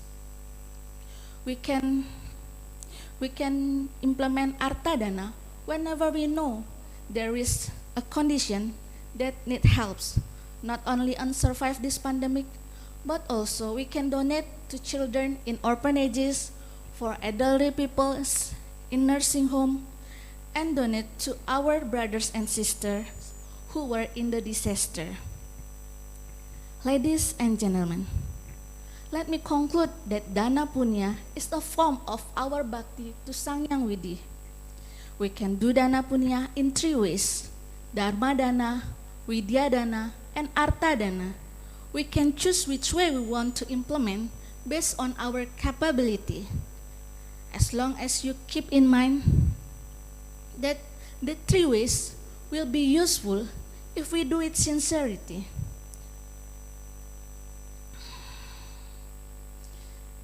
The last, and so let's do Dana Punya from now on as our bhakti to Sang Yang Widiwasa. The last but not the least, there is a cute quote to remind us: when money is lost, nothing is lost. When health is lost, something is lost. But when Dharma is lost, everything is lost. Ladies and gentlemen, that's all my Dharmawacana.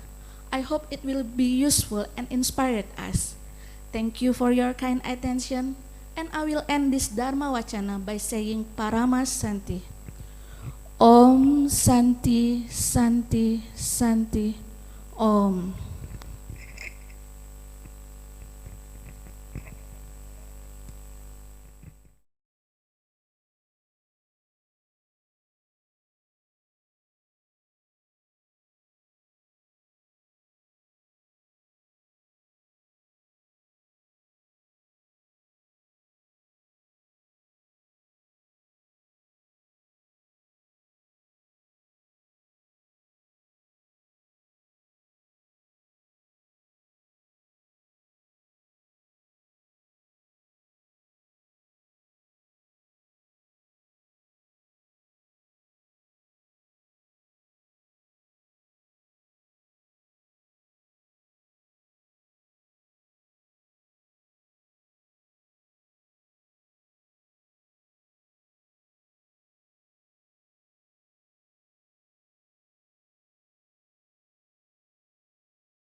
Om Awigenam Astu Namo Sidam.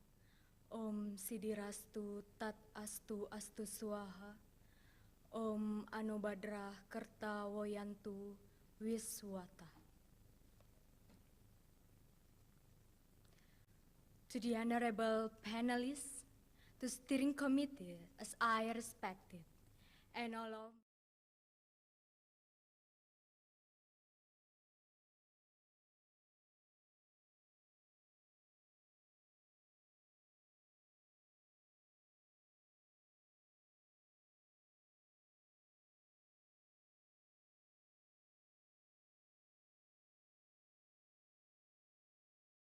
priority in Kerta Yuga.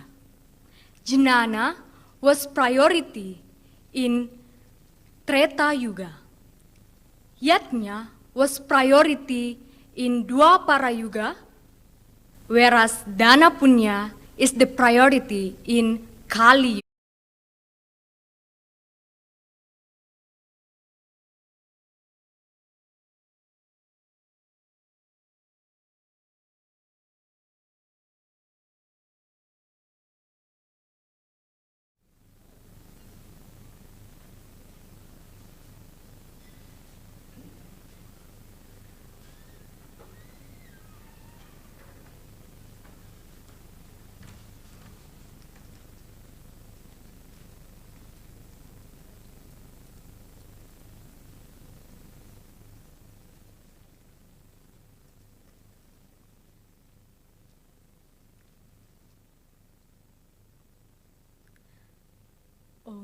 awigenam astu namo sidam. Om sidirastu tat astu astu swaha. Om anobadra kerta woyantu wiswata. To the honorable panelists, to steering committee as I respected, and all of my joyful Dharma's fellowship. Om Swastiastu. First of all, let me say thanks to Almighty God who has given us mercy and blessing so we can gather here to join this Utsawa Dharma Gita. In this occasion, I want to deliver a Dharmawacana with the title Dana Punya is the religious priority in Kali era. If we observe the procedures of human religious life today, which tend to prioritize or enlarge the yajna, this seems to be a measure of the sacrifice or economic stability of a person or community. And not a few people assume that before being able to carry out a big yajna or spend a lot of money, they don't feel perfect. By witnessing this such phenomenon, let us refer to our sacred library in Vedas, why it is mentioned that today's Dana Punya are the main one. In Manawa Dharma Sastra, chapter 1, Sloka 86, mention Tapa Param Kerta Yuge, Tretayam Jnana Mucyate, Dua Pare Yajna Ewahur, Dana Mekam Kalau Yuge, which means meditating was priority in Kerta Yuga. Jnana was priority in Treta Yuga. Yajna was priority in Dwapara Yuga, whereas Dana Punya is the priority in Kali Yuga. So it is clear our sacred library mentioned Dana Punya. From the meaning, Dana Punya is a last charya or sincere gift as a form of implementation of Dharma. And Dana Punya can be divided into three parts. There are Dharma Dana, Vidya Dana, and Artha Dana. Dharma Dana is a gift such as instruction or advice that can change people's life, become better in the future. And the second is Vidya Dana. Vidya Dana is a gift such as knowledge or education, so people can think better and get out from the ignorance. And the last one, Artha Dana. Artha Dana is a gift such a material or property in the purpose to help someone or society. So ladies and gentlemen, my beloved brothers and sisters, that's why every people must fully practice these teachings of Dharma. On the other side, Dana Punya have main purpose to develop a sincere mental attitude in the human person in the terms of carrying out the Vairagya teachings, namely unbindiness or sincerity in a person. But in society, the teachings or action of Dana Punya still generally in the form of material objects or money, but it's actually not the way it is. Dana Punya also can lead the way for human to achieve the perfections of life and not be bound by worldly. Because truly, what we give is what we will bring, and what we have is what we will leave behind. And Dana Punya also can teach us to care with others. This is the same as the teaching of Tattvam Asi, which see people equal with others and as part of himself, especially when needing help. As mendat in Veda, Vasudhaiva Kutumbakam, all beings are brothers. In Slokantara 17, Mantram 2 mentioned that Titau dasa gunam, danam grahane sata mewacha, kanyagate sahasrani, anantam yogan takale, which means dana punya which given in the full moon costs 10 times kindness received. If the eclipse bring rewards 100 times, and if the holiday of Shraddha, worship to the ancestor, will be 1,000-fold, and if done at the end of Yuga, unlimited reward he receive. So, what are you waiting for? That's Dana Punya. But ladies and gentlemen, in reality, Hindus, especially in Indonesia, still prioritize yatnya as religious priority. And this can create an obstacle in religious life. Because people's dynamic in various fields of life is greatly increasing. And the life activity more variety, and it needs cost, time, energy, and other facilities. Therefore, there needs a study from competent side. It is very different in real agrarian era, while people have more activities in fields, rice fields, and garden to fulfill their life. But in this industrial era, the mobility of people is increasing high, and life activity more variety. So it is right, the point of Manawa Dharma Sastra, chapter 1, sloka 86 mentioned that religion is the one that prioritizes dana punya. But it doesn't mean yatnya is abandoned. We still do yatnya, but it's not the priority. Precisely, yatnya still carried out with more emphasis on its spiritual aspects, not emphasis in material physics. In Rigveda, Mandala 1, Sukta 15, Sloka 8 says, hopefully we can devote ourselves to be an instrument of Almighty God and can share our luck with those in need.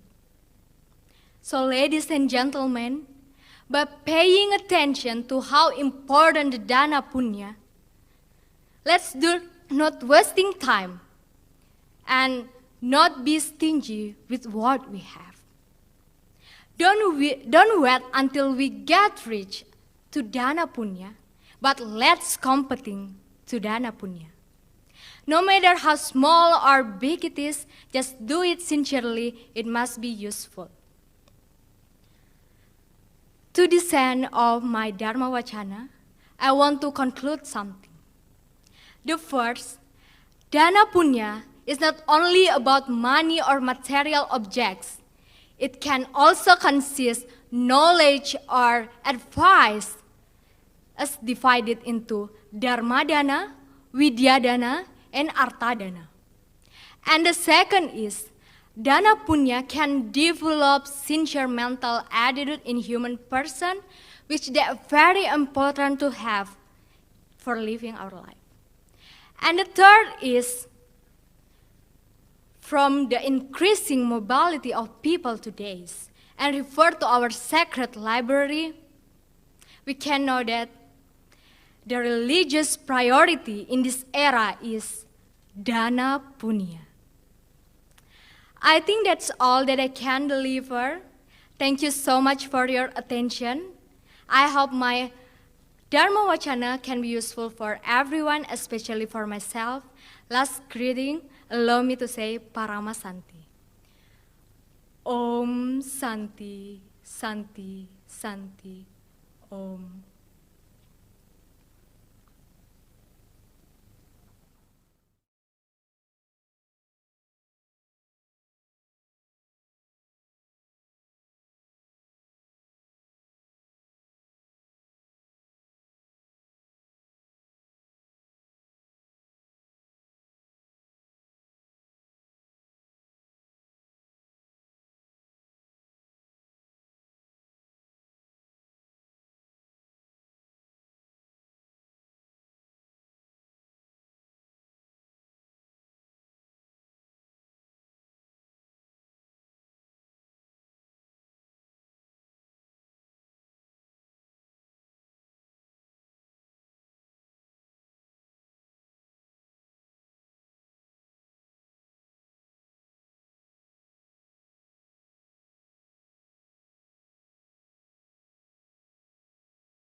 Swastiastu. Om Awignamastu Namo Sidam. Om Sidirastu Tatastu Swaha. Om Anubadrah Kertawayantu Wiswata. The honorable judges and all of the audiences, good afternoon. First of all, let us give our deep gratitude to Ida Sang Hyang Widiwasa for the mercy and blessings that are given to us so we can gather in this great occasion. Ladies and gentlemen, this earth is facing the global health emergency, which is caused by coronavirus or COVID-19. This virus cannot be underestimated because it can spread so fast from human to human or from things as medium. And because of that, the government made some new policies to avoid the situations getting worse. New normal is one of the government's policy. It is about how we carry out our normal activities but apply it to the health protocols as well. For example, like social distancing, using masks, and stay at home. This certainly limits human social activities. Then how about our religious activities? Are there any Hindu teachings on how should we behave in the current situations? Well, ladies and gentlemen, in Hindu we have so many Dharma teachings that can be implemented in our daily life. And one of them is Trihita Karana. In this great occasion, let's reflect on the philosophy of Trihita Karana and how it creates harmony in new normal. Based on Sanskrit, Trihita Karana means three causes of happiness. And of course, it has three elements. Let's start from the first one. Parhyangan, which means to keep a harmonious relationship between human and God as the creator. We are all God's creature, and we can live because there is an Atman within us. And because of that, we have to give our sincere devotion to Sang Hyang Widi. In Bhagavad Gita chapter 9 verse 14 stated, Satatam kirtayantomam yatantas cadreda vreta namasyantas camam bhaktyanitya yukta upasate. The meaning is, always glorifying me, strenuous and steadfast in foes bowing down to me with devotion. They worship me, ever disciplined. Based on this sloka, to get close to Sang Hyang Widi, we have to always remember and worship him. And in giving devotional service, it should be based on sraddha, or strong belief, and lascarya, or sincerity. So let's do some useful religious activities that can increase our sraddha during this pandemic. For example, yoga, yatnya, reading Vedic, jajaitan or makidong, and doing Trisandhya 3 times a day. Let's pray to God for protection, safety, and hope, so that this earth will get better soon and we can get through the pandemic situation. The next is Pawongan, which means living in harmony with the other individual. Because as social beings, we cannot live alone, but we need each other. So we have to live in harmony with everyone around us, no matter whoever they are. Family, friends, or even strangers. Because in Hindu, we have some teachings that forbid us to hurt each other. But as we know, there are so many cases of crimes or criminals committed by human to the other human. The question is, why do this problem happen? It arises when tolerance, respect, and love for each other decreased. While in Smriti chapter 4 verse 138 stated, Satyam bruyat priyam bruyat na bruyat satyam. Apriyam priyam chanan rutam Bruyat esadharma sanatana. This sloka means, speak the truth that is pleasant, never speak the truth that is unpleasant, and never speak the untruth even if it's pleasant. This is the eternal philosophy of righteousness. From this sloka, we can learn that every word we say and every step we take should be done carefully. Because when we say bad words or we take a wrong move, it will be very possible to make the relationship disharmonious. So let's try to keep in our heart the term Vasudhaiva Kutumbakam, which means the whole world is one single family. Because when we think that everyone is our family, we never want to hurt them. During this pandemic, we have to make a little change to our past habit and adjust to the health protocols recommended by the government.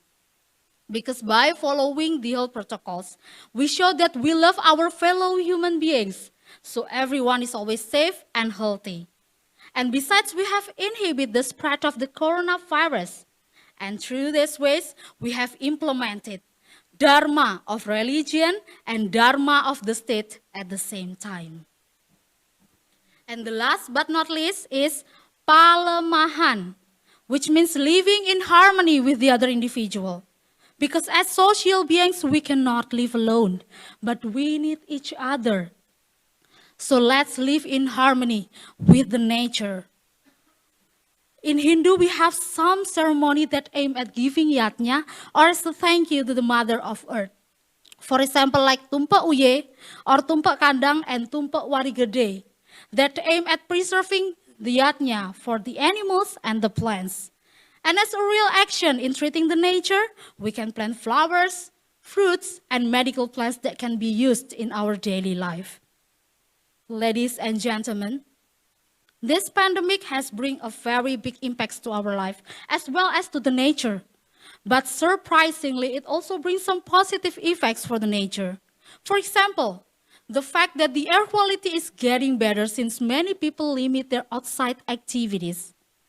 It seems like God and the universe give times for the nature to breathe from the hustle and bustle of humans' activities. And this is also the example for us that we have to always take the positive side of everything happens around us.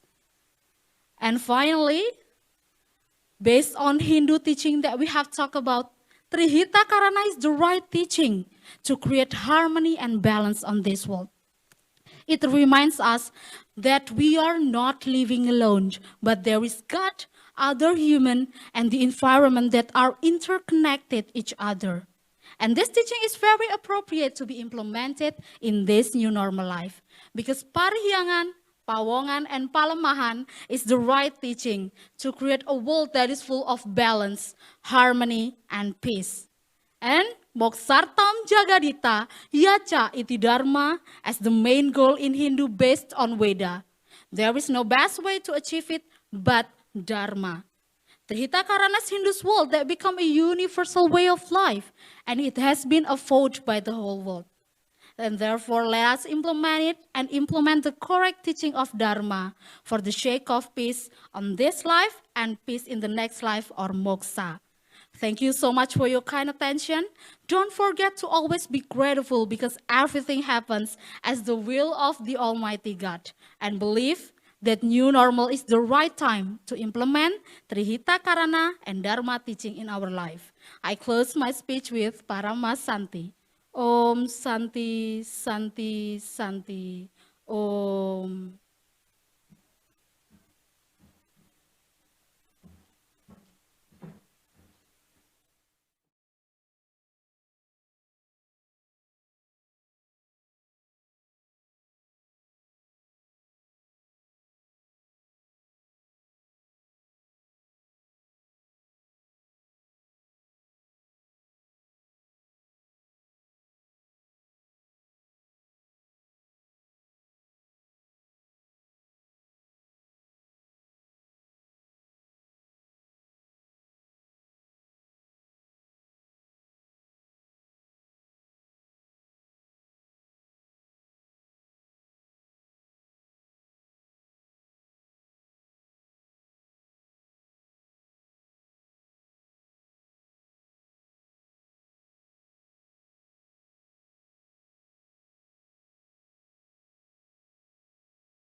Om Swastiastu.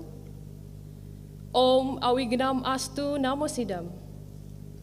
Honorable judges, ladies and gentlemen, praise and gratitude we extend to Ida Sang Yang Widiwasa for the opportunity that has been given so that we can carry out the 14th Utsawa Dharma Gita 2021 virtually. Through this valuable opportunity, please allow me to deliver a Dharma message with the theme Gender in Hindu and the title Gender Equality in the Concept of Ardha Nareswari. Ladies and gentlemen, in our social life today, there are so many issues related to gender. Gender is interpreted as a problem for a woman. Discussions about gender is considered as an effort to increase the roles and rights of a woman. Even in the Global Development Agenda, as stated in the Sustainable Development Goals, or SDGs, gender is one of the targets in the SDGs. In the fifth goal of the SDGs, United Nations committing to achieve gender equality and empower women around the world. When we talk about gender, we will immediately capture everything related to women. It happens automatically. Therefore, we must know and understand what it means by the term gender. In general, the definitions of gender is a visible difference between men and women, viewed from values and behavior. Based on those understanding, humans, according to their gender, are divided into two groups, men and women. Men are masculine and women are feminine. In the Veda, men are called Purusa and women are called Pradana. Ladies and gentlemen, when we discuss about gender equality in Hindu, we have to consider it both in a spiritual and worldly perspective. It is because in a spiritual and philosophical views regarding gender equality in Hindu are somewhat different by those follow it in a worldly life and religious practice by most people. In theory, they are the same, but in practice, there's a clear distinction between both gender. Men and women are expected to perform separate laws as dictated in the traditions and law books as the preservations of Dharma and the continuations of family and society. They have to do it as a part of their obligatory duties, ensure peace and happiness for themselves and others, and achieve salvations. The understanding and meaning of gender as a man and woman totally raises a polemics in various levels of society.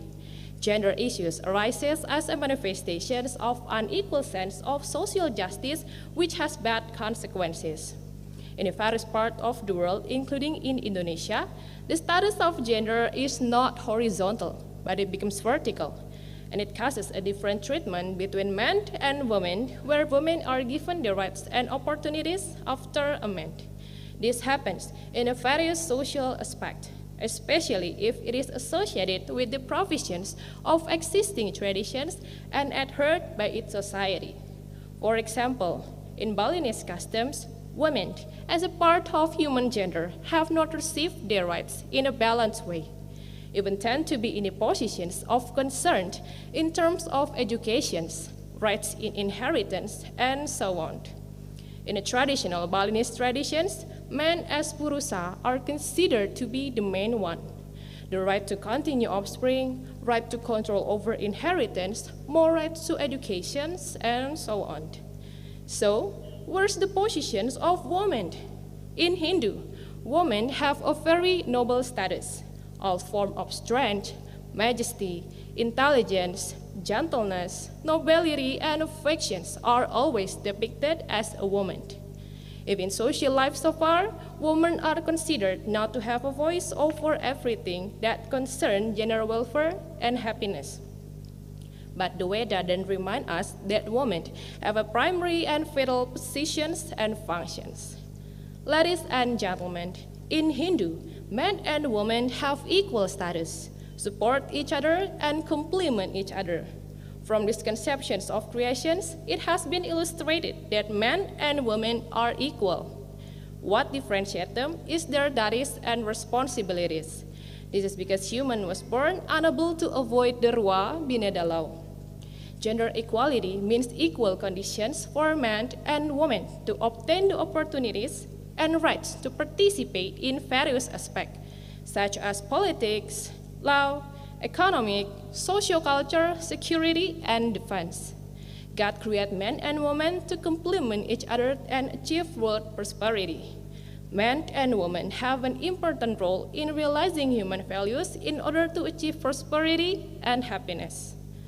Ladies and gentlemen, women in Hindu theology are not a small part of men personifications, but as an equally large, equally strong, and equally decisive part in the realizations of a complete life. The theological term is Arda Dareswari. Arda Dareswari is a concept in Manawa Dharma Sastra which places equality between man and woman.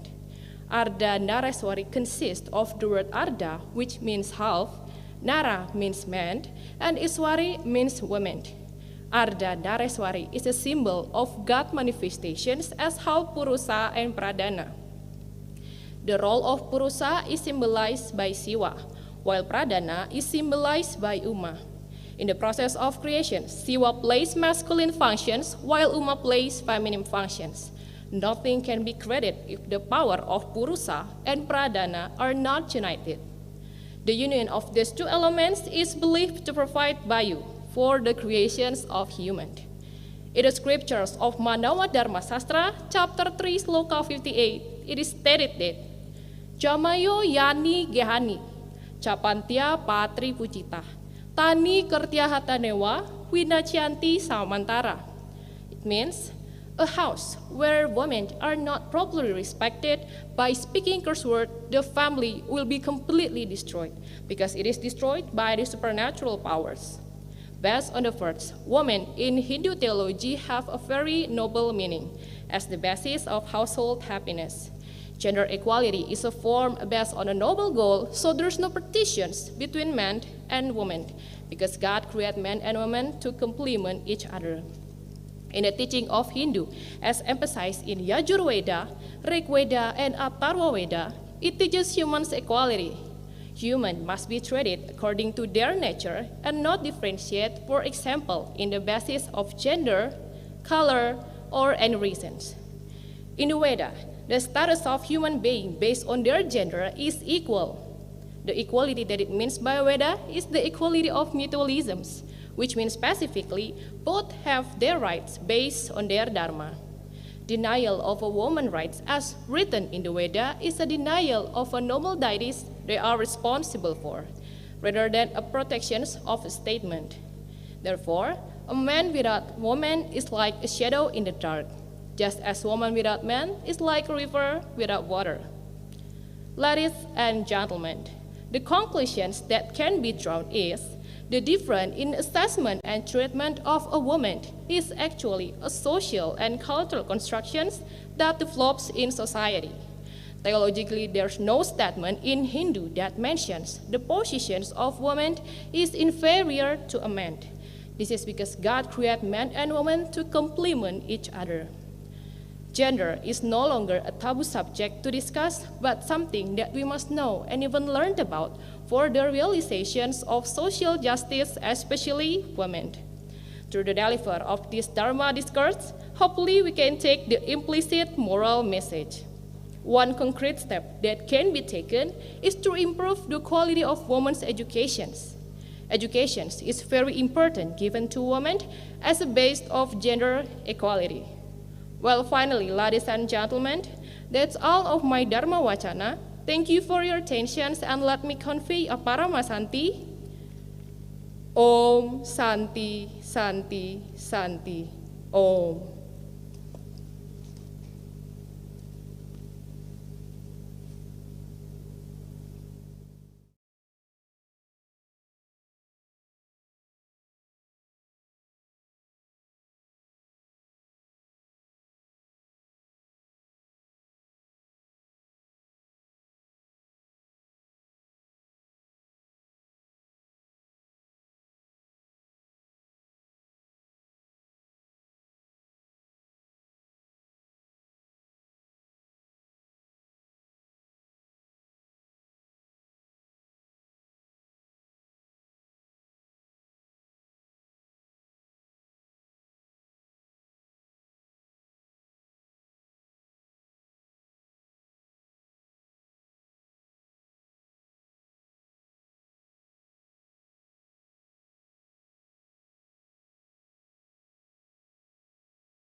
Good afternoon, everyone. The Honorable to the juries, the participants of Utsawa Dharma Gitu contest, and all audiences. Allow me to give my greetings. Om Swastiastu. First of all, I would like to say thank you to Ida Sangyang Widiwasa, who gave me a time and chance to speak in this special moment. Well, let me introduce myself. My name is Nilu Wayan Sanika Dewi. You can call me Sanika. I'm a representative of the Bangka Belitung contingent. Today, I'm going to deliver a Dharmawacana entitled The Role of Sraddha and Bhakti in Responding the Negative Effects of Social Media on the Young Generation. The emergence of the modern era cannot be separated from the developments and advancement of technology, both information technology and communication technology, which greatly facilitates humans to carry out activities in meeting the needs of daily life. For example, currently, there have been developed means of transportation that make it easier for people to mobilize or move from one place to other place. The existence of television media that make it easier for people to receive information that is happening around them. The existence of mobile phone media that make it easier for people to communicate to several people without recognized time, distance, and boundaries.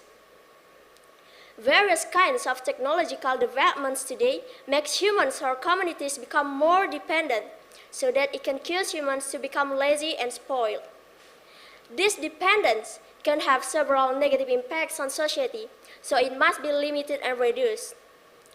One of the development in information and communication of technology that is growing rapidly today is the development of smartphones and Androids.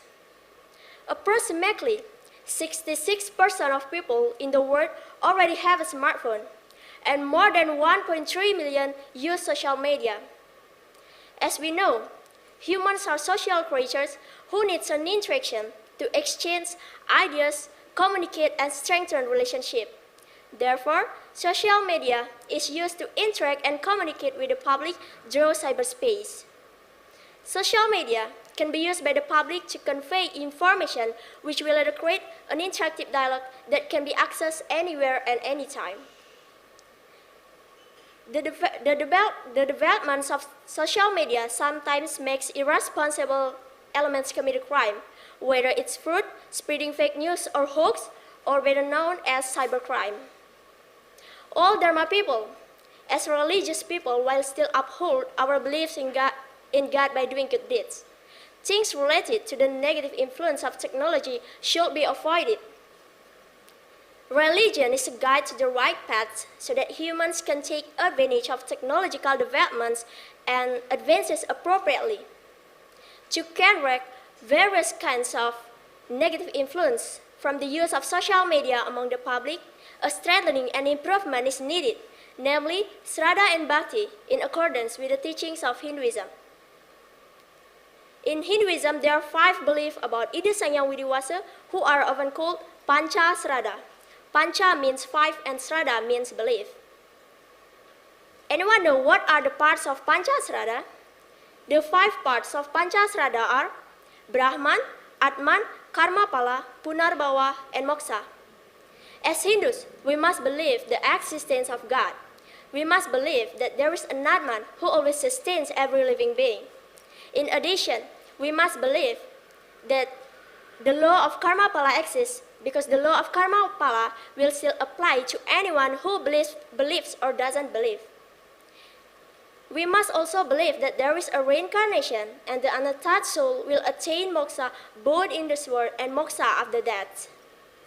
While bhakti is a selfless offering of work, the word bhakti means reverence, obedience, prostration, worship, offering, and love. Hinduism is a unique religion because in each region, Hindu communities perform bhakti in different ways and forms. Each region has different procedures and forms from other regions, such as the people in Bali will be different from the people in Java, as well as the Bangka Belitung areas and other areas in Indonesia and even in the world. These differences often create pros and cons among Hindus. Then, what is the correct form of bhakti for Hindus? are all the bhaktis that Hindus do, right? In an effort to realize the purpose of life in Hinduism, it's known as Chaturmarga Yoga teachings, where the Chaturmarga is the teaching concept that contains 4 paths to moksha. Chaturmarga comes from the word chatur, which means 4, and marga, which means paths. The 4 paths are Bhakti Marga Yoga, Karma Marga Yoga, Jnana Marga Yoga, and Raja Marga Yoga. Through the stages of the Chaturmarga Yoga, one of the things that needs to be improved in strengthening and getting closer to God is the Bhakti Marga Yoga. This is a way of connecting with Ida Sang Hyang Widiwasa through love. As stated in the Bhagavad Gita chapter 4.2, which reads, Sri Bhagavan Uvacha, Maya Vesha Mano Yemam Nitya Yukta Upasate Sradaya Parayo Petas Teme Yukta Tama Mataha, which means, the personality of Godhead says, one who focuses his mind on my personal being and is always diligent in worshipping me with great faith. This is spiritual and transcends worldly things, which I consider the most perfect. From the translation, it is stated that God, Ida Sang Hyang Widiwasa, explained to Arjuna that whoever surrendered to him through bhakti faith, both in terms of concentration of mind and service, that people will reach the highest perfection in the practice of yoga. Bhakti can be done by praising God's name, listening to and reading books about God's activities and words. It has explained earlier that bhakti means surrender as a way to always remember God.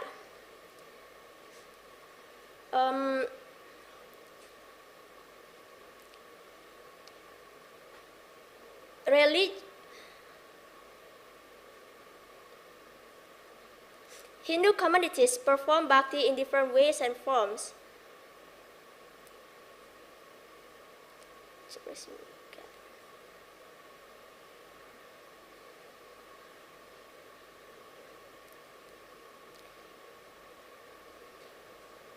Bhakti can be done by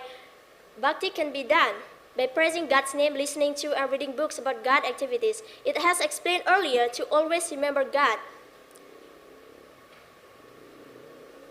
In the Bhagavad Gita, Sri Krishna has explained to Arjuna that he will make way for him by only surrendering through bhakti.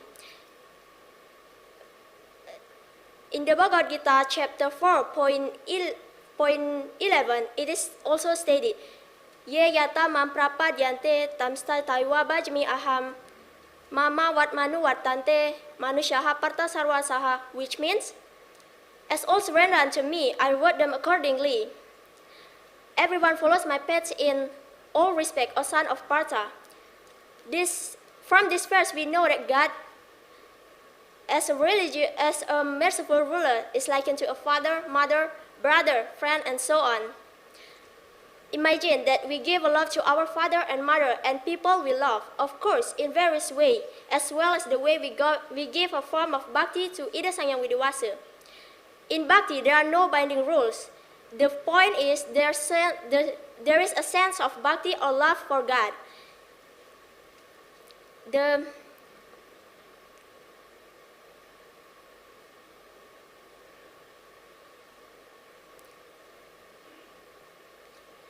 Perhaps enough so that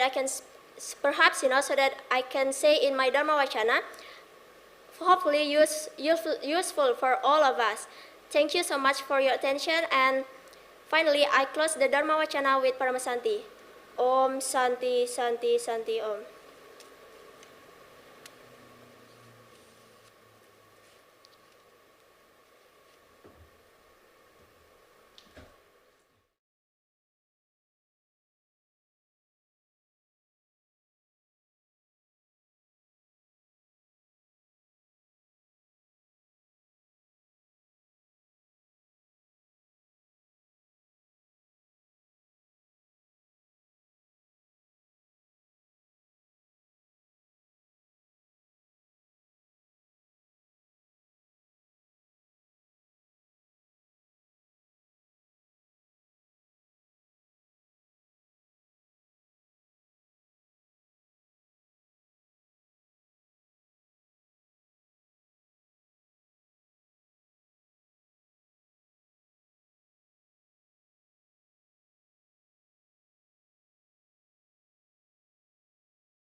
Om Awiganam Astu Nama Sidam, Om Sidiastu Tat Astu Nama Swaha, Om Anumadrah Kartawiyantu Viswata, Om Swastiastu.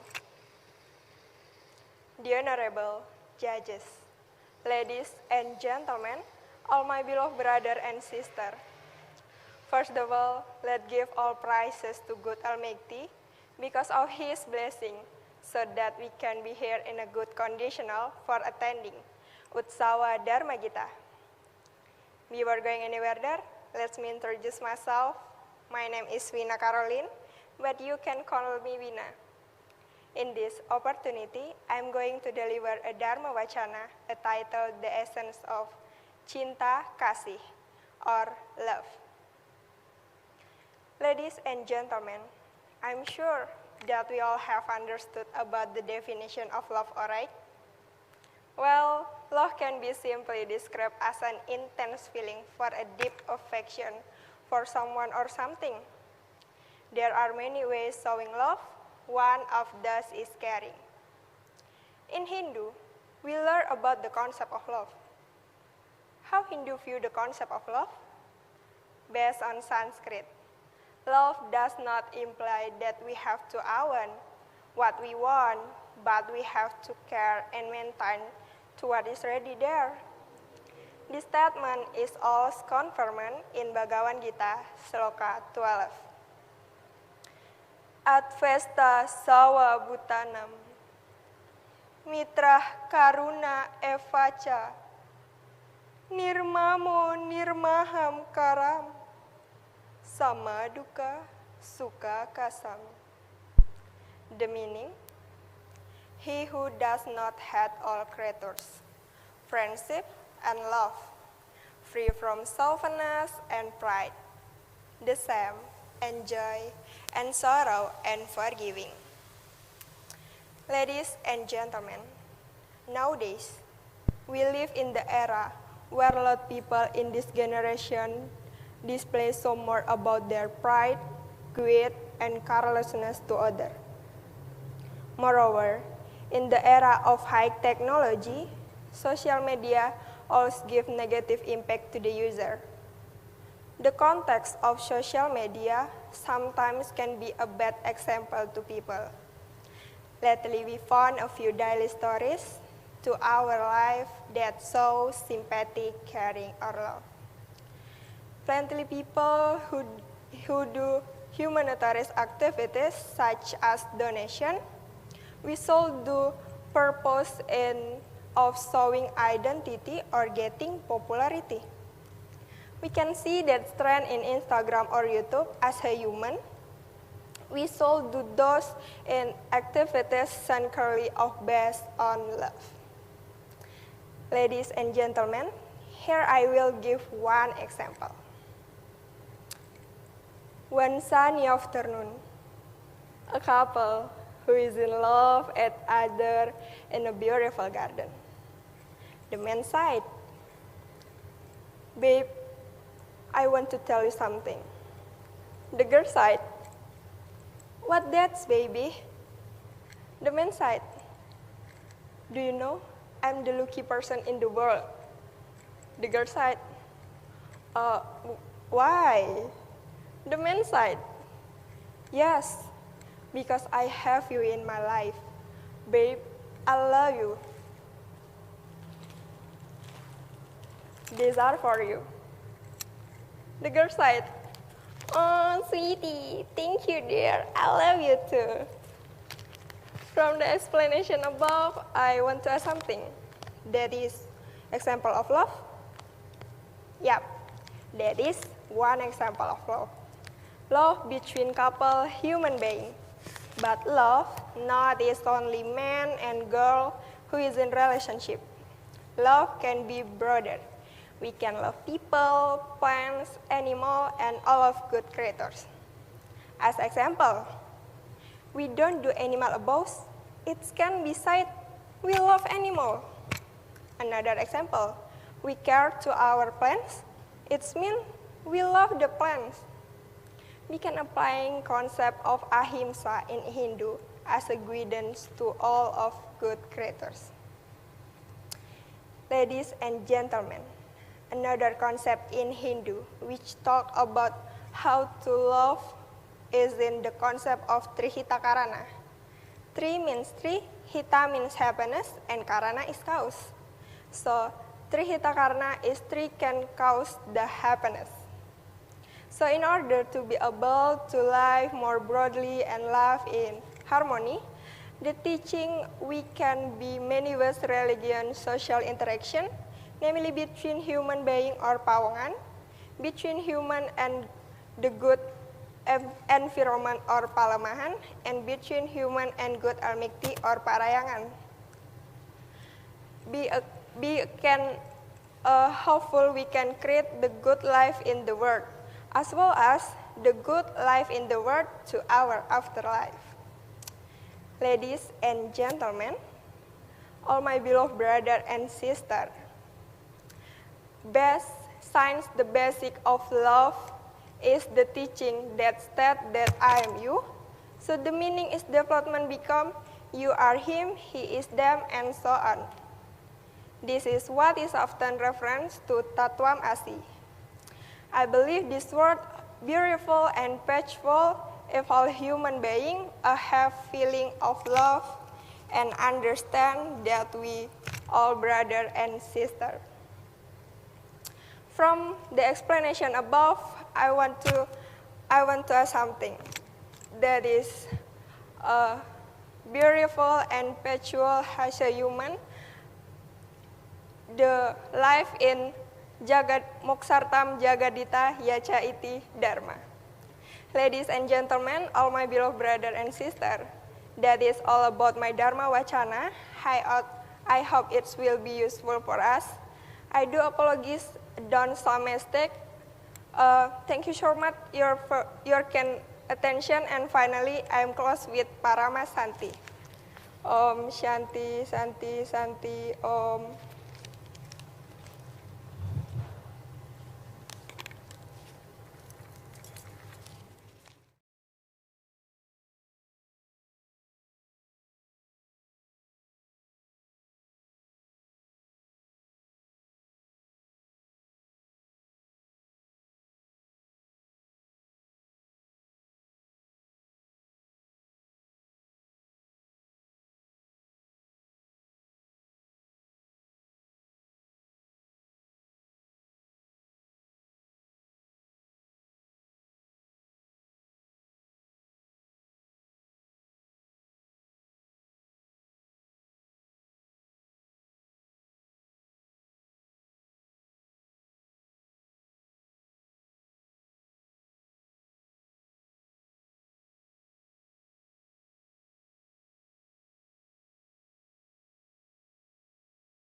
Om Swastiastu. Om Awignam Astu Nama Sidam. Om Sidirastu Tat Astu Swaha. The Honorable, the jury of Utsawa Dharma Gita, and the participant of Utsawa Dharma Gita that I am proud of.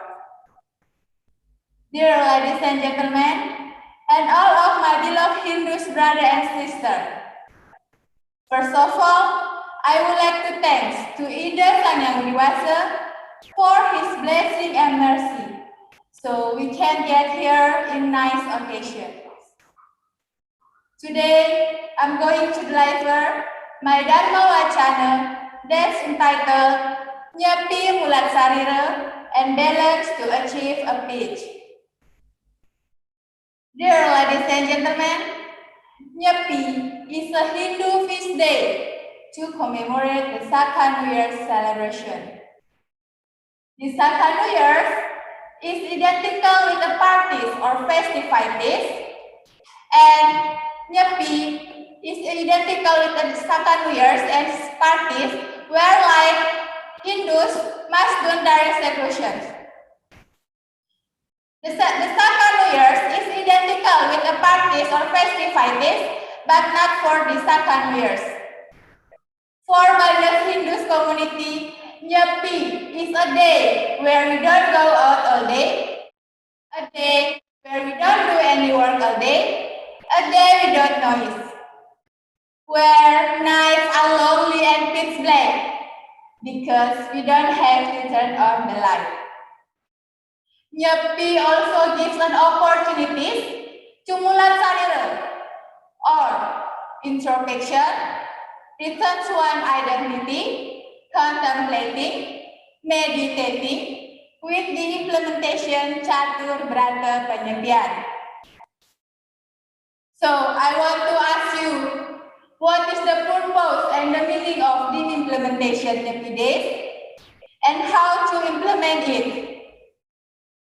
Actually, Nyepi is yatnya. Yatnya help because we want to achieve the truth. As stated in Yajurveda 19.13, Pratena Dixam Aptoni, Dixaya Aptoni Daksina, Daksina Sradam Aptoni, Sradaya Satyam Apyate. Through the service of Yajna, we obtain the sun-sighting. With the sun-sighting, we got the glory. And with the glory, we are honored. And with the honor, we obtain the truth. Dear ladies and gentlemen, Nyepi comes from the word Sipam, means that quiet or lonely. Perhaps the question arises in our mind, why the Saka New Year celebration is not celebrated with crowd and parties? Like a New Year's in general, the Saka New Year's, in my opinion, this is a mirror of our wisdom and genius of ancestors. Where like the celebration of Sivaratri, our ancestor always emphasizes us about the concept of mulat sarira. The celebration is silent and lonely, to be to learn, or introspection, return to one's identity, contemplating, meditating, with the implementation Catur Brata Penyepian. Dear ladies and gentlemen, there are several series that were carried out before we start the implementation Catur Brata Penyepian, including Blasti. Blasti came from the word mala, means desert or leteh, while asti means that to remove or destroy. So, Blasti is a series of Nyepi ceremonies that aim to get rid of, destroy, and clean all impurities of the body and mind, Guana Alim, as well as ceremonial tools, Guana Agung, and ask for the holy water of life, Tirta Amarta, for the welfare of all of us. And then, the day before Nyepi, that's fall right on Tilam Sasi Kesana, the Tawur Agung ceremony is held. The Tawur Agung philosophies means paying and return. What is paid for and return? Is the nature essence that has been smoked and used by humans, so that there is a balance.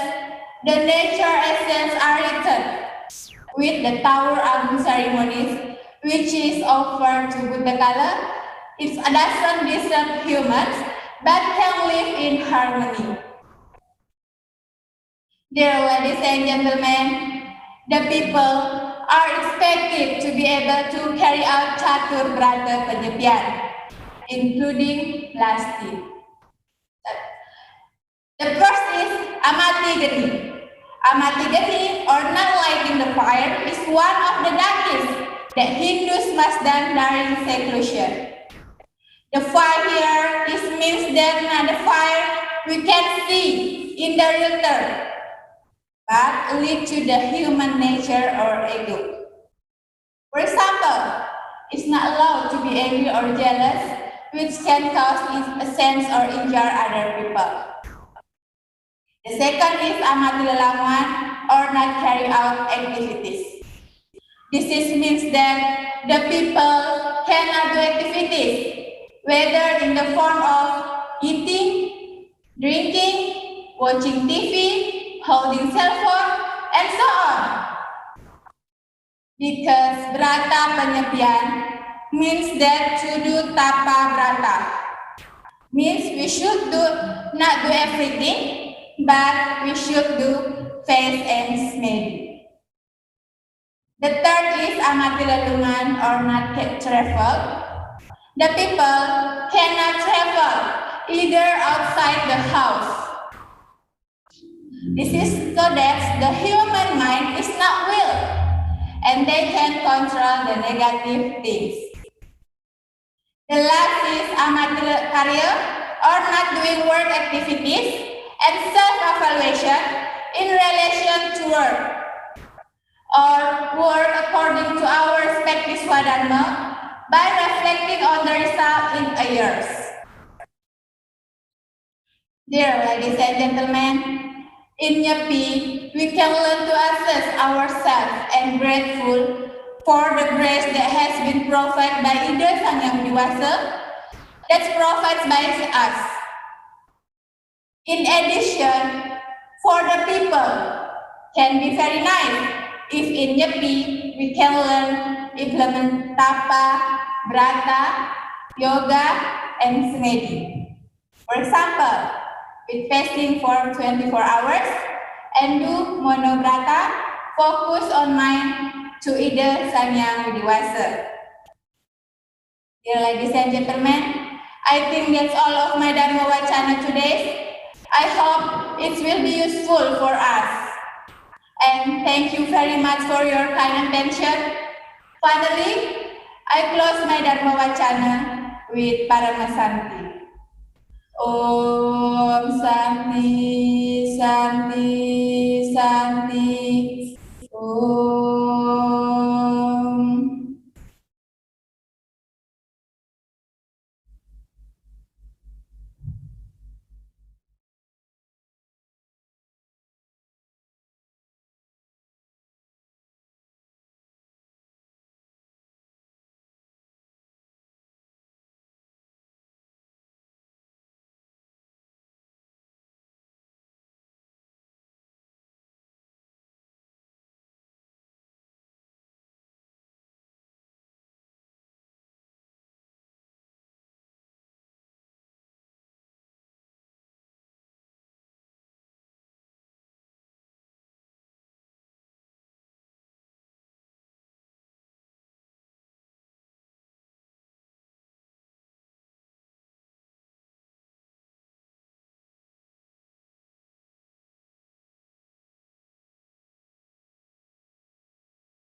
Om Swastiastu.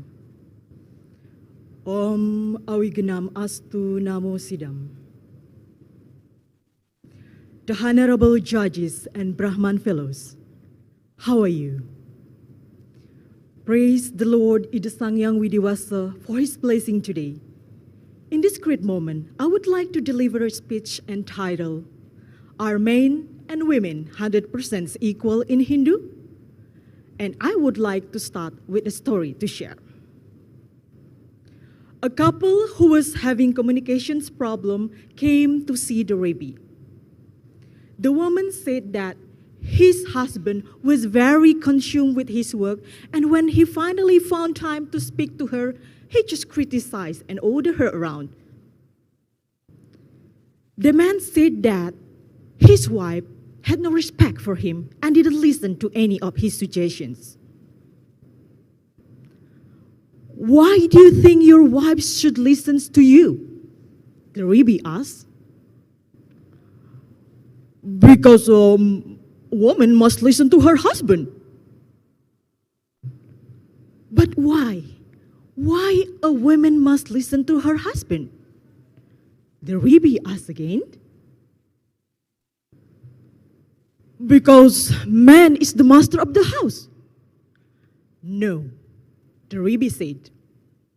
The first thing that you as a man must follow is the edict that man must honor his wife more than he does himself. Then the righteous woman will have a husband she can respect and love. But if the man does not fulfill his role, then it is the woman who must respectfully bring it to his attention. In Manawa Dharma Sastra 3.55, it was written, Pietra ber broatra bes chaita pati ber dewa raistata puja busayita wiascha bahu kalian meapsebi. The meaning is, women must be respected and loved by their fathers, brothers, husband, brothers-in-law, if they want to live in prosperity. Ladies and gentlemen, contemporary society is just beginning to dive into the true distinction between men and women. While beside the obvious physical differences, there are also differences in the way men and women think, speak, and behave. In order to understand the essential nature of men and women, we must do away with human subjectivity and look through God's eyes.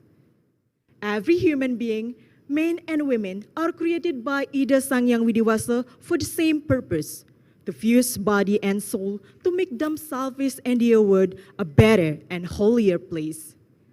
In your service of God, there is absolutely no difference between men and women. In Hindu teaching, there is a concept of Purusa, women as yoni, Pradana, man as linga. Purusa is the soul, and Pradana is the body. Both Purusa and Pradana have their own roles and obligations. It means they can't be separated because they complete each other. As seen in Hindu daily life, where men prepare the equipments, then women create the offerings for yajna or holy sacrifices. When one of them fails to perform their role, there will be uncoordinated situations. Then yajna or other things in life cannot run well. It was written in Manawa Dharma Sastra 3.60. Samtusto baryaya barta bartra barya tatai wacha yasmine wakule nityam kalyanam na prawartate. The meaning is, in a family where the husband is happy with his wife, as is the wife with her husband, happiness is eternal. So, what are the differences between men and women? Men and women represent two forms of divine energy. They are the male and female elements of a single soul. The Almighty God, Ida Sang Yang Widiwasa, is neither masculine nor feminine, but has two forms of emanation. The masculine form, which is more aggressive, and the feminine form, which is more subtle. For human being to lead a total life, she or he must have both forms of these energies. The power of strength, the power of subtlety, the power of giving, and the power of receiving. And ideally, these energies are merged seamlessly. Well, in some cases, there are some men who are really willing to help their wives in doing the housework or taking care of the kids. On the other hand, some others just make a jokes of their or even fool them with the term isti, an abbreviation for husband who's scared of wives. Do you think men who help with the housework are weak? Do you think men who prefer spending their time at home with the family rather than go hanging out with friends are not gentlemen? Don't be confused subtlety with weakness. In truth, it is stronger than the most aggressive physical force imaginable. True human dignity does not shout. It is the strong and steady voice that speaks from within. The nature of woman while subtle is not weak, and the nature of man while aggressive is not brutish. For men and women to complete, they must possess both of these energies. The answer is not for men or women try to be like. They must be themselves because realizing that God has given each of us unique abilities with which to pursue our goals and that our primary responsibility to take full advantage of those abilities. Hindu fellows, we are in very tough moment to learn and feel the magnitude of the direct, indirect impact that this pandemic COVID-19 is having on the life of people across the globe. COVID-19 is not just a health issue. It has complex interaction at the social, economic, cultural, political, and gender relation level. Dealing with COVID-19, women have significant roles. Not a few of women who become doctors, nurses, officials in the government, teachers, or even volunteers. COVID-19 is a challenge. Despite that many roles that carried out during this pandemic, women still work hard to be able to manage their role for the family, for the work, and society. Then, how can we make this pandemic a catalyst for building a better tomorrow? In Bhagavad Gita, there are 7 things that women should have. Narinam, they are Kirti, fame, Sri, prosperity, Vak, sweet word, Smrti, memory, Meda, intelligence, Dirti, obstinacy, and Kasama, forgiveness. Ladies and gentlemen, let's heal the world and make it a better place for you and for me and the entire human race. There are people dying. If you care enough for the living, make it a better place for you and for me. Hindu fellows, men and women must realize their respective equal roles and strive to complement each other in their shared struggle to improve life. In order to correct the abuse of male dominance, men must concentrate on using their dominant qualities for the good, to protect and preserve their feminine character. Learn about what it means to be a man and a woman, about masculine and feminine energy. Learn to live up to your potential, to balance the energies, to lead a productive and meaningful life. And finally, learn to appreciate and respect your male or female counterpart. Well, thank you very much for your kind attention. Om Santi, Santi, Santi, Om. Has been carried out properly. our religion can be safe, and at the end, a comfortable place will be created.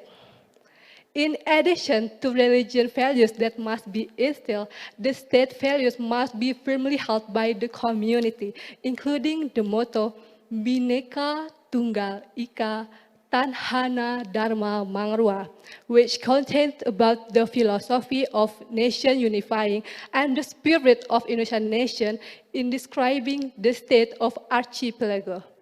And this motto symbolizes the wealth of culture, ethnicity, race, and in other hand, this motto also symbolizes that even though we come from different backgrounds, but we are still one.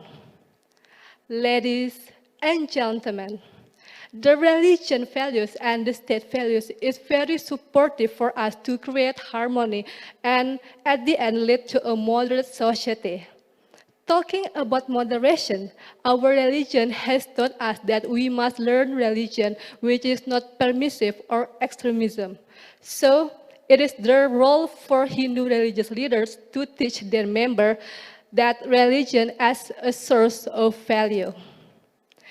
If we're to realize tolerance can be done by holding for fasting, and the first is Vidya. Vidya, which is interpreted as understanding that diversity become as part of life. And the second is Maitri. Maitri means that spreading love for other creatures.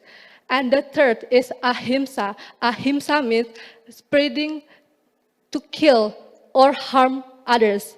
And the last is Santi. Santi means upholding peace to create harmony.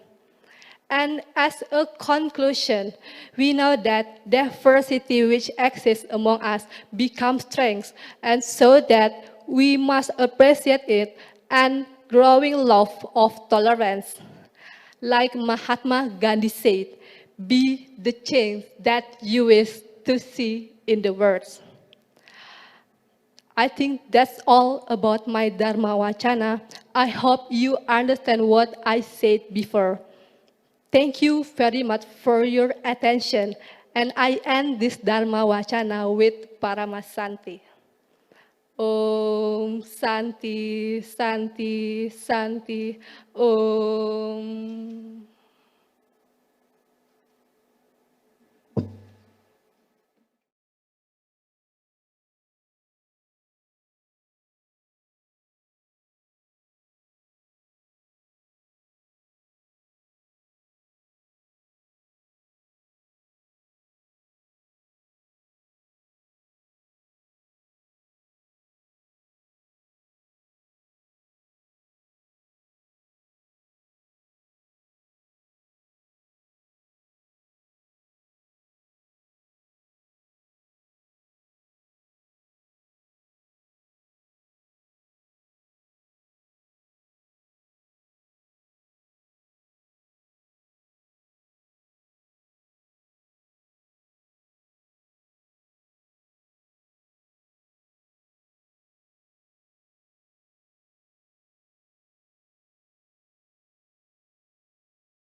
Om Swastiastu.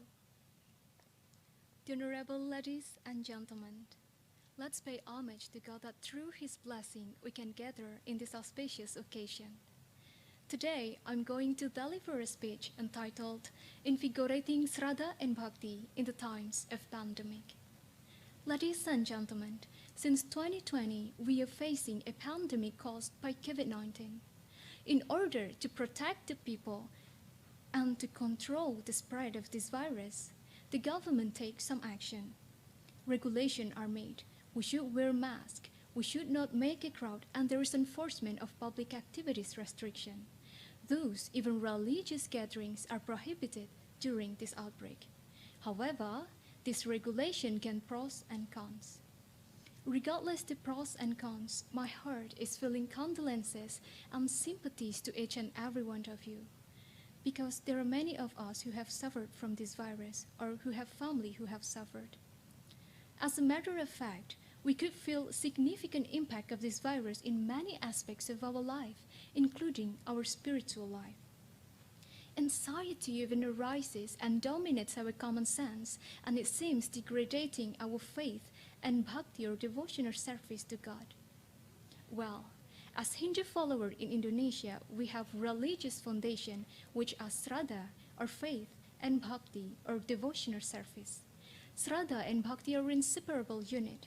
Sraddha as faith we believe in, and bhakti or devotional service is the form to what we believe in. To be more precise, there are 5 beliefs which called Panchasraddha. They are Brahman, Atman, Karmapala, Samsara in the means of Punarbhava, and Moksha. Well, the first part of Panchasraddha is Brahman, which means believe in the existence of God. Although we cannot see God with our limited material senses, but deep down we can feel His mysterious existence. Just like the wind, we cannot see the wind, but we could feel it, right? Well, there's a verse in Bhagavad Gita, Mamatma Bhuta Bhavanaha, that God is the very source of creation. Well, we do believe in the existence of God with all His virtues as the very source of creation, but nowadays, some of us also believe in the existence of a deadly virus called COVID-19. Is it true? We try many things to avoid COVID-19 and getting busier in material activities. We seek refuge and serenity from the plague. Then, we forget the Almighty Creator that we should not, because the true refuge and serenity only comes from Him. Furthermore, congregational worship is prohibited during this outbreak. Well, it is true, but the prohibition is only for the congregational activities, not the worship. So, the government still allows us to worship our God without making crowd. How? Well, by doing Trisandhya or praying at home, as an example. Then the second part of Panchasraddha is Atman, which means spirit or soul. We do believe in the existence of Atman or spirit as the lifeblood of the physical body of any living entities. Well, there is a verse in Svetasvatara Upanishad, chapter 5, text 9. Bhalagrasatta bhagasya satade kalpitasya cha bhagujiva savigyeya sachanantyaya kalpate. In this verse, it is stated that there is living soul that the size is 10,000 parts of a point of a hair. Atman or spirit, also known as the smallest spark from God, and we could understand that if the spirit leaves this physical body, the body is dead, but that is only for the physical body, not the soul. So here we should understand that we are not this body, that we are the soul. Ladies and gentlemen, there are many of us who have lost loved ones and families, relatives because of this plague. But the grief doesn't end there. We are in dilemma for not being able to carry out the funeral procession as we want. But we must realize that even so, we could still offering prayers for the soul. It will also help the soul to have a better state in the future, and that also a form of devotional service as well. Then the third part of Panchasraddha is Karmapala. Well, the concept of Karmapala is very popular. Karma means action, while Pala means result. So it means believe that everything we do will have result. However, the result of our action, whether good or bad, it is fruitive action. But then, what could we do in this pandemic? What action would be performed?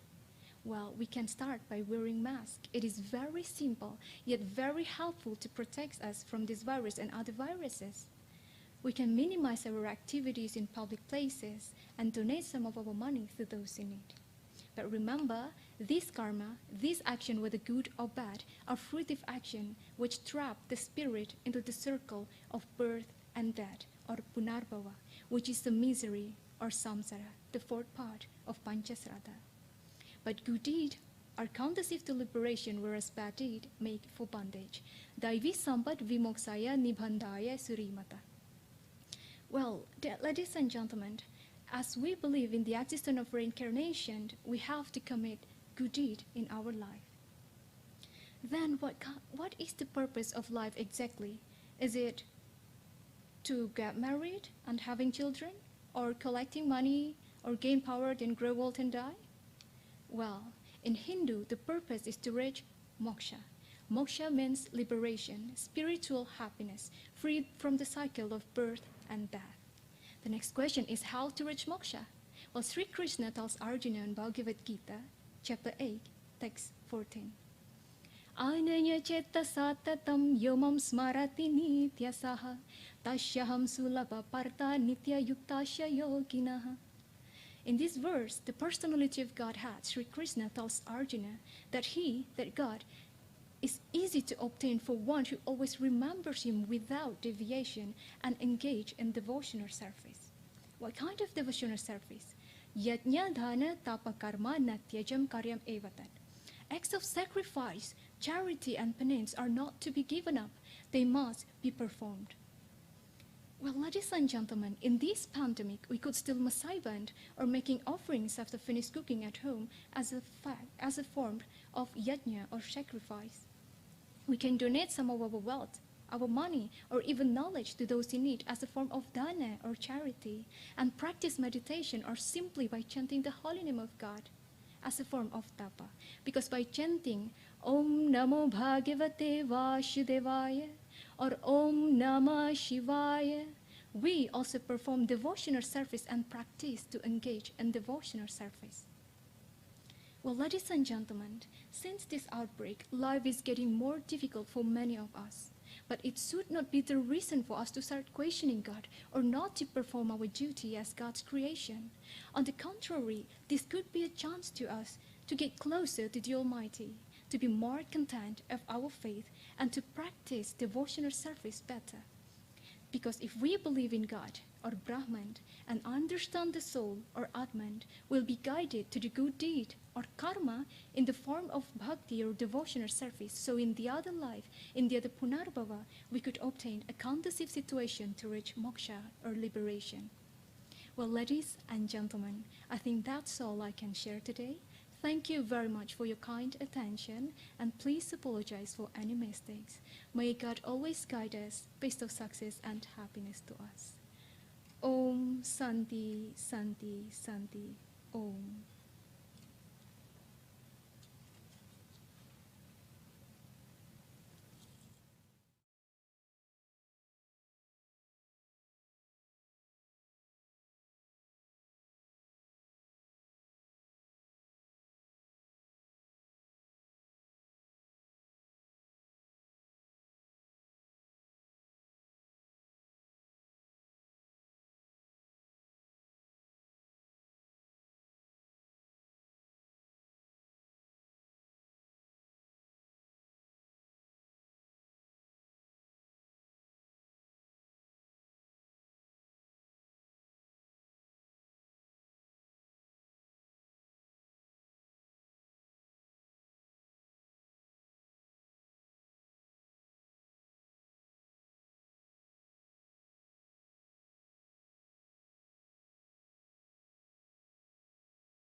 Om Swastiastu.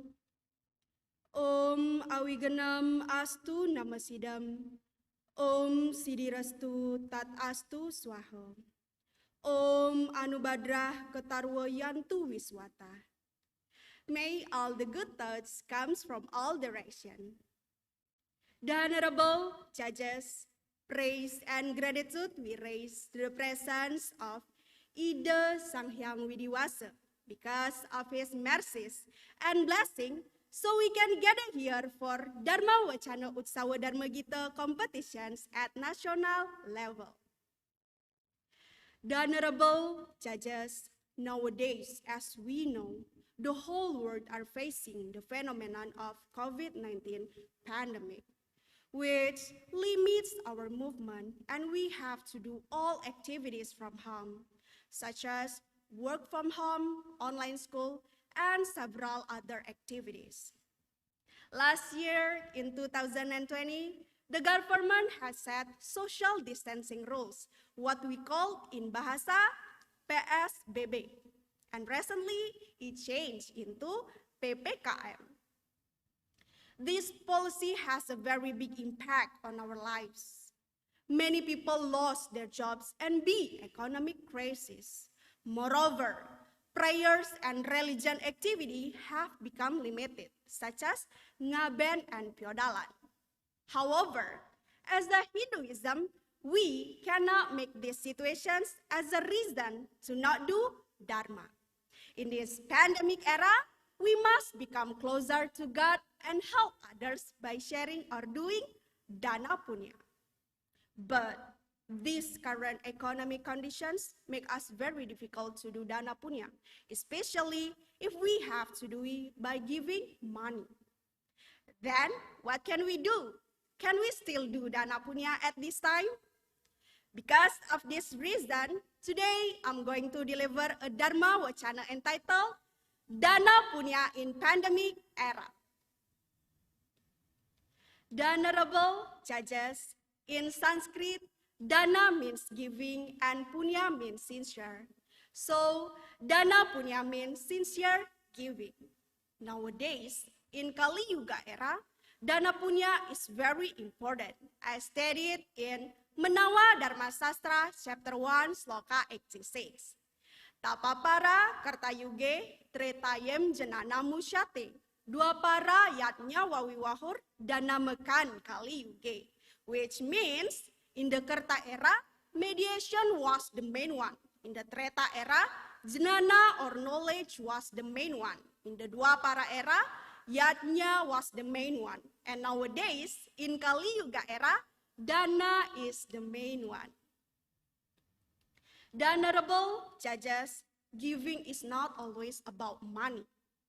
According to Sang Hyang Kamayanikan, Dana Punya is divided into three: Dana, Atidana, and Mutidana.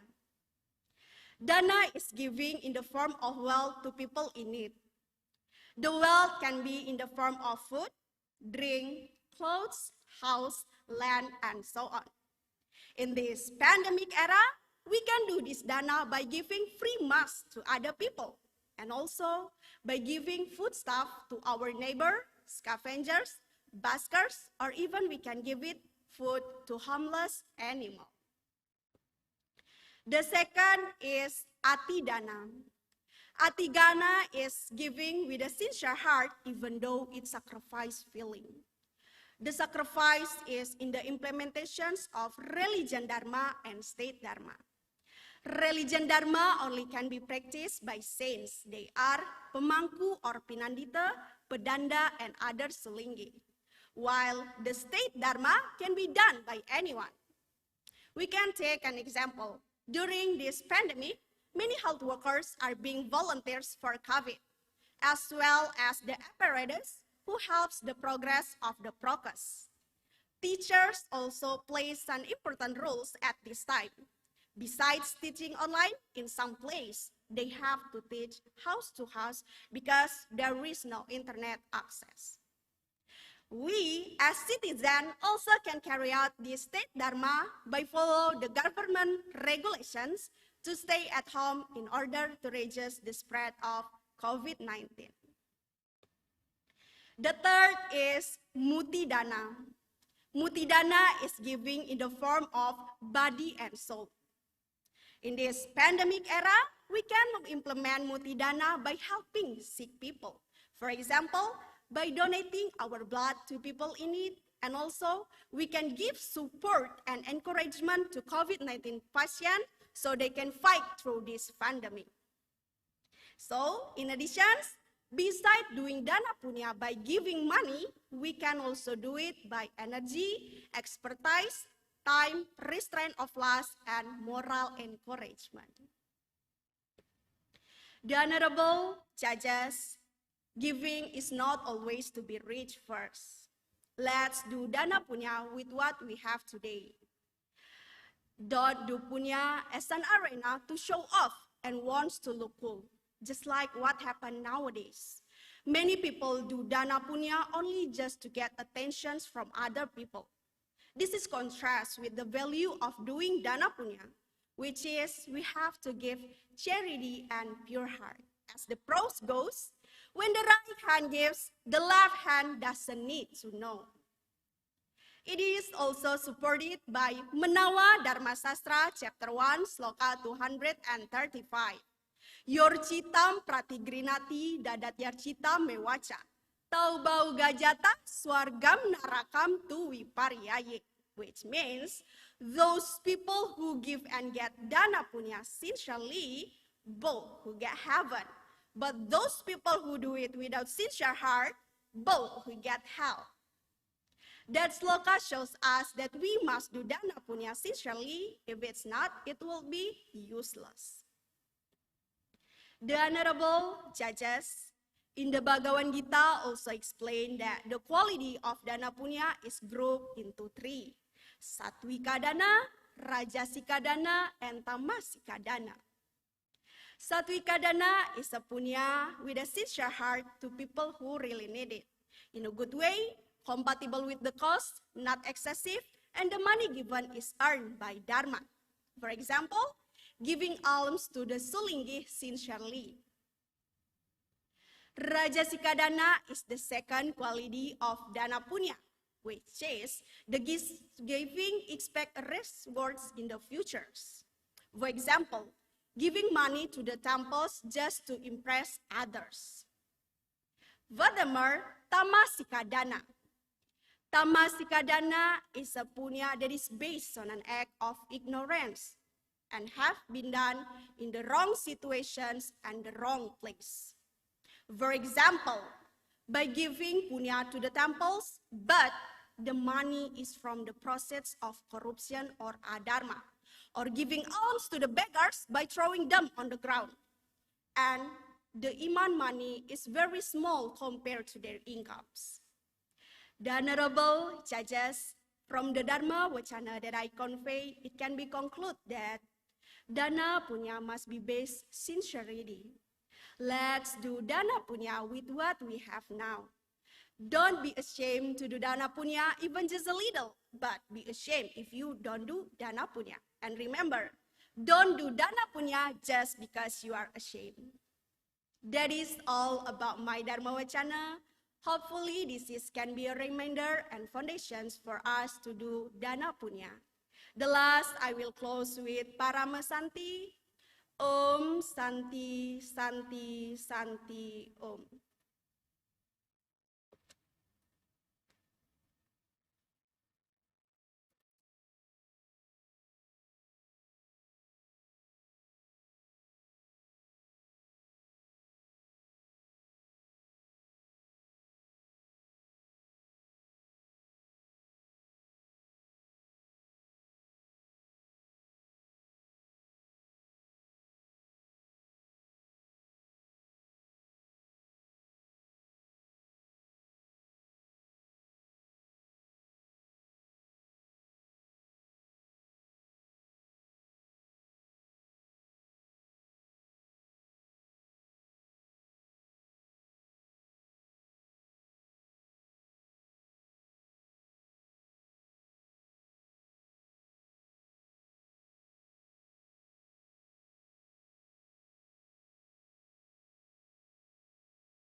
Om Swastiastu. Adil Katalino, Bacuramin Kak Saruga, Basengat Kak Jubata. Fair to the others, look up to the heaven, and always remember to God. Good afternoon, the honorable judges and all my beloved Hindu brothers and sisters. First of all, I would like to thank to Ida Sangya Widiwasa because his blessing and mercy so we can gather here in the nice conditions. Today, I would like to deliver a Dharmawacana with the title, The Importance of Literacy and Religion's Moderations in the Globalization's Era. Ladies and gentlemen, what comes to your mind when you hear about literacy? Is it an alphabet? Or is it a reading skills? Yeah, that's all true. But here we will talk about literacy in religion's context. Ladies and gentlemen, currently there are several negative impacts through the development of technology. One of them is hoax about religious issues. Hoax become a big phenomenon in the internet-based media. It receives serious attention and it has been investigated by the scientists. Hoax can be occur when people share the wrong information to their social media with the smartphone. Hoax can be disrupt our harmony that has been settled in the religion's moderations era. Why this can be happen? Anyone knows? Yes, because we lack of literacy. Literacy is really important in the midst of hoax or fake news, in the social media or in the real life.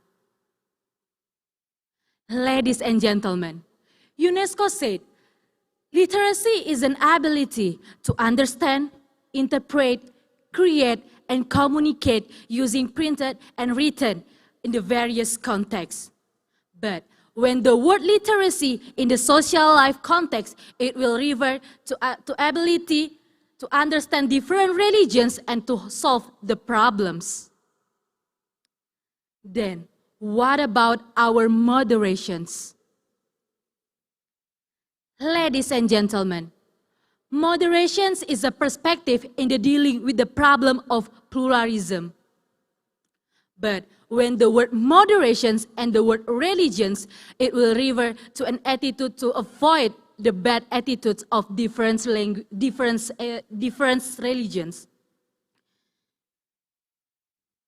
Hindu is really appreciate pluralism as a consequence of life. We should take care of pluralism as well as we taking care of ourselves. As it says in Atharva Veda, Mandala 12, Sukta 1, Sloka 4 until 5. Janam bibarti bahunda wiwasanam, Nana dharmanam pertiwi jato kasam, Sahasram dara drawinasya meduham, Dunur druewa anapas puranti. Which means that the motherland that bears a burden like a family. Everyone speaks different languages and brings different beliefs. May he bestow wealth and honor among us. In addition to Atharva Veda, there are several theories in Hindu that teach us about moderations, such as the first, Trihitakarana, is how to maintaining the harmony to the Creator, to the human being, and to the environment. The second is Tattvam Asi, which means I am you and you are me.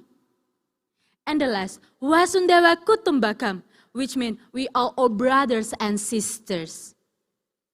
Ladies and gentlemen, in addition to the religious moderations era, we as Hindu should think positively that the first, diversity is a gift from Ida Sangya Widiwasa that we cannot refuse it.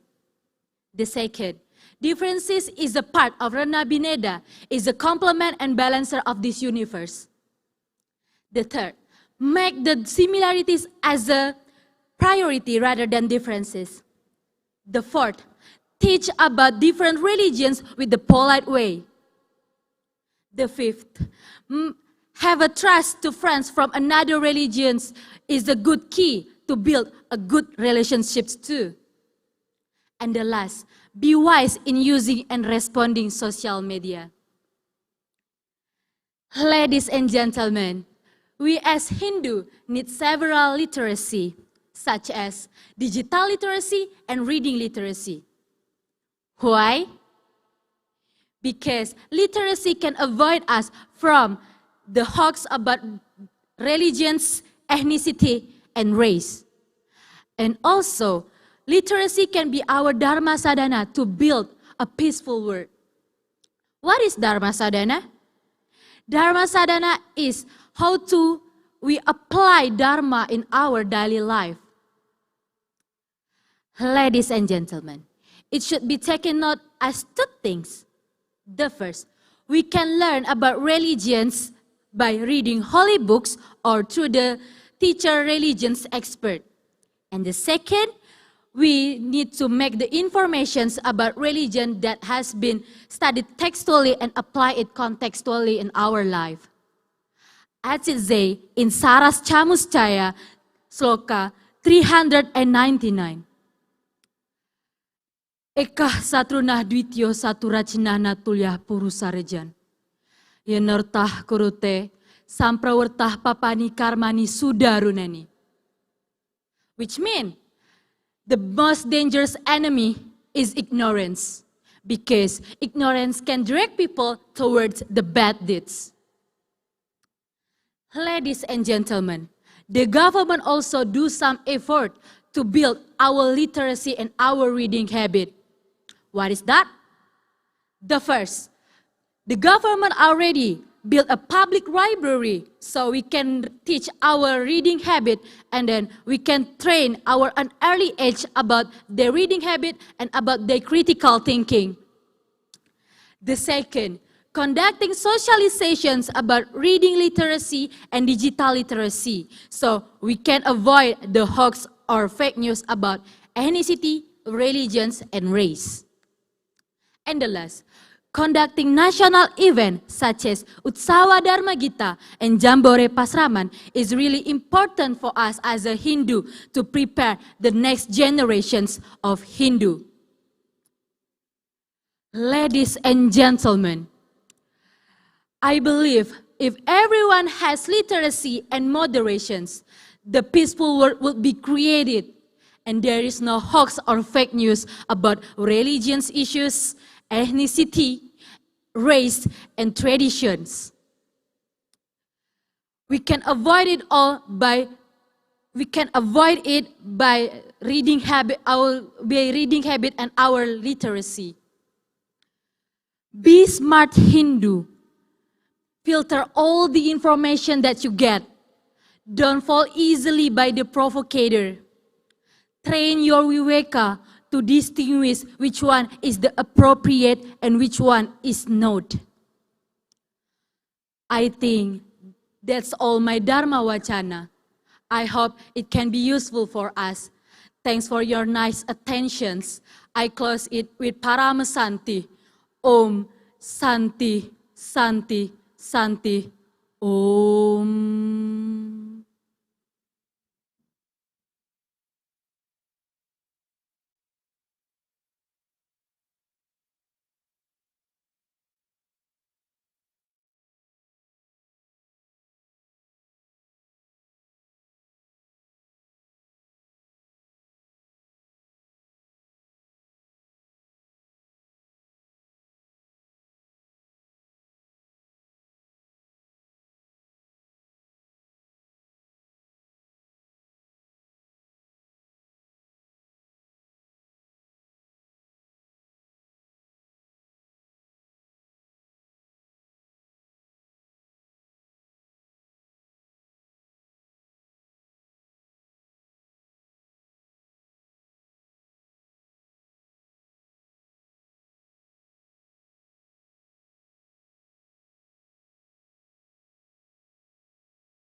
Om Swastiastu.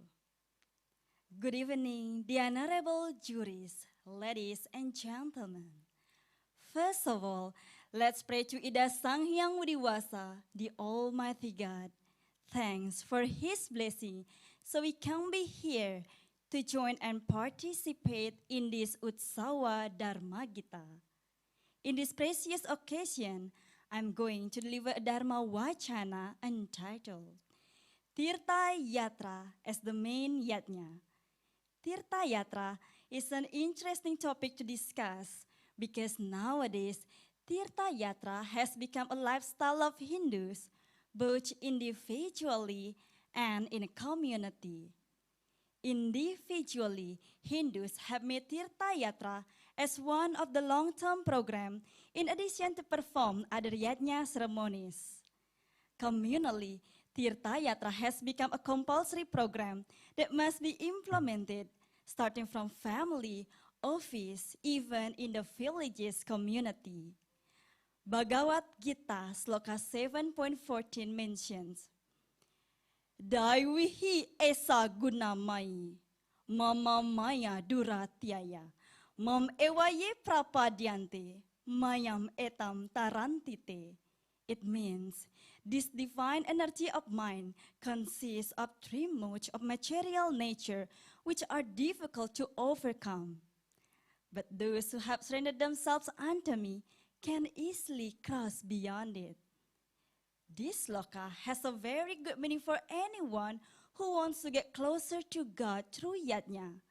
After listening to this sloka thoroughly, we become curious why Tirtha Yatra is considered as the main yajna.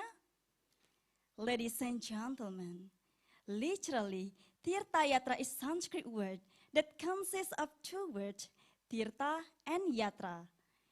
Tirtha means holy water or sacred water sources such as pond, river, or lake. Actually, Tirtha is the representation of water. Tirtha or water is one of the main elements in this world that has the ability to purify themselves. That's why the Hindus believe that water could purify their soul and body. Yatra means holy journey or pilgrimage. Hence, Tirtha Yatra is a holy journey with a sincere intention to holy places in order to obtain the holy water. Commonly in Bali, Tirtha Yatra means tangkil or visiting several pura or temples and do the worship. In other ways, Tirtha Yatra means visiting sacred places which have the histories of Hindu spreading. Dear brothers and sisters, since a long time ago, Tirtha Yatra had actually been implemented by the Hindus. In line with prosperity enhancement, more holy places or temples had been visited. Hindu people realized that Tirtha Yatra is the easiest yajna that everybody can do it.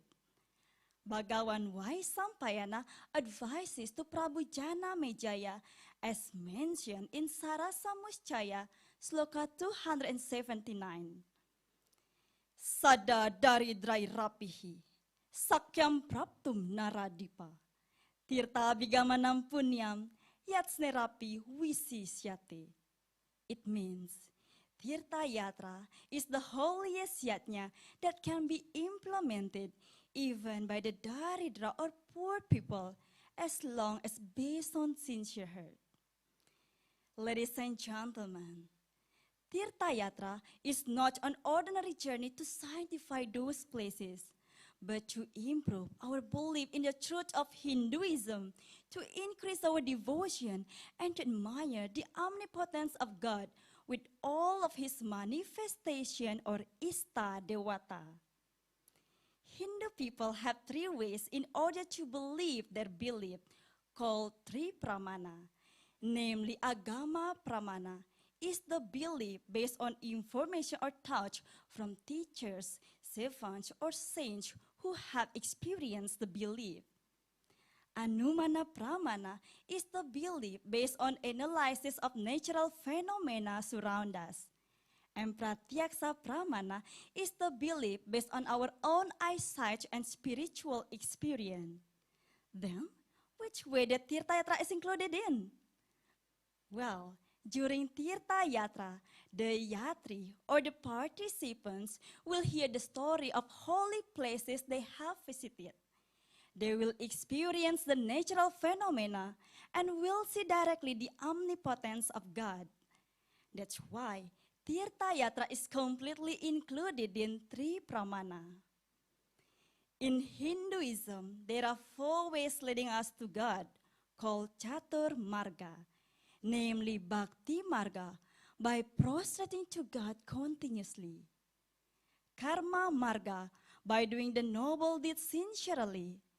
Raja Marga, by doing self-restraint of Brata, Tapa, Yoga, and Samadhi. And the last one, Jnana Marga, by devoting our knowledge for the good of other people. All those ways are relating each other and will get the aim by sincere, diligent, and resignation. If someone has a subtle feeling and perseverance in worshiping God, then Bhakti Marga is worth. Bhakti Marga embodiment is doing yajna and also praying diligently and continuously. One of them is by doing Tirtha Yatra. Ladies and gentlemen, Bhagavata Purana, Skanda 7, chapter 5, sloka 23, explains 9 forms of devotional service or bhakti to Ida Sanghyang Widiwasa. Those 9 forms are called Nawa Vida Bhakti. Ladies and gentlemen, can you imagine how the implementation of those forms are? Well, during Tirtha Yatra, the Yatri will hear the story of holy figures and the sacredness of the visited pura or temple called Sravanam. While worshipping, the Yatri through and through sings the holy song in order to adore Ida Sanghyang Widiwasa, called Kirtanam. While worshipping, the Yatri do meditation and get focused to Ida Sanghyang Widiwasa by doing Puja Trisandhya and Panchasma, called Smaranam. The Yatri always curb their ego, called Dasyam. So, what's next? It is Pada Sewanam, where the Yatri praise Ida Sanghyang Widiwasa by proning on God's foot. And then Archanam, where the Yatri praise Ida Sanghyang Widiwasa through Pura, Archa, and Pratima. The Yatri adore Ida Sanghyang Widiwasa with all of his manifestation or Ista Dewata called Vandanam. The Yatri believe that God will always be with him just like a friend called Sakyam. And finally, the Yatri truly surrendered themselves to God called Atmani Vedanam. Whole Tirtha Yatra activities is the embodiment of Nama Vida Bhakti.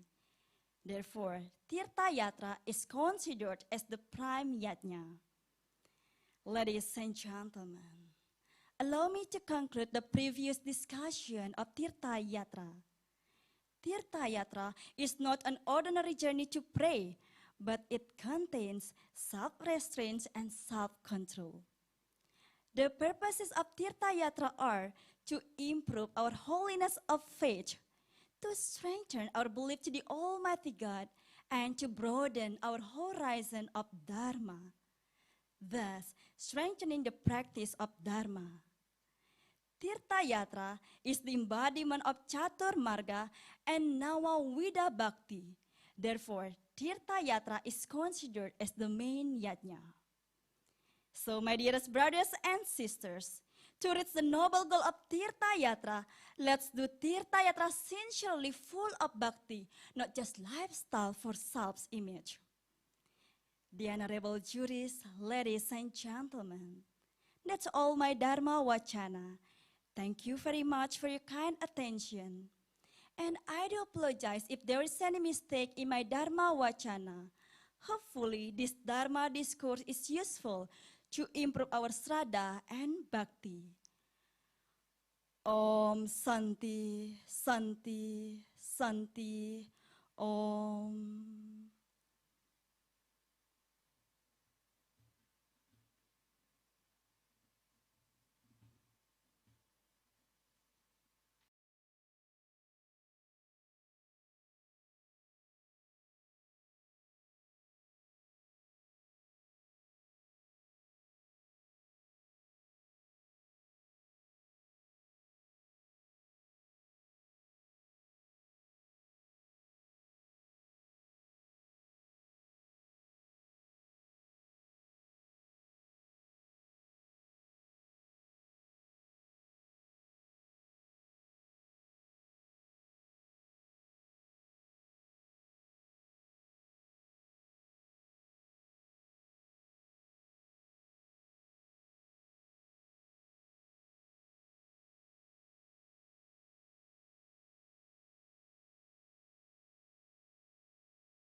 Om Swastiastu. Om Awignam Astu Namosidam. My sincerest gratitude to Ida Sangyang Widiwasa, the Almighty God, for his blessing, so that we are able to gather here today on this great occasion. The Honorable all the judges, ladies and gentlemen. First of all, let me introduce myself. My name is Kadek Weda, and you may call me Weda.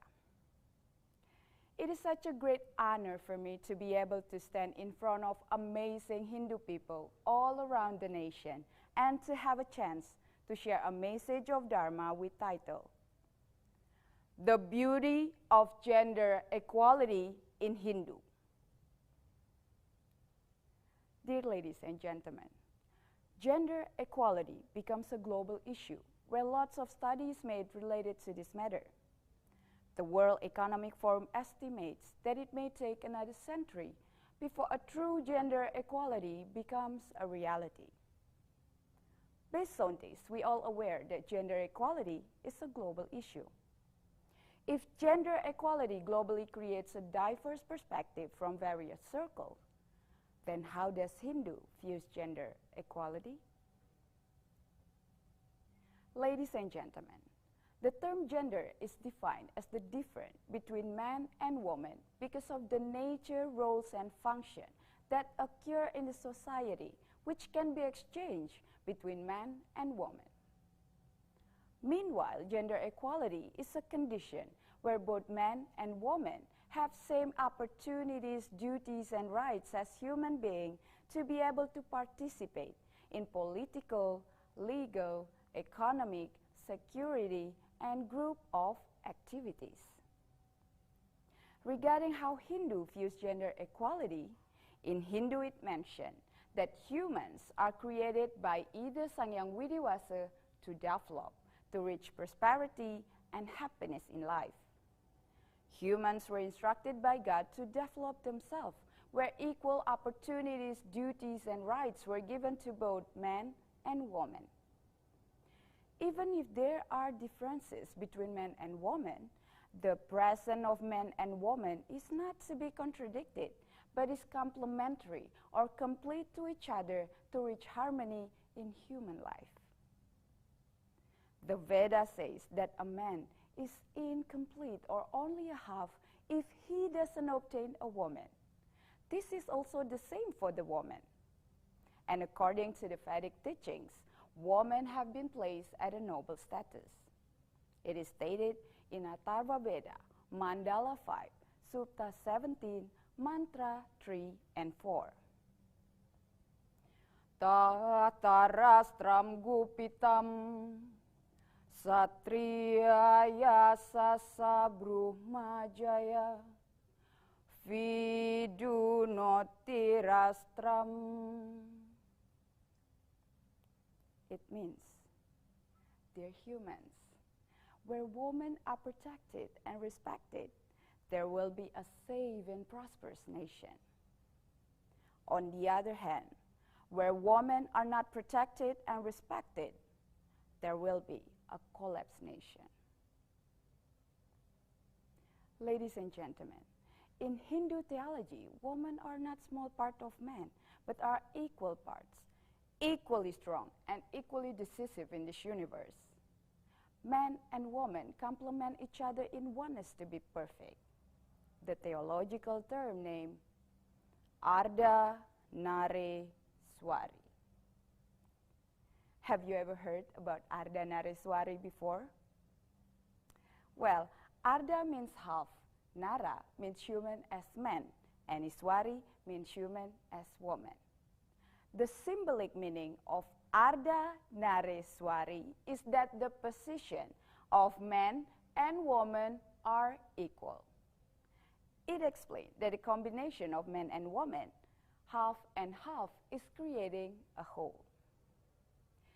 In Manawa Dharma Sastra, Mandala 1, Sutta 32, it is mentioned,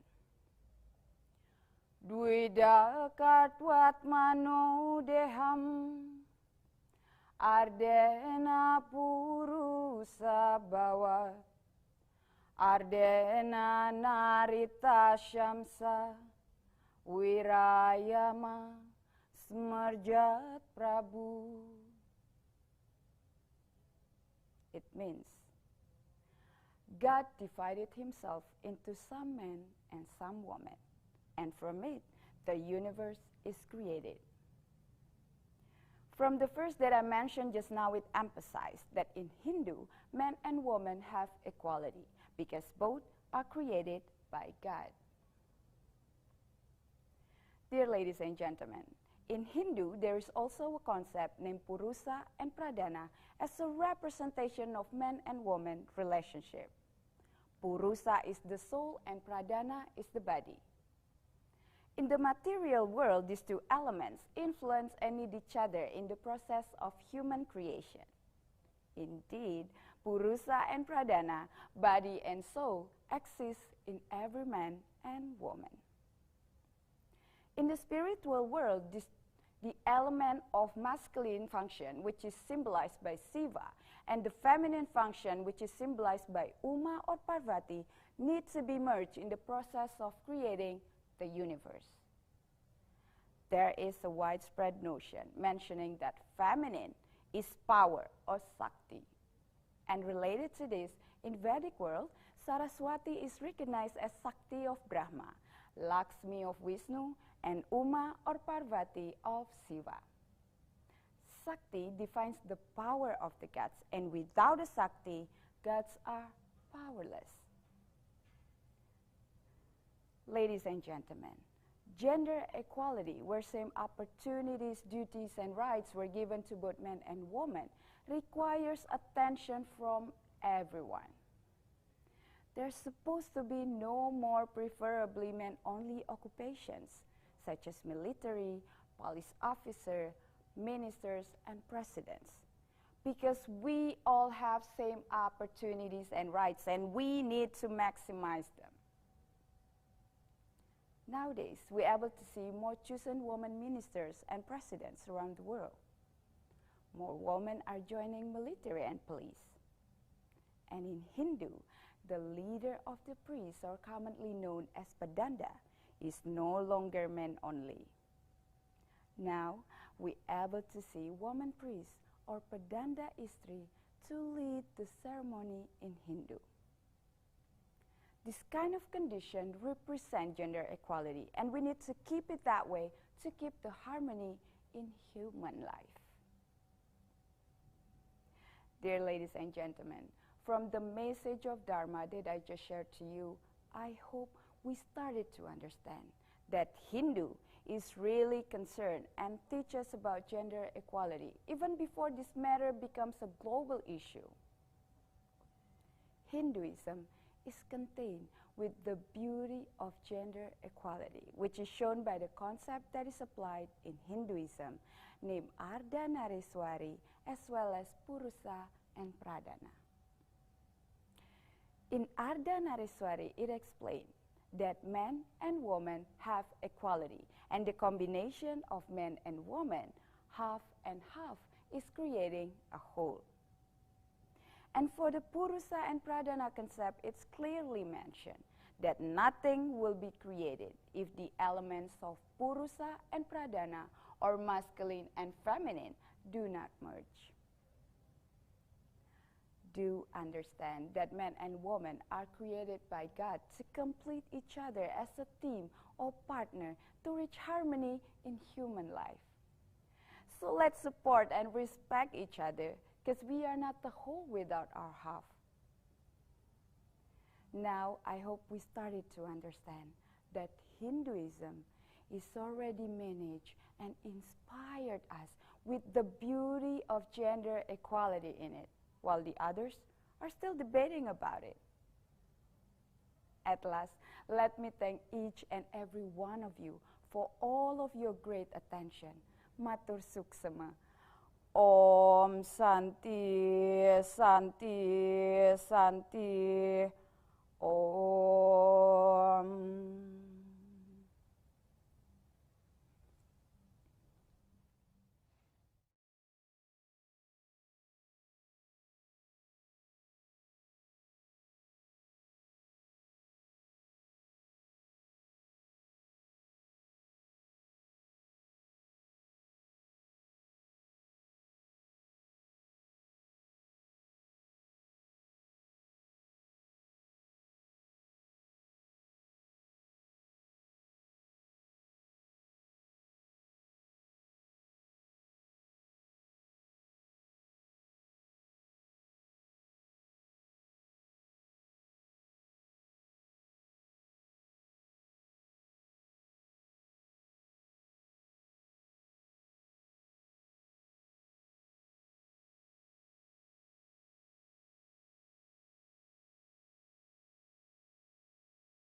Swastiastu.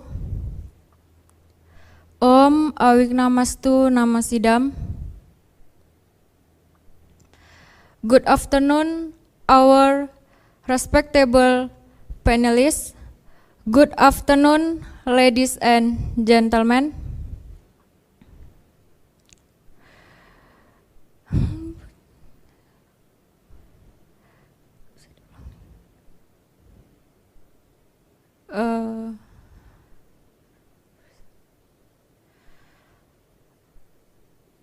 My name is Wiwit Agnesia.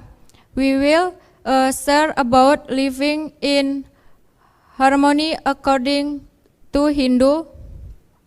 The drastic become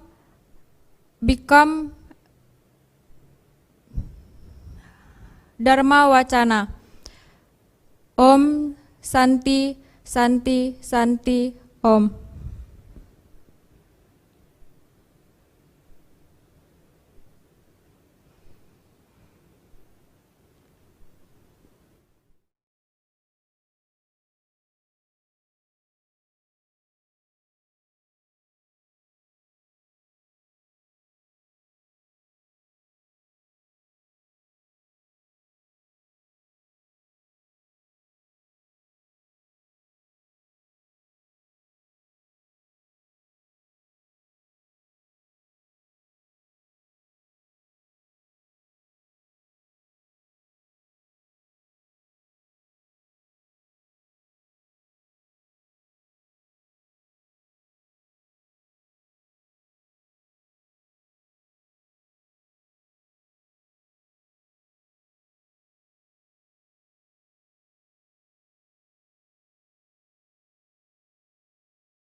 Om Swastiastu. Om Awignamastu Namasidam. Om Sidirastu Tatastu Swaha. The honorable judges and all my beloved brothers and sisters. First of all, I would like to thank to Ida Sang Hyang Widiwasa for his blessings and mercy, so we can gather in this place in good health. Today, I'm going to deliver a Dharma Wacana entitled Harmony in the Era of Disruption. My beloved Hindu brothers and sisters, religious harmony is a creation of dynamic and harmonious relationship where This harmony is closely related to tolerance. Tolerance itself means mutual understanding and mutual respect. This harmony, it's a necessity applied between religious communities. My beloved Hindu brothers and sisters, talking about harmony, it is not be separate with the pluralism. The pluralism cause the religious life become unfavorable, and the issue of Sarah is become very sensitive and easy to be pitted against in everyday life, combined with fanaticism, doctrines and politics, social, economic, government, cultural influences, and even in religious life.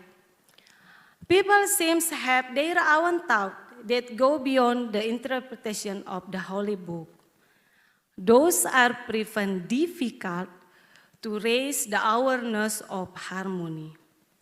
However, nowadays is the era of disruption. The disruption are popularized by Clayton M., who defines the era of disruption as an era of chaos, change in various sectors that are affected by digitalization, and the internet as a vital need in our life. The emergence of the online world is like two inseparable currencies. On the one hand, it is very useful because it is easier to communicate, doing religious supervision and counseling, especially during the difficult time by COVID-19 pandemic. But on the other hand, the social media also carries their negative impact. The social media suddenly used to play one another, divided and disputes between and within religious communities. For example, religious harassment, hate speech, racism, vandalism, religious of symbol, and many more cases that are driven by social media. My beloved Hindu brothers and sisters, ironically, data on media social usage is very high. It is recently about 87.72%. On average, 43.69% of social media usage are still in yacht category. It is based on Indonesia Telecommunication Statistic 2019.